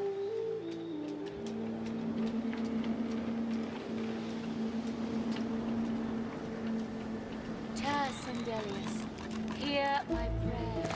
Show us the way forward. Deliver us from peril.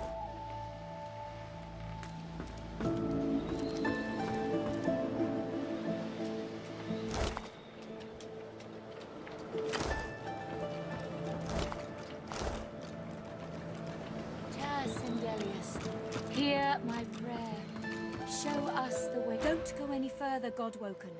We need you alive.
The ship won't sail. We had orders to search every corner of it and figure out what's blocking us. It's hewn from elven livewood. I thought I could communicate with it, but... She glances over towards a smouldering pile of ash on the deck nearby. That was Brendan. When the ship wouldn't answer my call, he touched the figurehead, and it attacked him, without warning. He burned, like he was made of parchment. Nothing. The ship is livewood, that much is clear. But I couldn't communicate with it. The Magisters must have done something, warped it somehow. I just don't know what. Her eyes flick over to the smouldering ashes once again, her head held at a despondent angle. Thank you. We were held captive together on this ship. He kept my spirits up. Now he's dead. Just remember what I said, Godwoken. If you die, then this was all for nothing.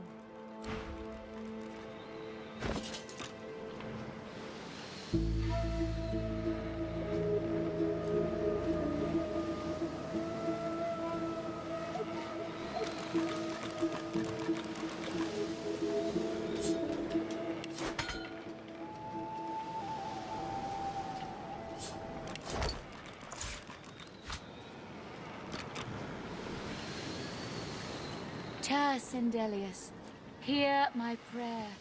Show us the way forward. Deliver us from peril.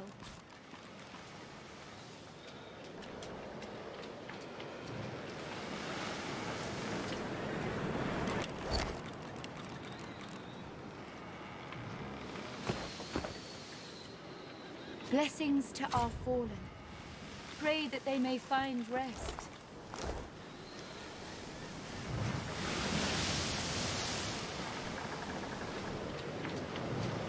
Sindelius. Pray to... Before you is a towering figurehead carved in the likeness of a dragon. It looms... There's an odd mark on the side of the figurehead. Battle damage, weather staining. It almost looks like a pattern hammer.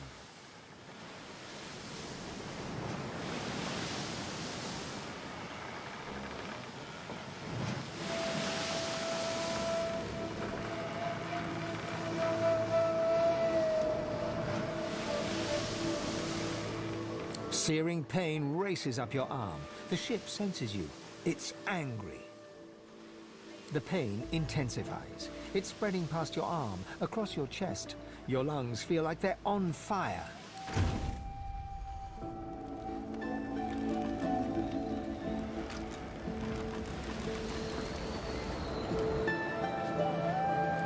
Be careful around the figurehead, Godwoken. We can't...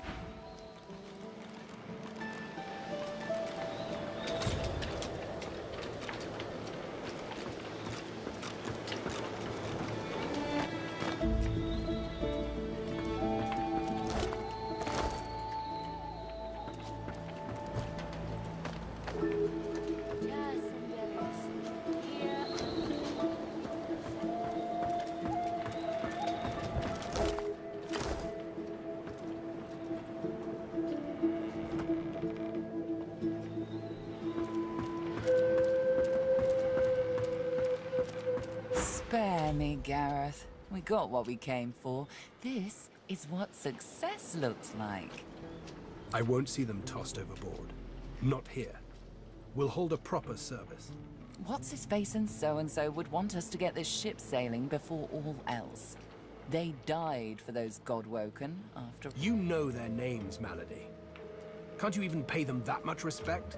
Gareth inhales sharply, then catches you out of the corner of his eye and smiles. Our guest stirs. Welcome, Godwoken. Glad to see you safely aboard. Very glad indeed.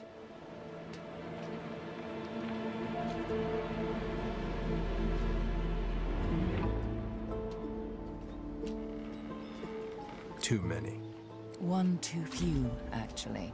Alexander, he's alive.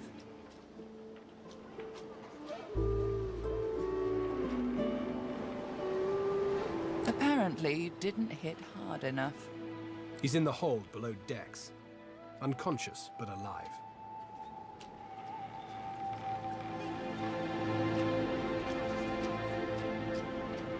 question him. Someone has been hunting your kind, and Alexander fancies himself the only Godwoken worthy of ascending. As far as we know, you may even be the last still alive. If Alexander is guilty, he'll face justice. What could possibly be more urgent than getting this boat moving again? She's mute. We need to free her tongue.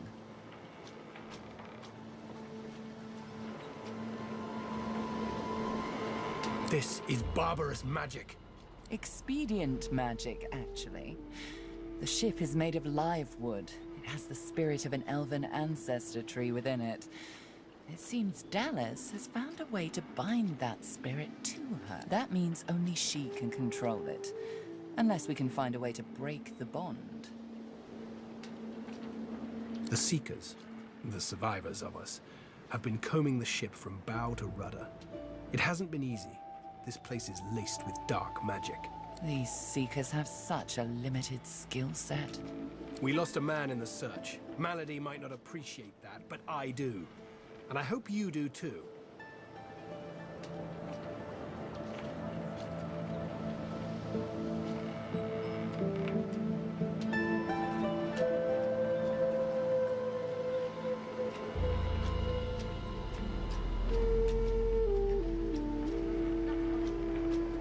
I'm sure the Godwoken will be able to get the ship moving. They kind of like to feel useful, don't they?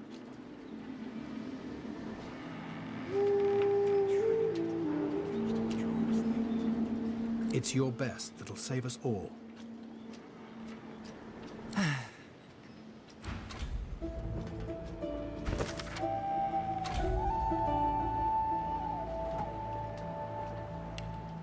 There must be some way to get this ship moving. There has to be.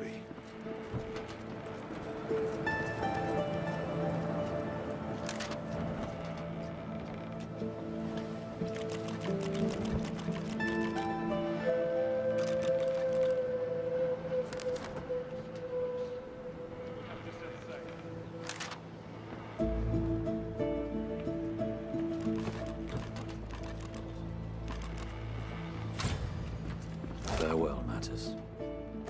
You did the Seekers proud.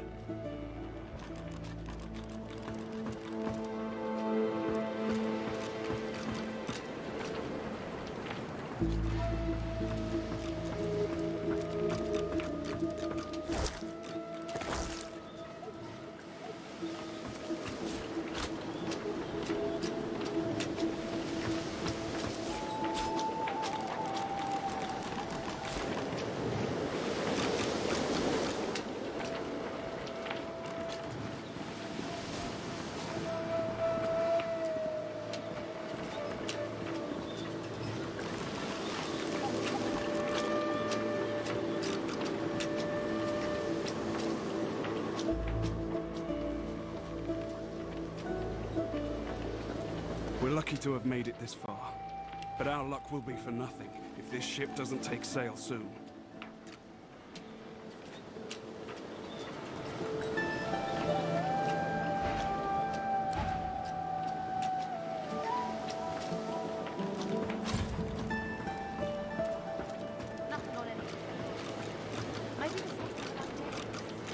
You made it, Godwoken. Good. Not all of us did, though. The sooner we leave this island behind us, the better.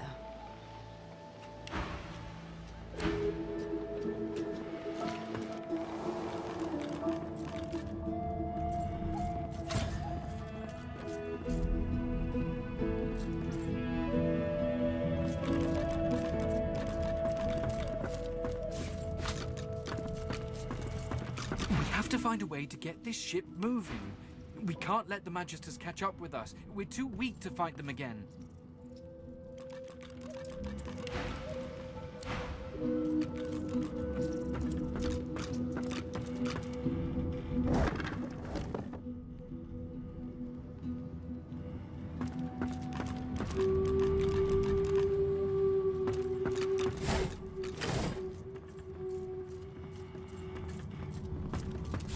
Rubbish.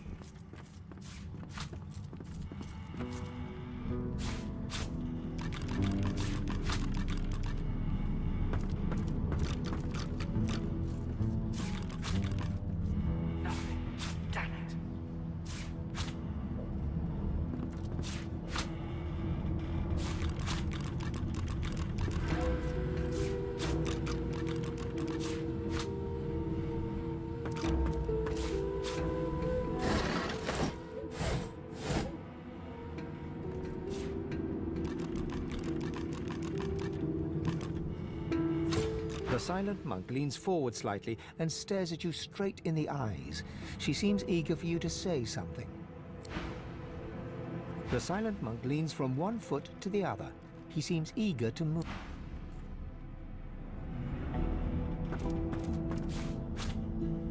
What am I even looking for? Will I know it when I see it?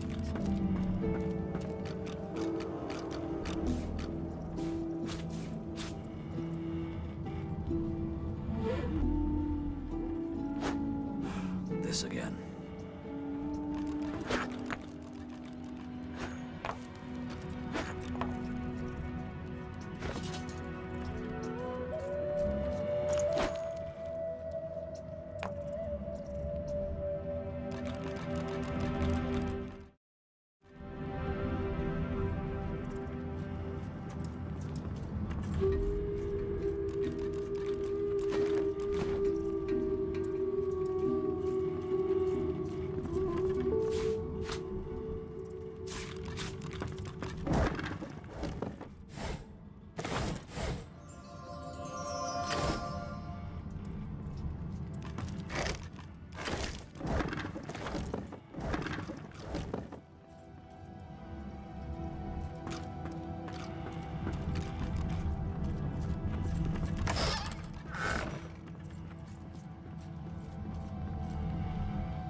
Let's team up, you and me. What do you say?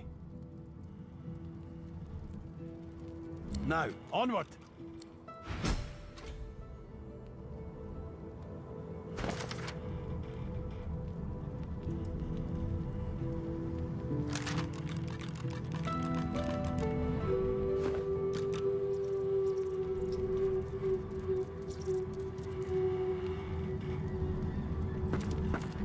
How you doing? You creatures with your legs and arms and your opposable thumbs. You always want to steer the ship. You need to trust the ship. It knows what it's doing. It goes... la la la la la la la. Or something like that. It's pretty catchy, but I can't remember how. Oh, she opened it and looked at the marks on the... All right. Go to the nose bit of the ship. Open the book. Look at the markings inside it. Sing the song. That's always entertaining. For me, anyway.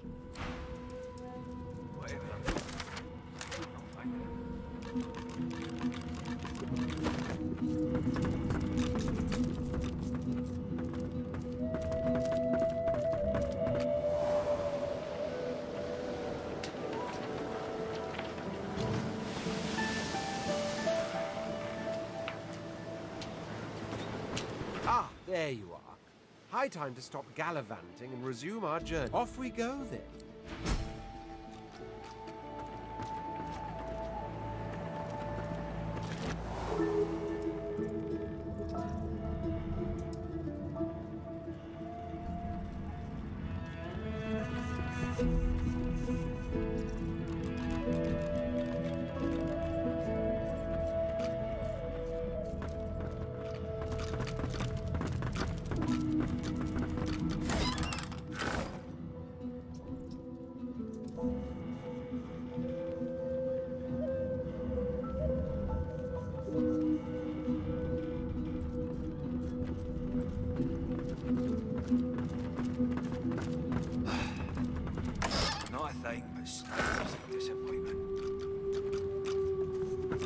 I must say, you may not be an eternal, but you are certainly not as temporary as... Personally, I am just glad that I do not have to walk back to Reaper's Coast.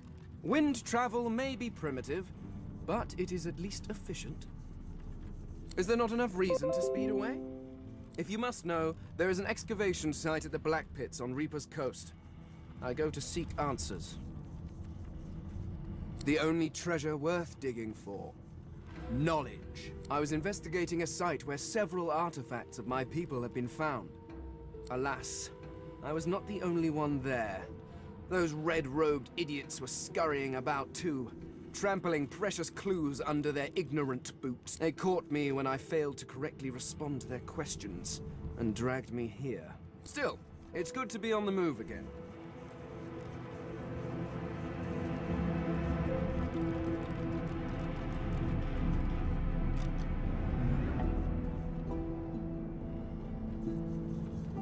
They simply asked me what I was doing there, and I simply told them to be gone from my lands. I may have used the phrase pathetic mortals. Come to think of it, I may have used it several times. Damn fools. The faster we leave them behind, the happier I shall be. Well, you see, I have a rather pressing engagement. The skeleton breaks off mid-sentence as he notices your hand. He pulls out a notebook, flicking through it, running a finger down the page. Physical contact, voice lowered, coy looks. Good heavens. Is this a mating ritual?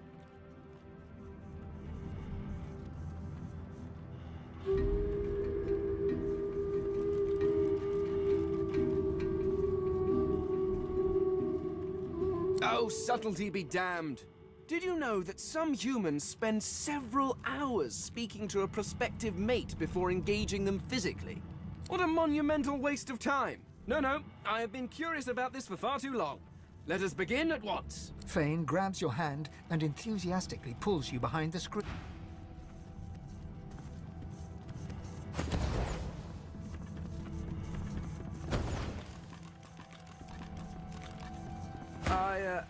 Well, that was most unusual. I mean, I had read all the leading authorities on it, but I didn't think. It's just that thing you did with your tongue. It was quite unexpected.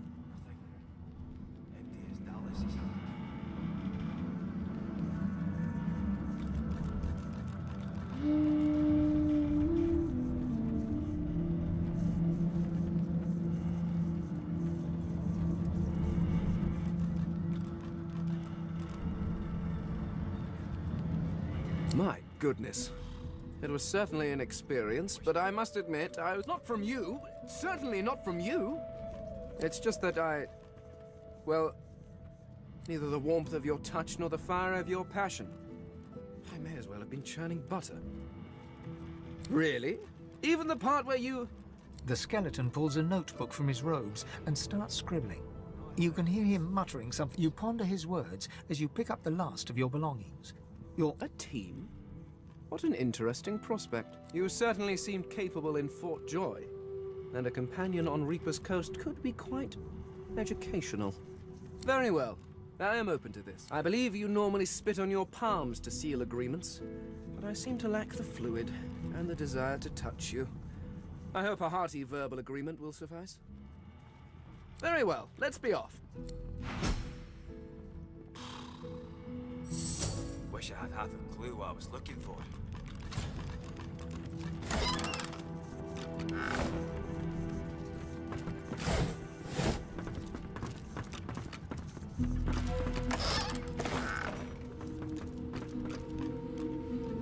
All that fighting will be worth less than nothing if we can't get this tub moving.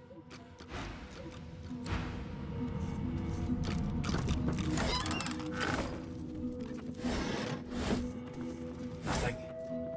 Empty as Dallas's heart. Still found nothing. Melody says if we can get the ship to move, we can go home. Home!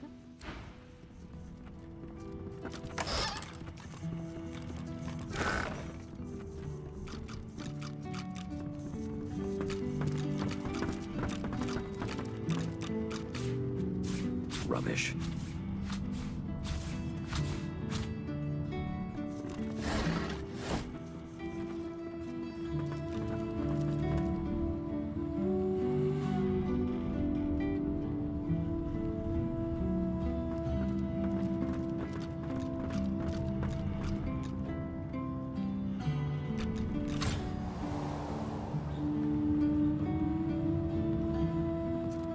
to be some clue. Dallas would have trusted someone with a secret, wouldn't she? Unless there's someone still inside.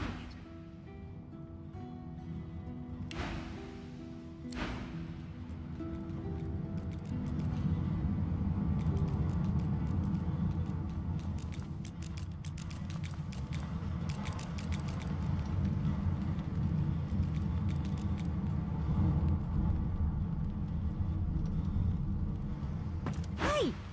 You're here! Pretty nice boat, eh? We got an upgrade. There's got to be another way to get it going, but we can't find a way into Dallas's room. Maybe you can see something we can't.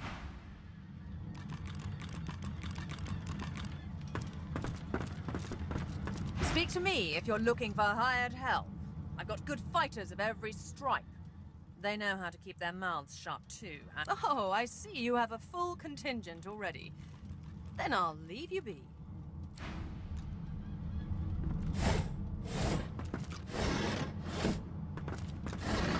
Allies for hire.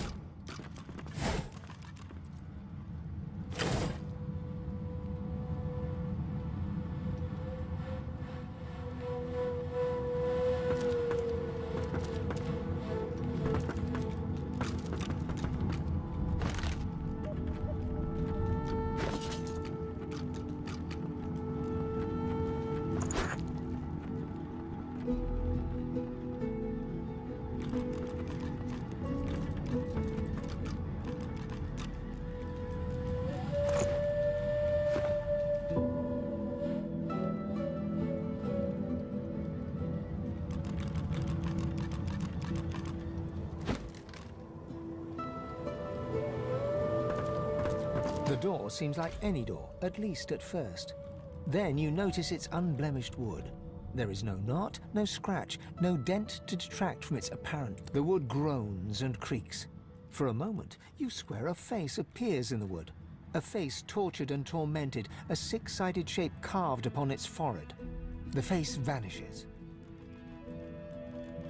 The thud of your fist upon the wood.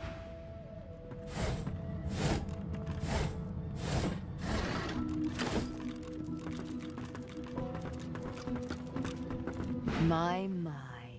Look what the ship's cat drew. You were on that luckless lot of timber that met with one tentacle too many, weren't you? Yes. Oh, but you've come a long way. Rather boring, sometimes, to travel by oneself. We could see where the road takes us together. By all means, think. I'm not going anywhere.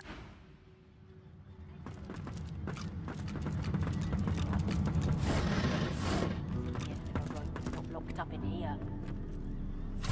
Magister Ranley, Corker's mate for the Divine Eminence vessel, Lady Vengeance. You keep saying that. It won't save you.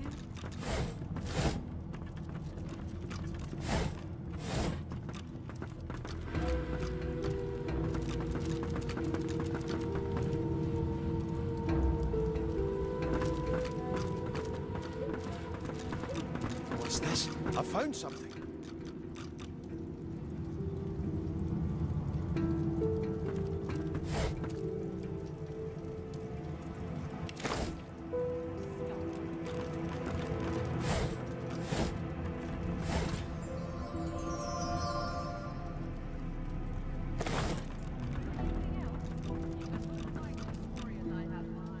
If it were up to me, you'd be swinging from the end of a rope. A young woman shifts her weight between her feet as though swaying her hips to an imaginary beat.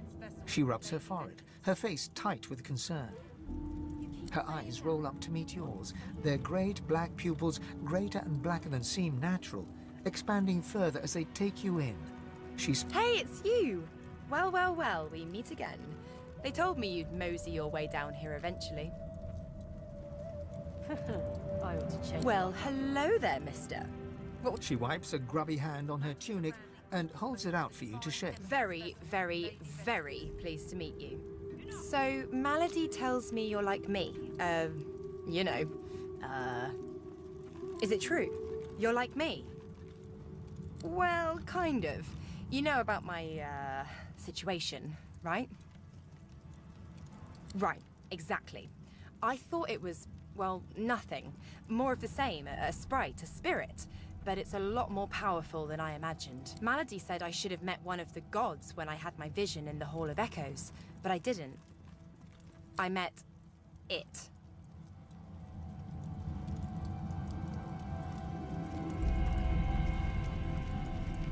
I can tell the difference.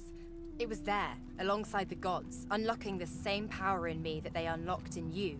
I don't know what this thing is, but I'm gonna get it the hell out of my head and make it sorry it ever came knocking. What's your deal? Ooh, the mystery and intrigue of it all. Colour me interested.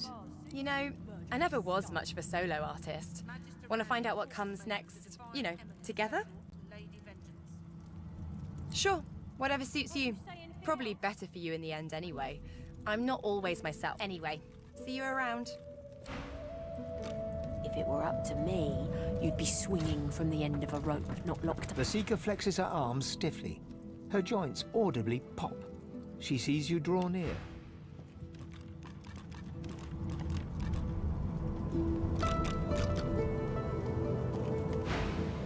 I owe you, Godwoken. Without your help, I'd likely still be a prisoner around here, not guarding Alexander the Bloody Divine himself. She nods her thanks and immediately winces, laying her hand on the back of her neck.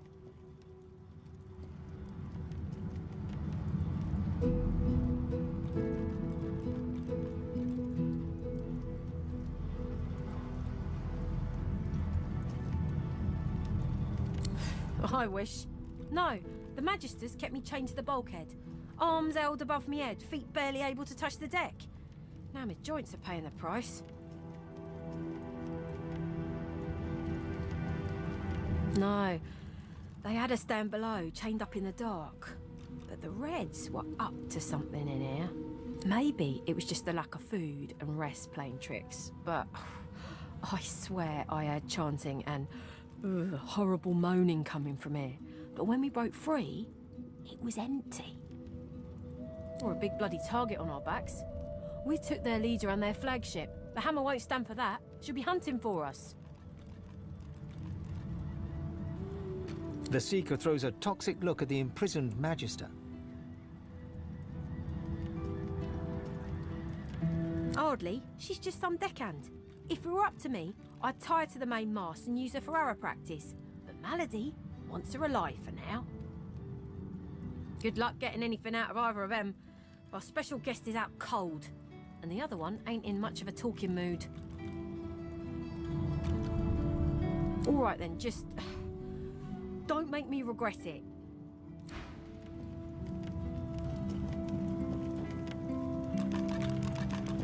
I'll keep an eye on the Red until the cage is locked again.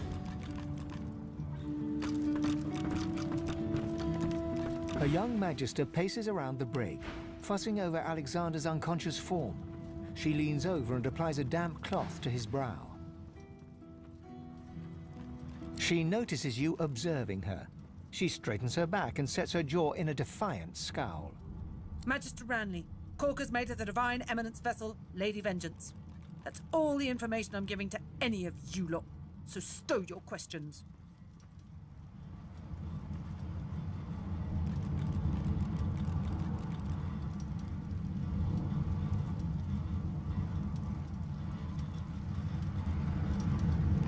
Ranley, Corker's mate, Lady Vengeance. Magister Ranley, Corker's mate of the... The Magister falls silent, but stares at you with unwavering defiance. There's a shift in the Magister's expression, a flicker of doubt. I'm a good Magister, loyal. But Dallas, something about her has changed. She's toying with dark magic, like a common sorcerer. She used to sing to the ship. It let her control it. She had this old book of hymns and incantations. It was only ever in her hands, or else locked away in her cabin at the stern. That's all I know.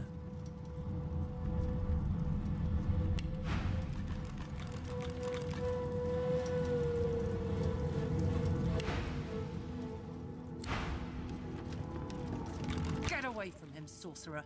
That's the divine. All right. Don't harm him. Bishop Alexander lies supine on a bare wire cot. Though unconscious, his eyes are only half closed. His swollen jaw hangs open at an odd angle. Bruises swell beneath his eyes, and a shallow gash zigzags from his right ear down to his beardless cheek. Unconscious, he looks more boy than bishop. Someone has wiped the bishop's hands clean and folded them neatly over his abdomen. They rise and fall in shallow, jagged swells. A beautiful six-sided gem rests on the bishop's chest, hung round his neck by an ordinary oiled rope. Too late for that now, Red. The bell can't be unrung. The gem sits heavily in your pouch. His face contorts with agony and his eyes flutter, yet he doesn't return to consciousness. No matter how loud you shout your questions, you get no response from the unconscious Alexander. You spoke, didn't you? Ha! I knew you would eventually. Magister Ranley, Corker's mate. Too late for that now, Red. The bell can't be unrung.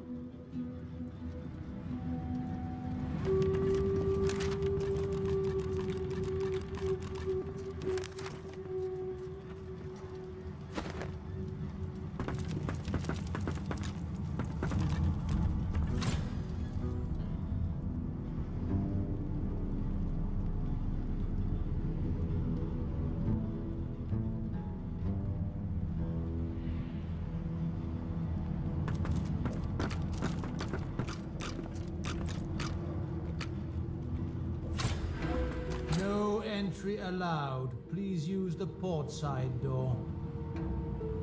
Listen up so I don't have to repeat myself again. I am not an entry door.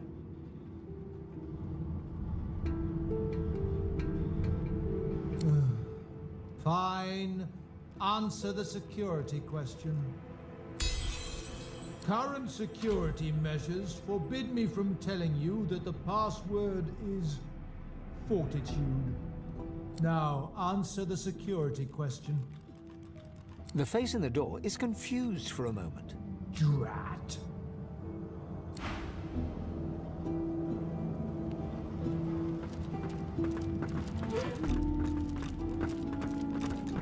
I've plenty of fighters for hire. Oh, I...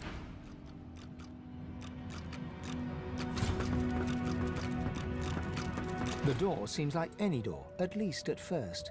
Then you notice the wood groans and creaks. For a moment, the face vanishes. The door remains closed. It seems you need more than a password to open. The door remains unmarked. The anguished face appears once more. It dips its forehead towards you and waits. A shudder of pleasure racks the figure in the door. It seems to breathe.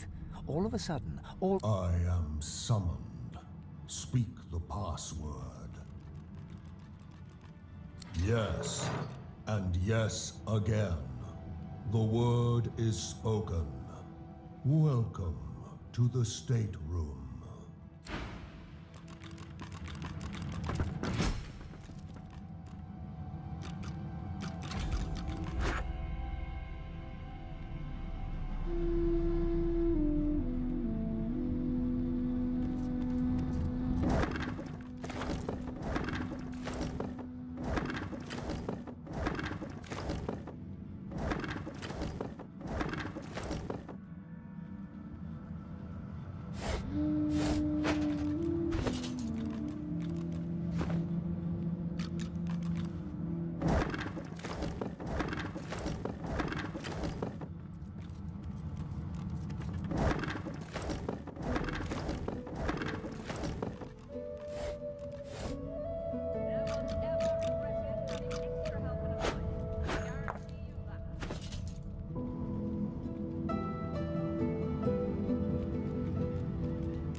Just one more moment, please.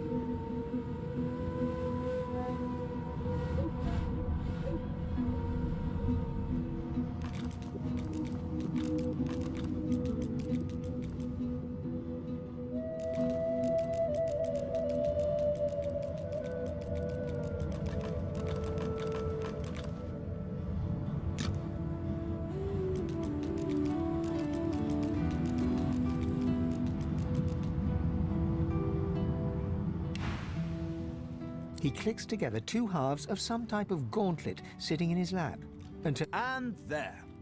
Rescued at last, am I? To whom do I owe my thanks? I'm a prisoner, of course. Do you think I'd be sitting here calmly if I was a Magister holdout? That infernal Dallas woman left me trapped here, too weak to escape. It seems I'm in your debt. Dallas took a particular interest in me and my skills. I'm an expert in healing, crafting. She kept me here to do her bidding. Until you took her flagship from right under her nose, it seems. I've offered my services for gold in the past, yes. But my labors for Dallas were far from voluntary. He extends his arm and pushes up the sleeve. Beneath, the skin is withered and discolored, as if it were magically decayed. She used some form of domination device on me, forcing my hands to do her bidding, and half ruined them in the process. Oh, cast spells, tinker with relics, meddle with the laws of nature. He clicks the gauntlet into place around his withered forearm, his eyes on you the whole time. But that damn contraption that she used on me seems to have fogged my memory. The rest is a blur.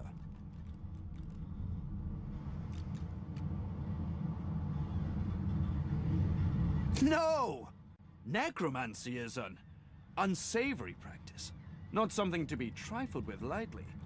This is but a cunning illusion of my own creation. His face abruptly creases into a smile. But come now, enough of Dallas and dead cats.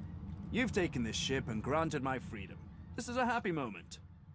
I'm afraid I cannot tell you what I do not remember. Could you pass me that copper wire just there? He takes the copper with a nod of gratitude. His sleeve slips back above his elbow. In its crook, you see part of a tattoo. A pattern of concentric circles rendered in black. Perhaps my memory will come back with time. But for now, I'm afraid there's little more I can add. I'm doing my utmost to be civil to you, under rather trying circumstances. Why must you push me like this?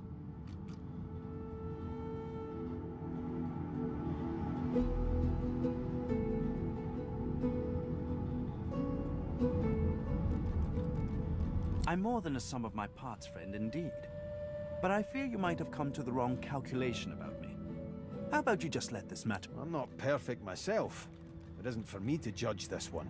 If this one was enslaved by Dallas, then he could still be under her thrall. Let the creature live. He is hardly worth our time.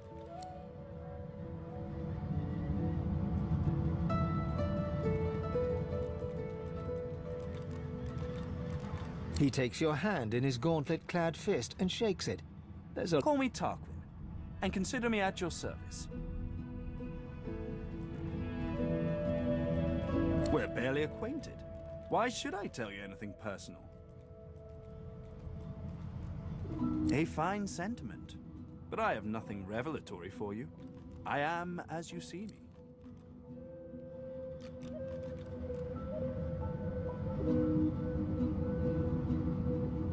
I must admit, despite what she did to me, I can't help but admire her a little.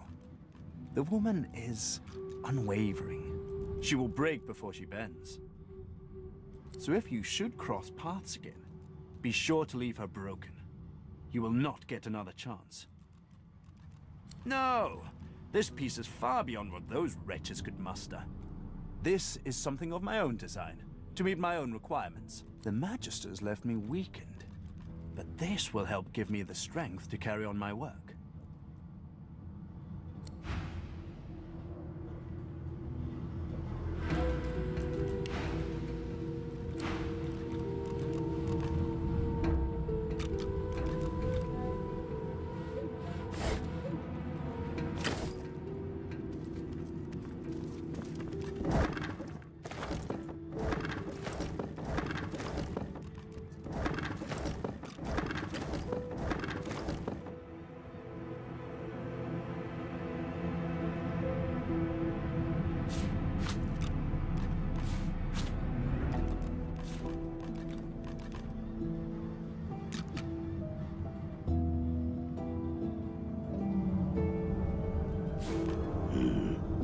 A pyramid? What a Rivellon is this for? Only one way to find out. Try using it.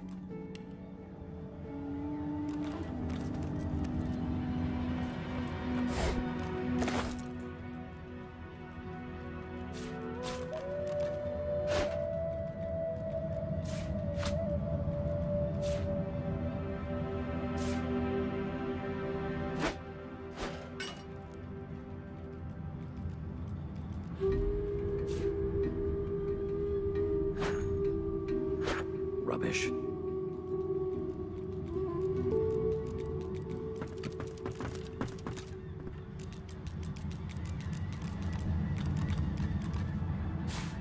What script is this? Whatever it is, it appears to be written in verse.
I'm a monster. I click and clack as I stalk my prey. My tail, I suffer. Don't touch me, my very being was Tarquin, that wretch, that rat. I ate an ill mouse and passed in my sleep, and the brooding boar brought me back on a lark, me miserable. Mumsy? Is she here? Mumsy, where are you? 'Tis I, Booply Bear. I am quite changed, but don't you? She... The cat begins to purr and rub itself on your ankle. Any friend to Mumsy is a friend to me. The song, of course. Trouble not my weary mind with duncery. The cat purrs, an eerie clicking sound. Tell Mumsy to come back soon. Now that I am but bone, I'm too light to trip the moving door. Oh, Quirkus, don't be like that. I was looking at his bone structure for academic purposes. There's nothing to be jealous of. I've spotted something.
You after something?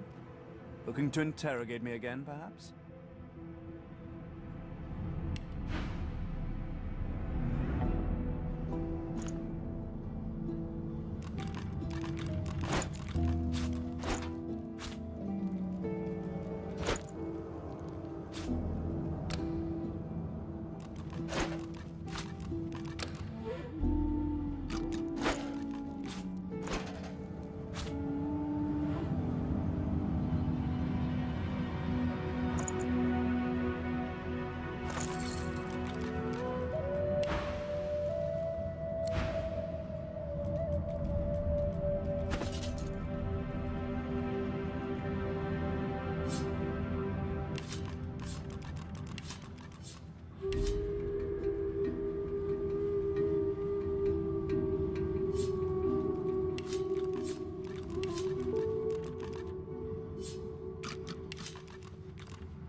You after something?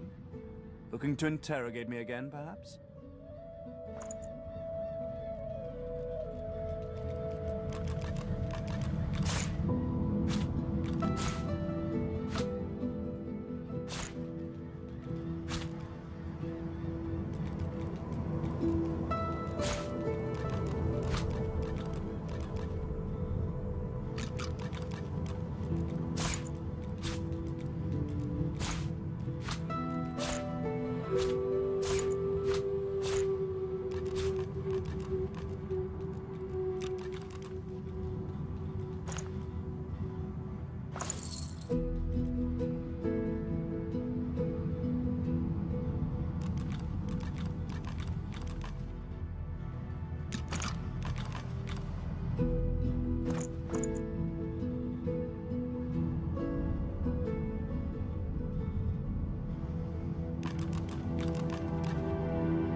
You after something? Looking to interrogate me again, perhaps?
For security reasons, please keep this door closed.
There must be something around here.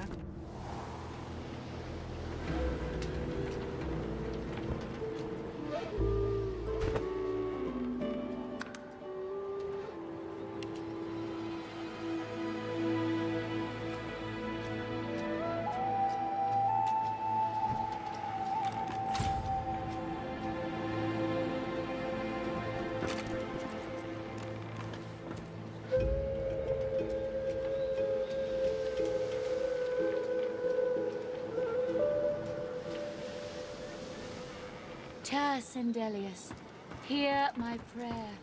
Show us the way forward. Be careful around the figurehead, Godwoken. We can't afford to lose you.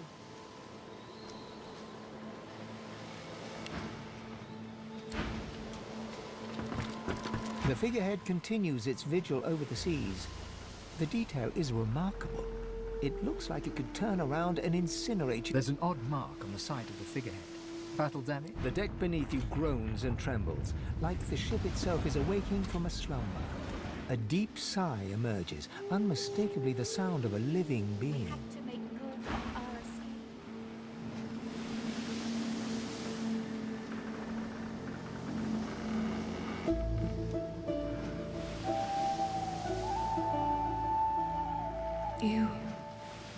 You are not the witch. You are not Dallas. You sang the song. Now you must decide my fate. Are you to be my new master?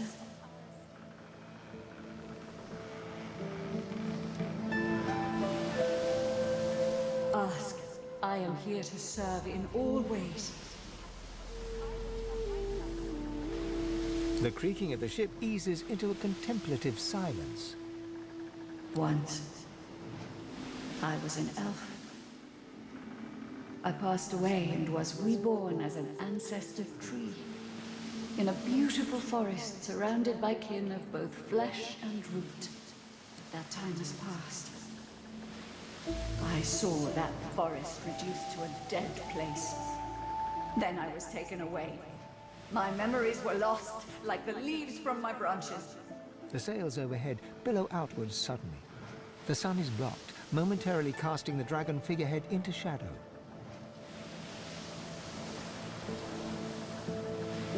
Majesties, they razed sacred elven lands and uprooted ancestor trees from the earth. I was one of them. They tore me apart and turned me into this monstrosity. The creaking of the ship beneath you ceases, as if it were awaiting your decision with bated breath. You are kind, but I can never be free again. Not truly. I am a vessel and must be guided. Let me take you wherever you wish. We can depart as soon as you are ready. The ship's awake. Good. Is she ready to sail? Dying to hear them. Meister Siva is one of a rare breed. She'd do anything in the name of a cause, and her cause happens to be you. She's desperate to meet a living Godwoken. She'll be exceedingly pleased we're en route. We'd better not leave her waiting. She's a bit particular. She's the founder of these Seekers, and she's powerful. That means something when I say it.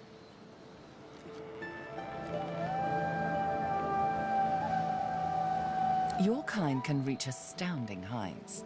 Meister Siva can help you do just that. A place called Driftwood hosts a putrid fish, putrid dwarves, and Meister Siva herself. You'll probably find it quite comfortable. We have to make good on our escape.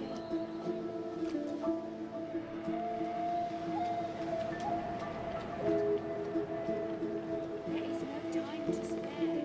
We have to put this island behind us.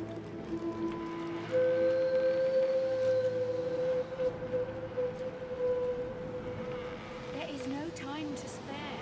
We have to put this island behind us.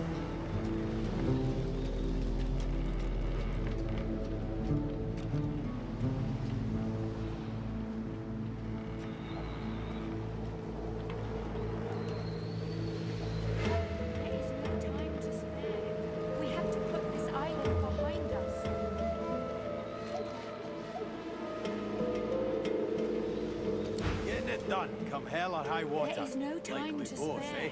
We have to put this island behind us.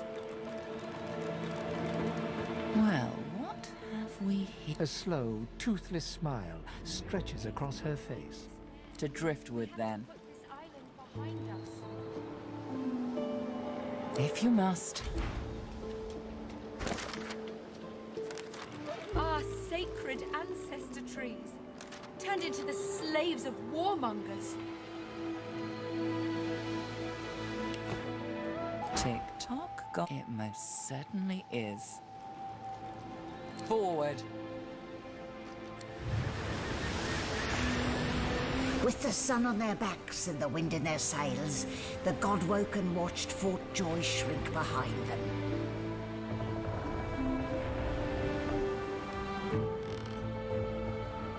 But their capture of the Lady Vengeance had not gone unnoticed.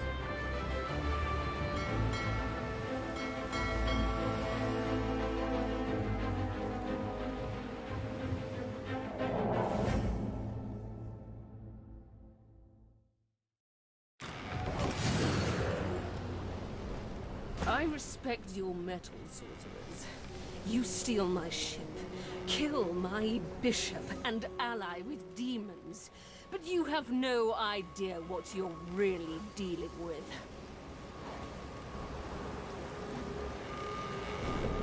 We are ready, mistress. Yes, but are they? I swear, mistress. I swear they'll perform admirably. Very well. Show me. Goodbye, sorcerers. This is my ship. I won't see it taken from under my feet. You act!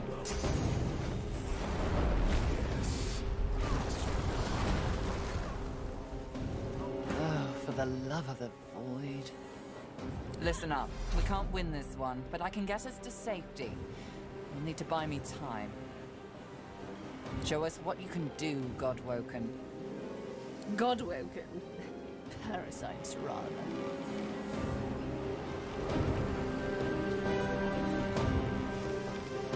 I'll take care of it, mistress.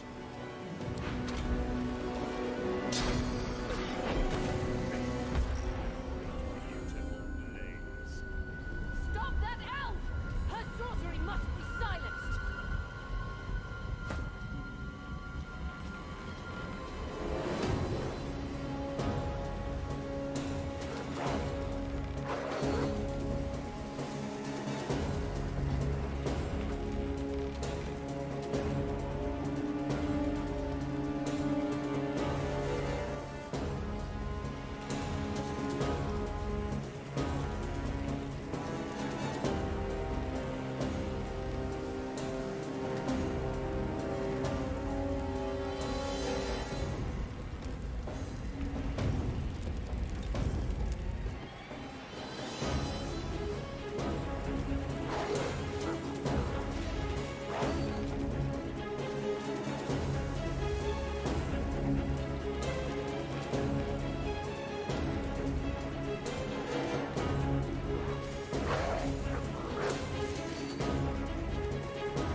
You sang the song.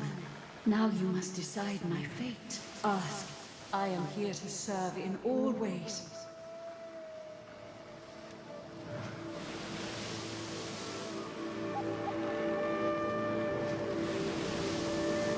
The sails overhead, Majesty. the creaking of the Once. That time has passed. the creaking of the ship, but You are... The ship's awake. Is she ready to sail? Dying to hear them. Meister Siva, we'd better not leave her waiting. She's the found. Your kind can reach a place called... You'll probably... From hell or high water. Turned into the slaves Well, of... a slow. to driftwood, then. It must... Forward.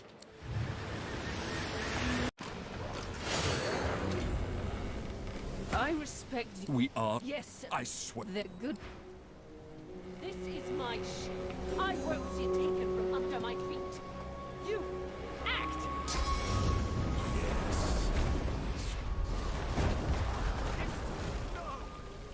Oh, for the love of the... Listen up. Show us what... Godwoken. I'll take...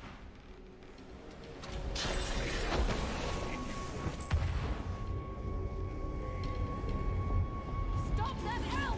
Her sorcery must be silenced!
in my belly, ready to burst.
Silence the demon!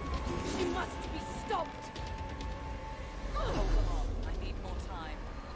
You will not take me again, Dallas.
father needs. Do it!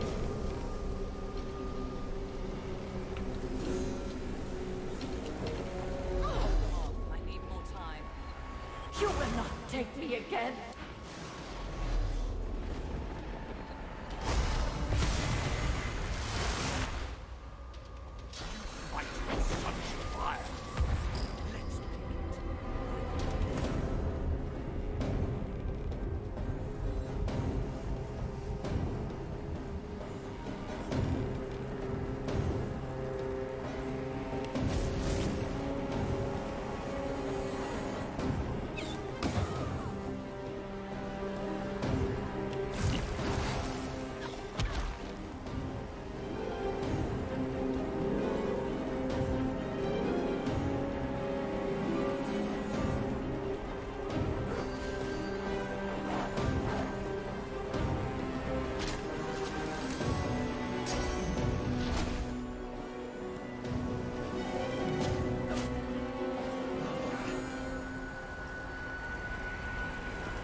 lava flowing through me. I can't contain it for long.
to burst.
With the help of the half-demon malady, the God-woken escaped through the veil that separates life from death.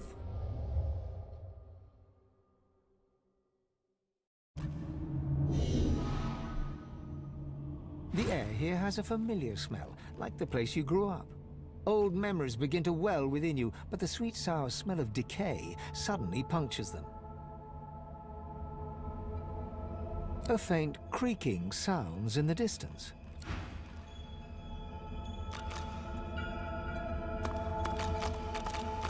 Is that a tree? What's hanging from it?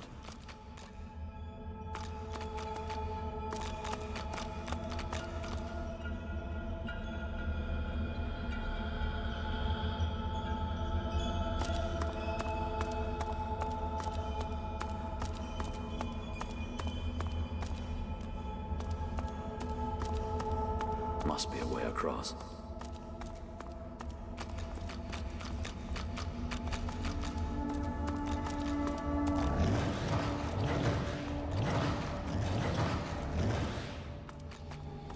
Relic. The gods. Are they dead? How can this be?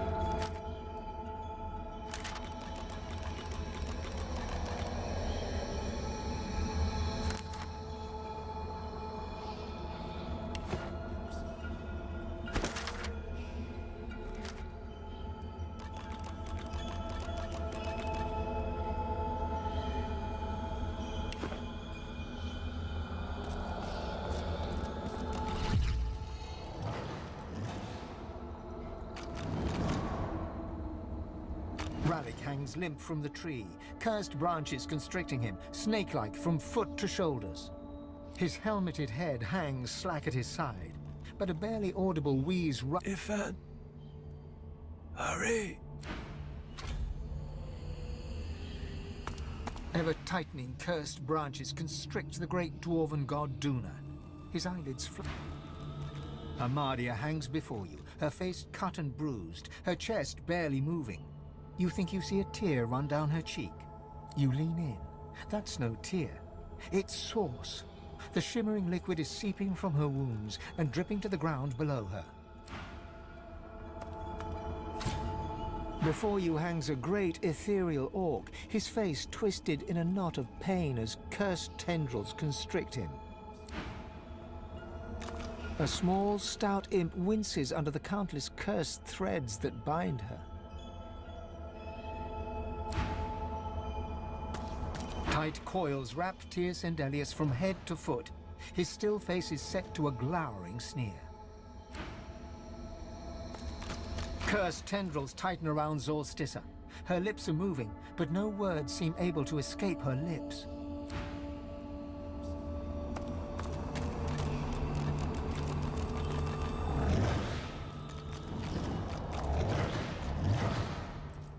Oh, how pensively our shield looks down upon us.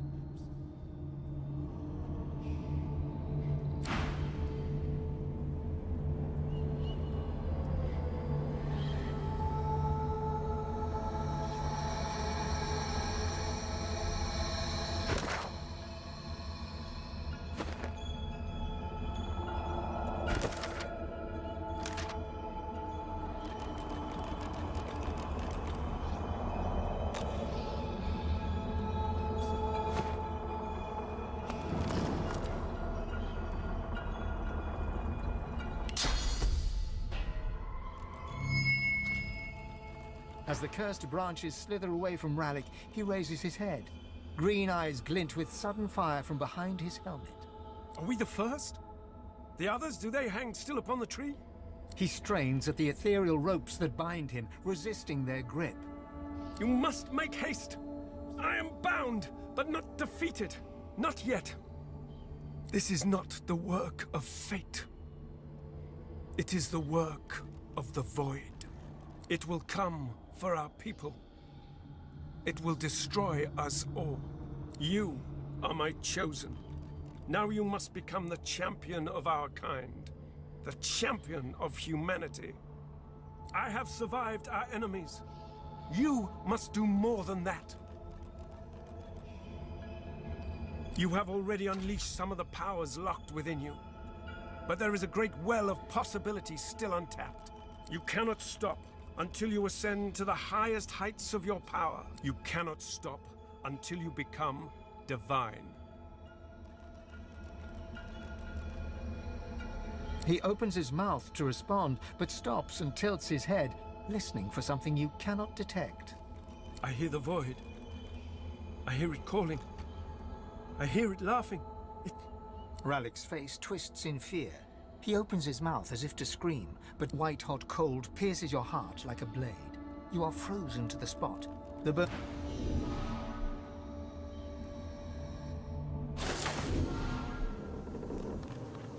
What's happened here? Where is everyone?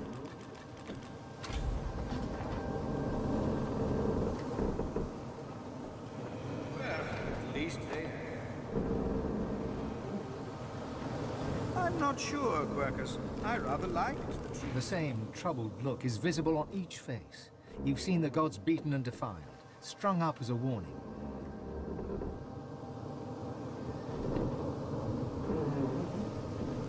I've got my weapon, I've got my wits. And now, I've got a new enemy. If the Void wants me, well, I say let it come. I'm ready.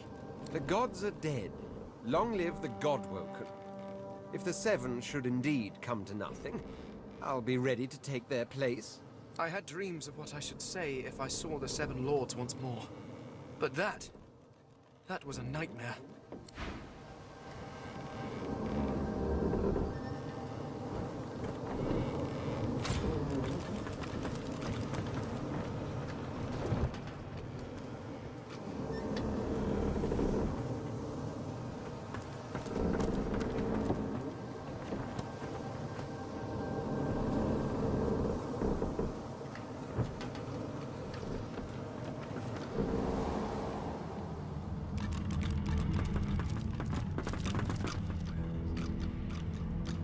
hidden away somewhere.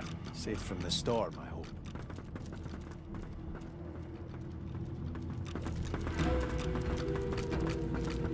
Not a soul down here.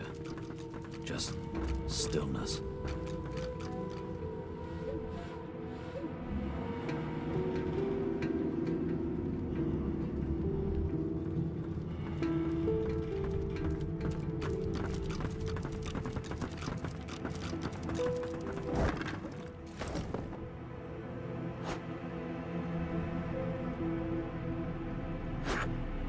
This again.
Where have you been? I can't keep this up much longer. We need to go.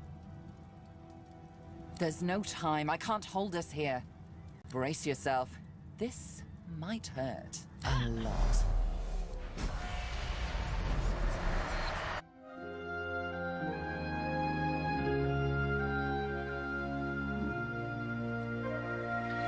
The chill of the Hall of Echoes clung to the Lady Vengeance as it returned to the shores of Reaper's Coast.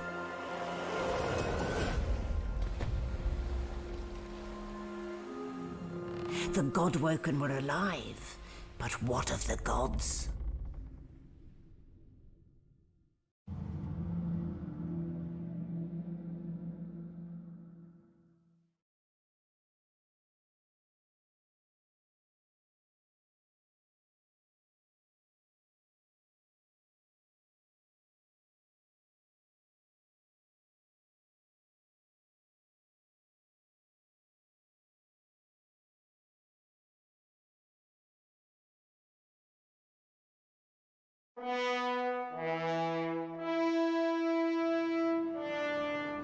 Solid ground materializes beneath your feet.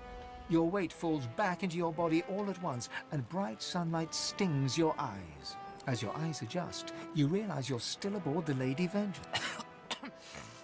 Malady explodes in a fit of retching that racks her body. At last, she sneezes. Better. Let's not do that again anytime soon, Well, we needed to escape, didn't we? So I took us the one place I was quite certain Dallas couldn't follow. I suppose you recognized the Hall of Echoes from those visions you'd had before. Realm of the dead, realm of divinity. I do hope you learned something useful on our little field trip.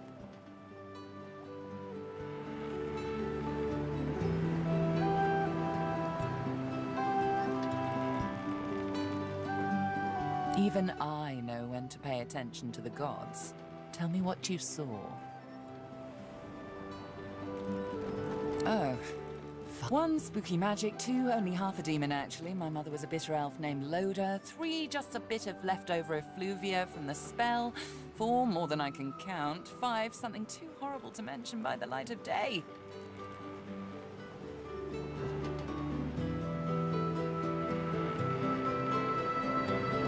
And now that I've answered every question a sane person could conceive to ask of me in this moment, let's carry on. I see. So, your god seemed uncharacteristically frightened, told you the void was coming, and that only you could ascend to divinity. Well then, it sounds like you need to ascend, doesn't it? And quickly. She inspects her fingernails with great attention, then looks up at you from under an arched eyebrow. Did they mention how you were meant to become the next divine? Well, luckily for you, Mama Malady is here. We already know you can bless, but as far as I know, you can neither see source nor take it as you see fit. I may not know much about divinity, but I do know that any god-woken worth their salt will know how to perform all these so fantastic feats. You need to go see the Meister.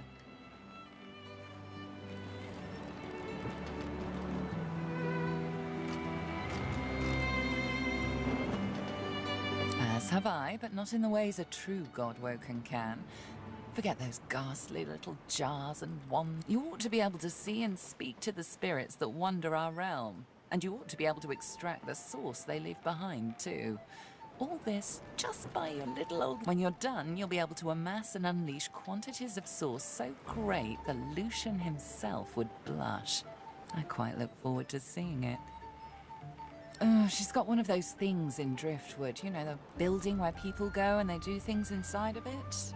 A home, that's it. She's got a home in Driftwood. Give me your map. There you are. Tell her I sent you and she'll handle the rest. You're at the beginning of a long journey, Godwoken. Long, but exceedingly interesting. Now, I must be going, and so must you. Shopping. Why, our faithful little sloop, of course. We can all ride together. Before you go, if I'm not back by the time you find out where our journey takes us next, you can call me back here. Tell the ship. She'll know how to summon me. And in the unlikely case you don't manage to do whatever it is you'll need to do to become what you need to become, you could call me, but I would be grateful if it doesn't come to that.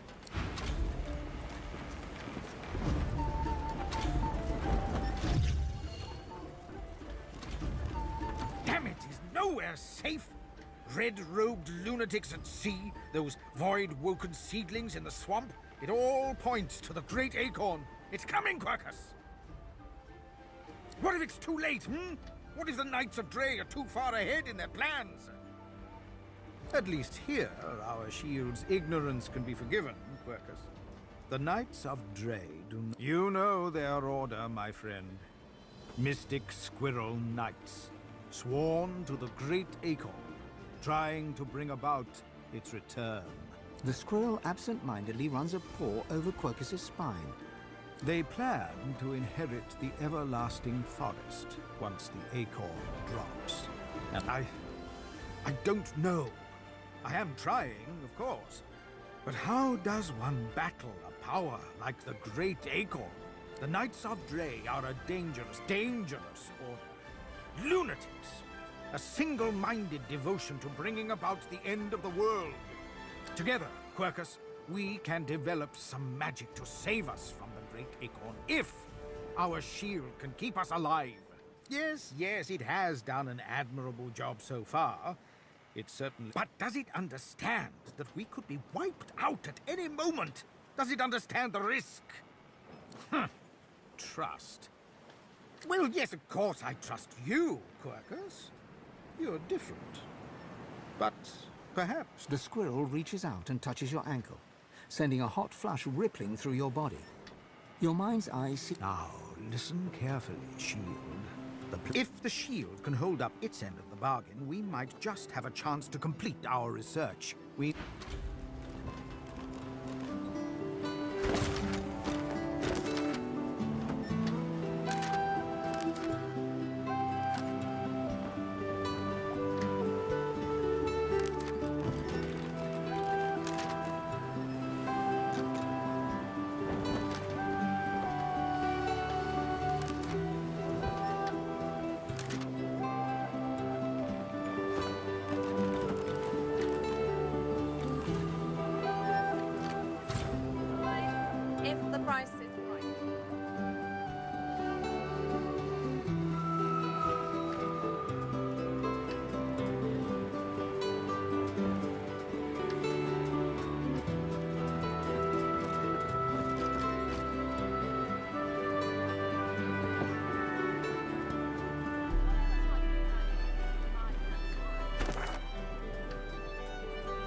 Ripper's Coast lies nearby. The sacred ancestor trees have long been coveted for its ability to resist magical attacks. I am different. I think and feel. It is the work of Friedemann. So Friedemann used source magic to keep me alive as I was torn apart and rebuilt. He made me feel every moment of agony, then marked my wood with a slave scar. When I was an ancestor tree, the mother tree demanded loyalty also, but at least I was one of many. Now I am...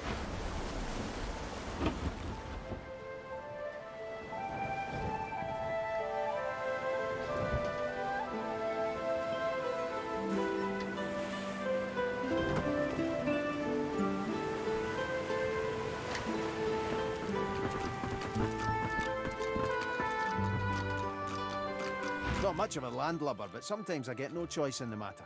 Besides, there's business to take care of.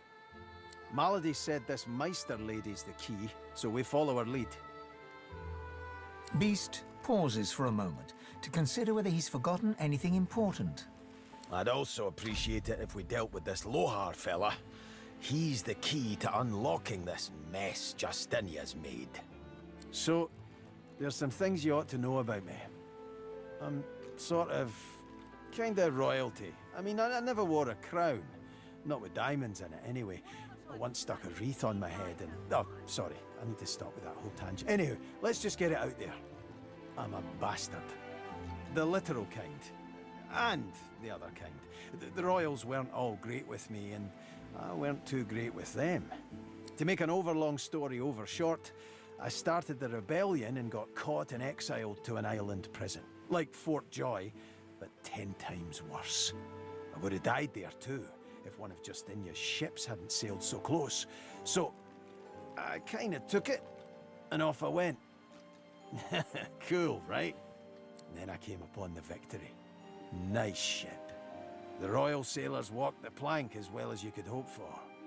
That's where I found the notes. Right there in the open, next to the manifest.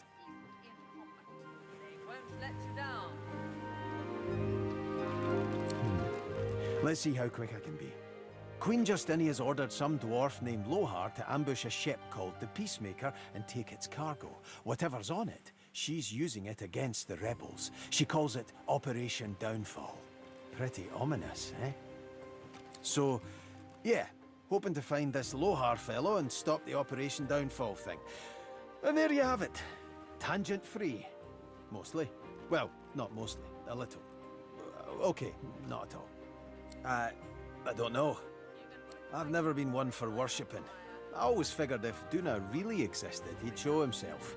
I mean, am I really supposed to ask some invisible dwarf in the sky to grant world peace? Or give me a pony? Yeah, sounded like a waste of time to me. But, then he showed himself. He said he could help me free our people if I helped him. And I left with more questions than when I started.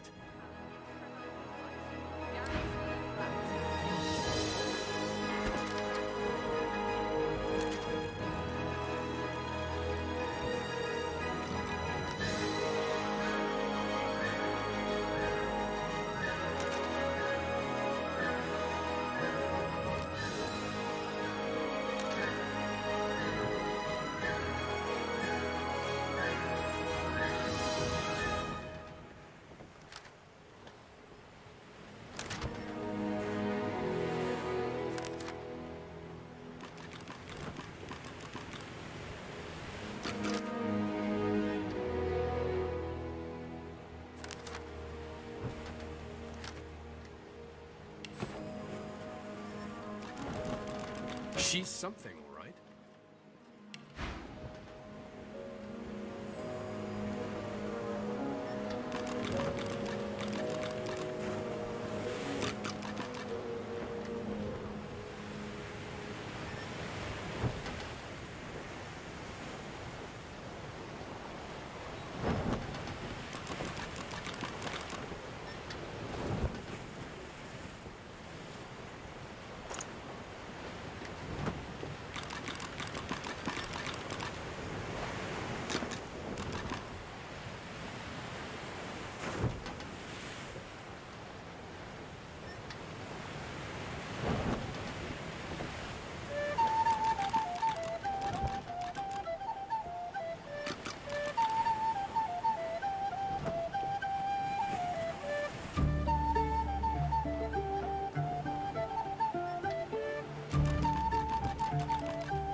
question Siva's trust in her, but Malady's usefulness is self-evident. As Lucian said, you will be eternally gifted when you act in my name.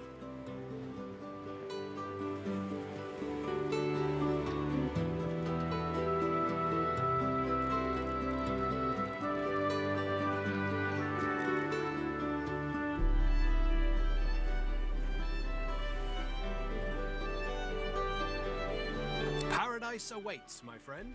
Not an actual paradise, of course. I don't think there's such a place in all of Rivellon.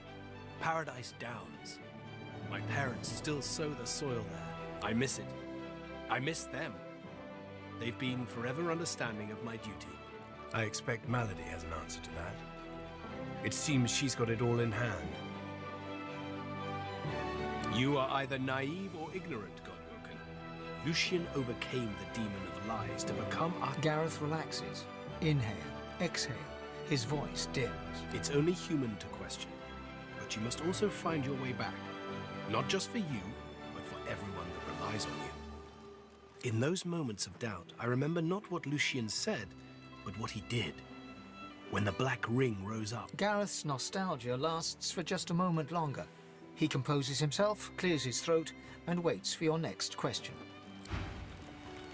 Hello again. And I think it's time to start repaying the favours. I could fetch some stuff you need, maybe. Ma always said I was a great runner.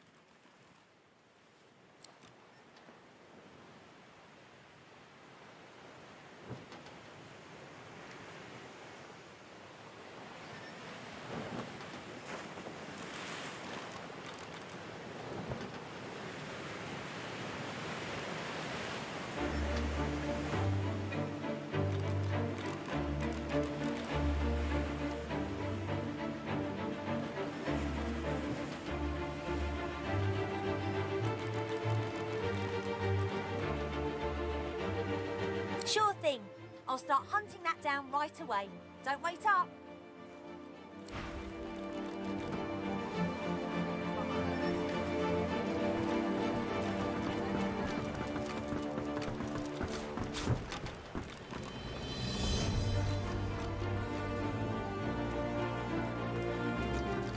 I've plenty of fighters for hire. Experts in blades, bird... Oh, I...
The silent monk cocks his right... The silent monk cocks his...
The winged stone figure reaches to the heavens, a majestic sight among the leaves and branches. You feel weightless, as if lifted by a silent wind. For just a moment, your mind is free of wonder and worry.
Boring.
Just a caravan. I remember one just like this picking me up. Could have been a shipment to Fort Joy. But what happened here?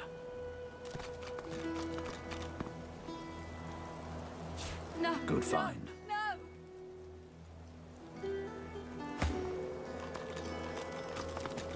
Can't be real.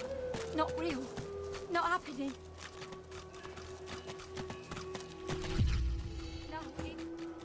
True. Can't be true.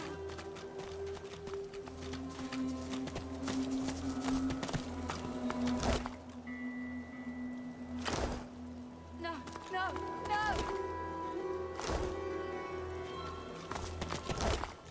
Can't be real. Not real. Not happening. No, it's not true. Can't be true.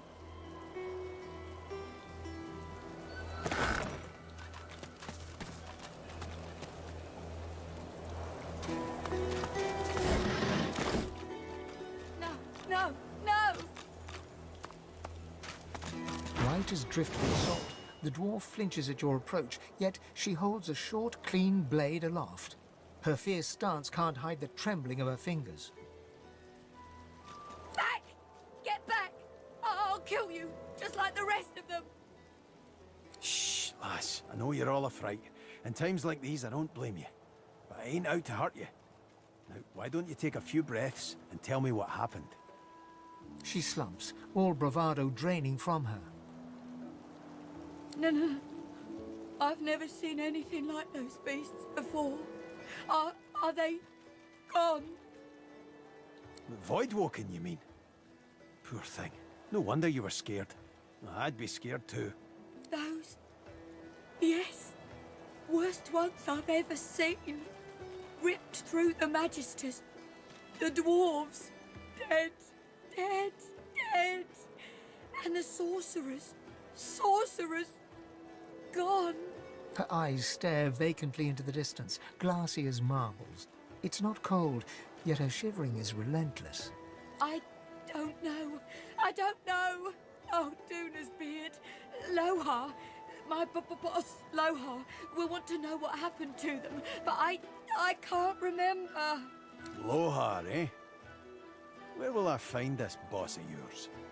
Oh, well, you'll find him in Effie's Emporium, neath the Black Bull. He's a fine man. A little gruff, yeah.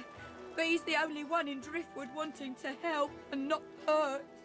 She looks up at Beast through tear-stained eyes, but you can see her resolve hardening as she remembers who she is and what she stands for. Oh, Seven Sympathy. I saw those things dragging the sorcerers along the cliffs towards the Wreckers' Caves. Oh, no more. She flinches at the slightest rustle of wind through the long grass. Terror in her eyes, she stumbles away from you.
What happened here?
A dying shark lies gasping on the sand, bleeding from the mouth and gills. It turns its dark and soulless eyes to you. Its bloody gills open in search of water, but find only air. It gasps in the air, struggling for the breath to speak. Its own blood froths at its mouth. No, die here. Monsters in the water.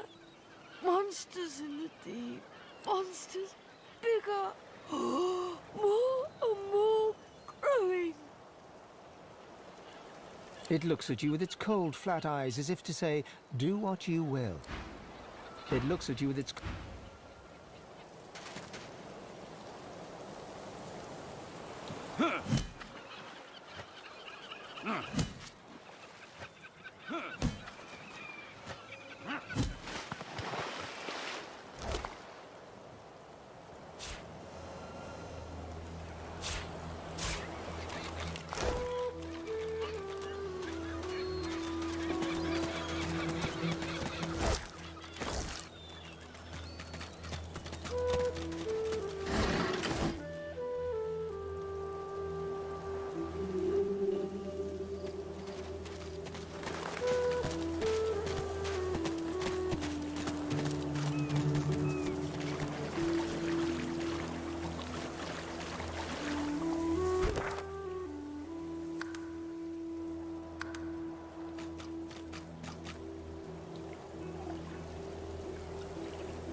Come on!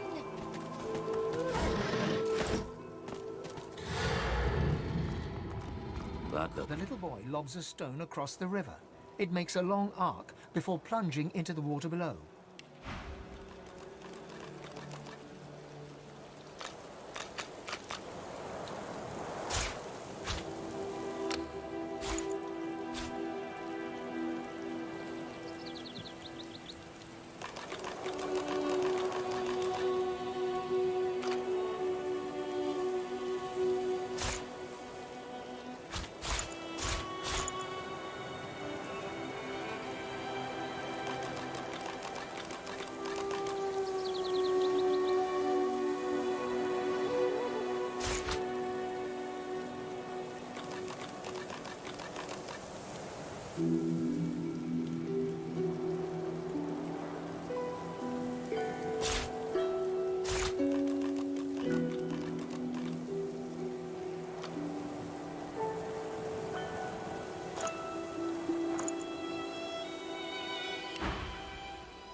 was a fight.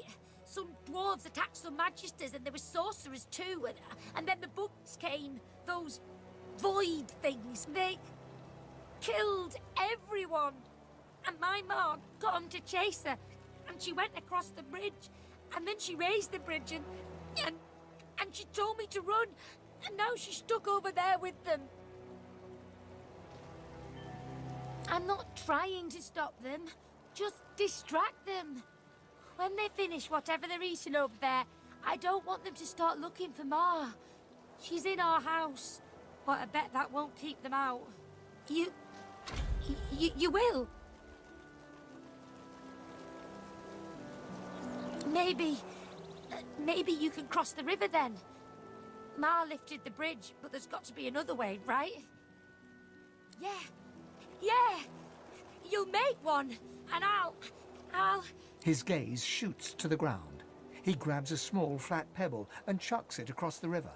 I'll keep distracting him.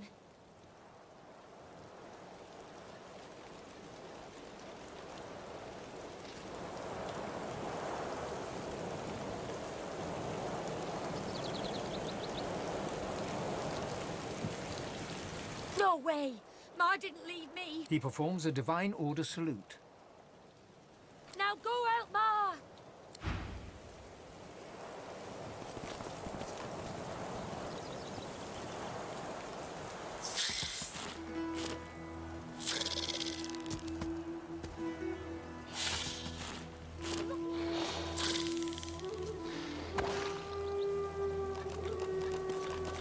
Ma, can you hear me?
Come on!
place.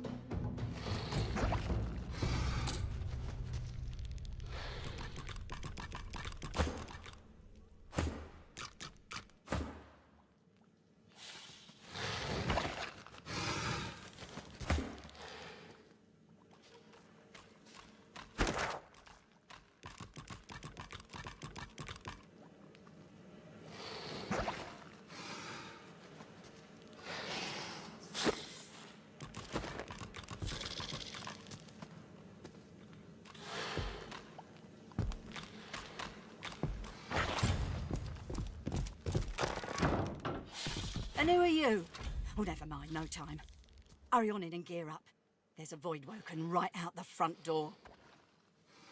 Lay low? My eye. I've got enough firepower to toast them all to ash. I'm getting those bugs off my front lawn. You in?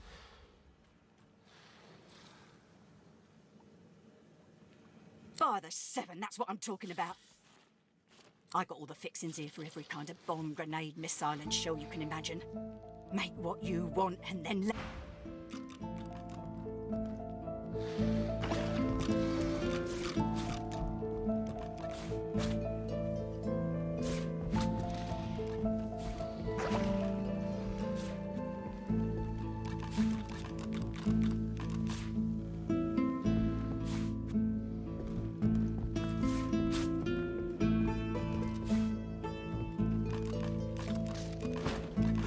This again.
Cellar, isn't it?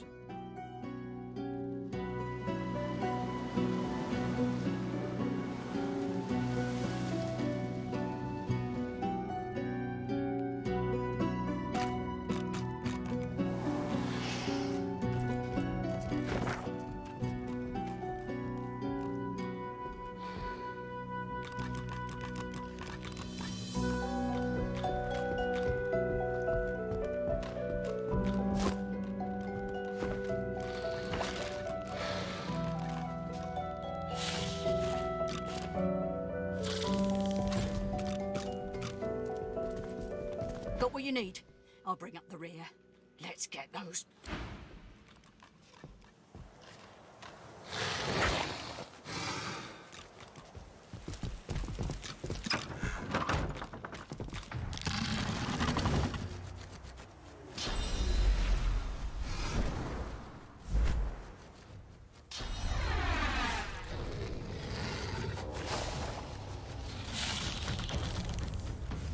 Ready, set, Squash!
Ugly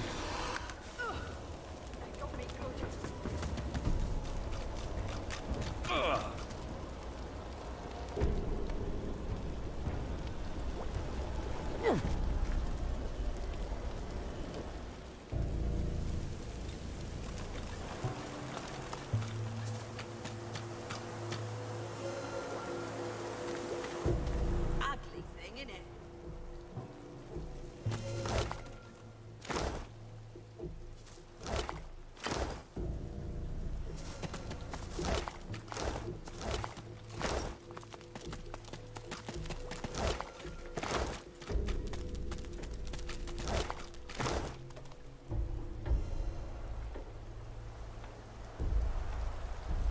Bugger.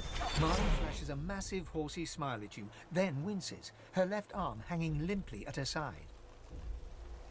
By the seven, that was something. What'd I tell you? Nice scratch on me. None that last, at least. Glad my little guy got to see it.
Oh, sure.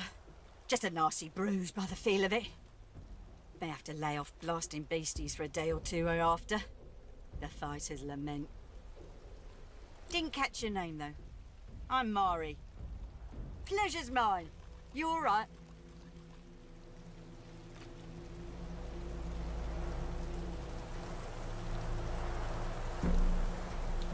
Dunno about you, but I never was afraid of bugs. Then again, if you hadn't rolled in when you did, I might be whistling Teedle-Dee in a Void-Woken's belly by now. I owe you one. A bug squasher, are you? Impressive. Hate to cut this short, but I ought to dash off. My boy's waiting for me. Mind lowering the bridge, though? I find myself slightly indisposed for the moment.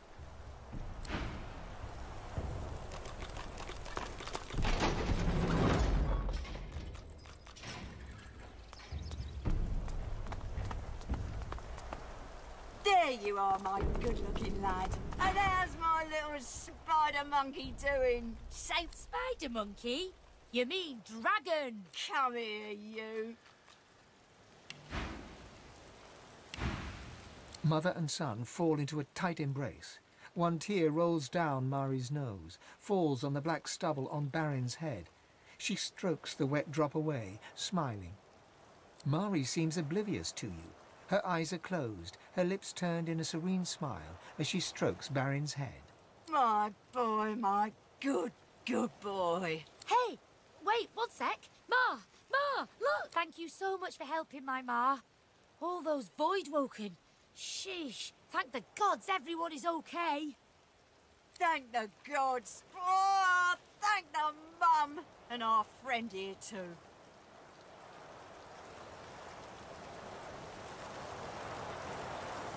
I know a good arm when I see one. I'll tell my cousin Raymond what you did. He's real high up in the Order, and he's visiting Driftwood as we speak. Could be he has some good work for you.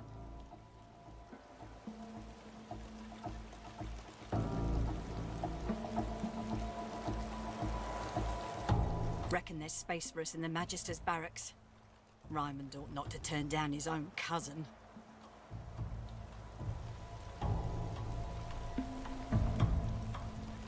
Some dwarves, locals, attacked a Magister caravan. Must have been sorcerers inside. Voidwoken must have sensed them.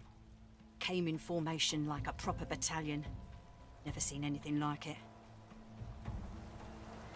Mari looks to Barin and flexes. He does the same back at her. Luck wishes. We're off into town. Best of luck to you, mate. And come say hi if you make your way inside.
Aye, the giant takes...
I'm sure there must be a safety switch down here somewhere.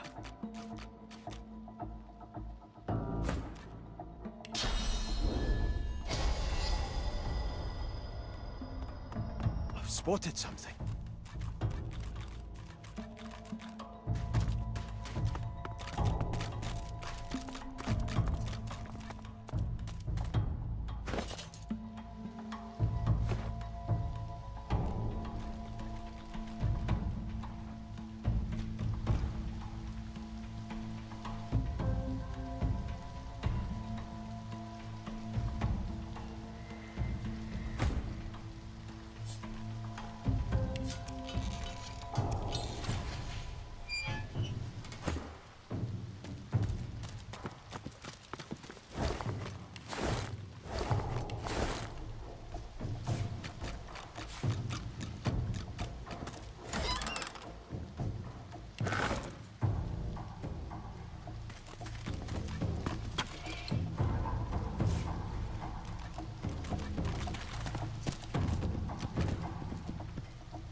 scruffy kid bounds up and stands before you, hands on hips.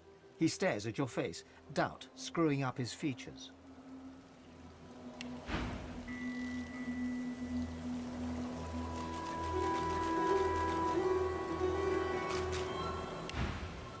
You Ben Mez? Yep, that's just what he said you'd say, Ifan. Righto, got a message for you. Chap called Baron Laveri wants to see you. Black Bull Tavern, first floor. The kid shoves his hands in his pockets and ambles off, whistling an off-key tune.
Did you hear? The eggs are gone. Gone for good. No one to keep them warm. No one to keep... Not my eggs, our eggs. All the family, all the eggs, every...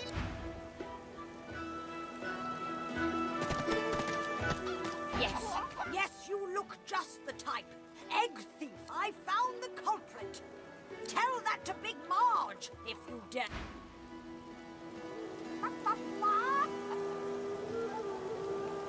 Eggy, Eggy, gone, gone. Baby Eggy, gone. Help! Help! Marge! Marge! You were... Where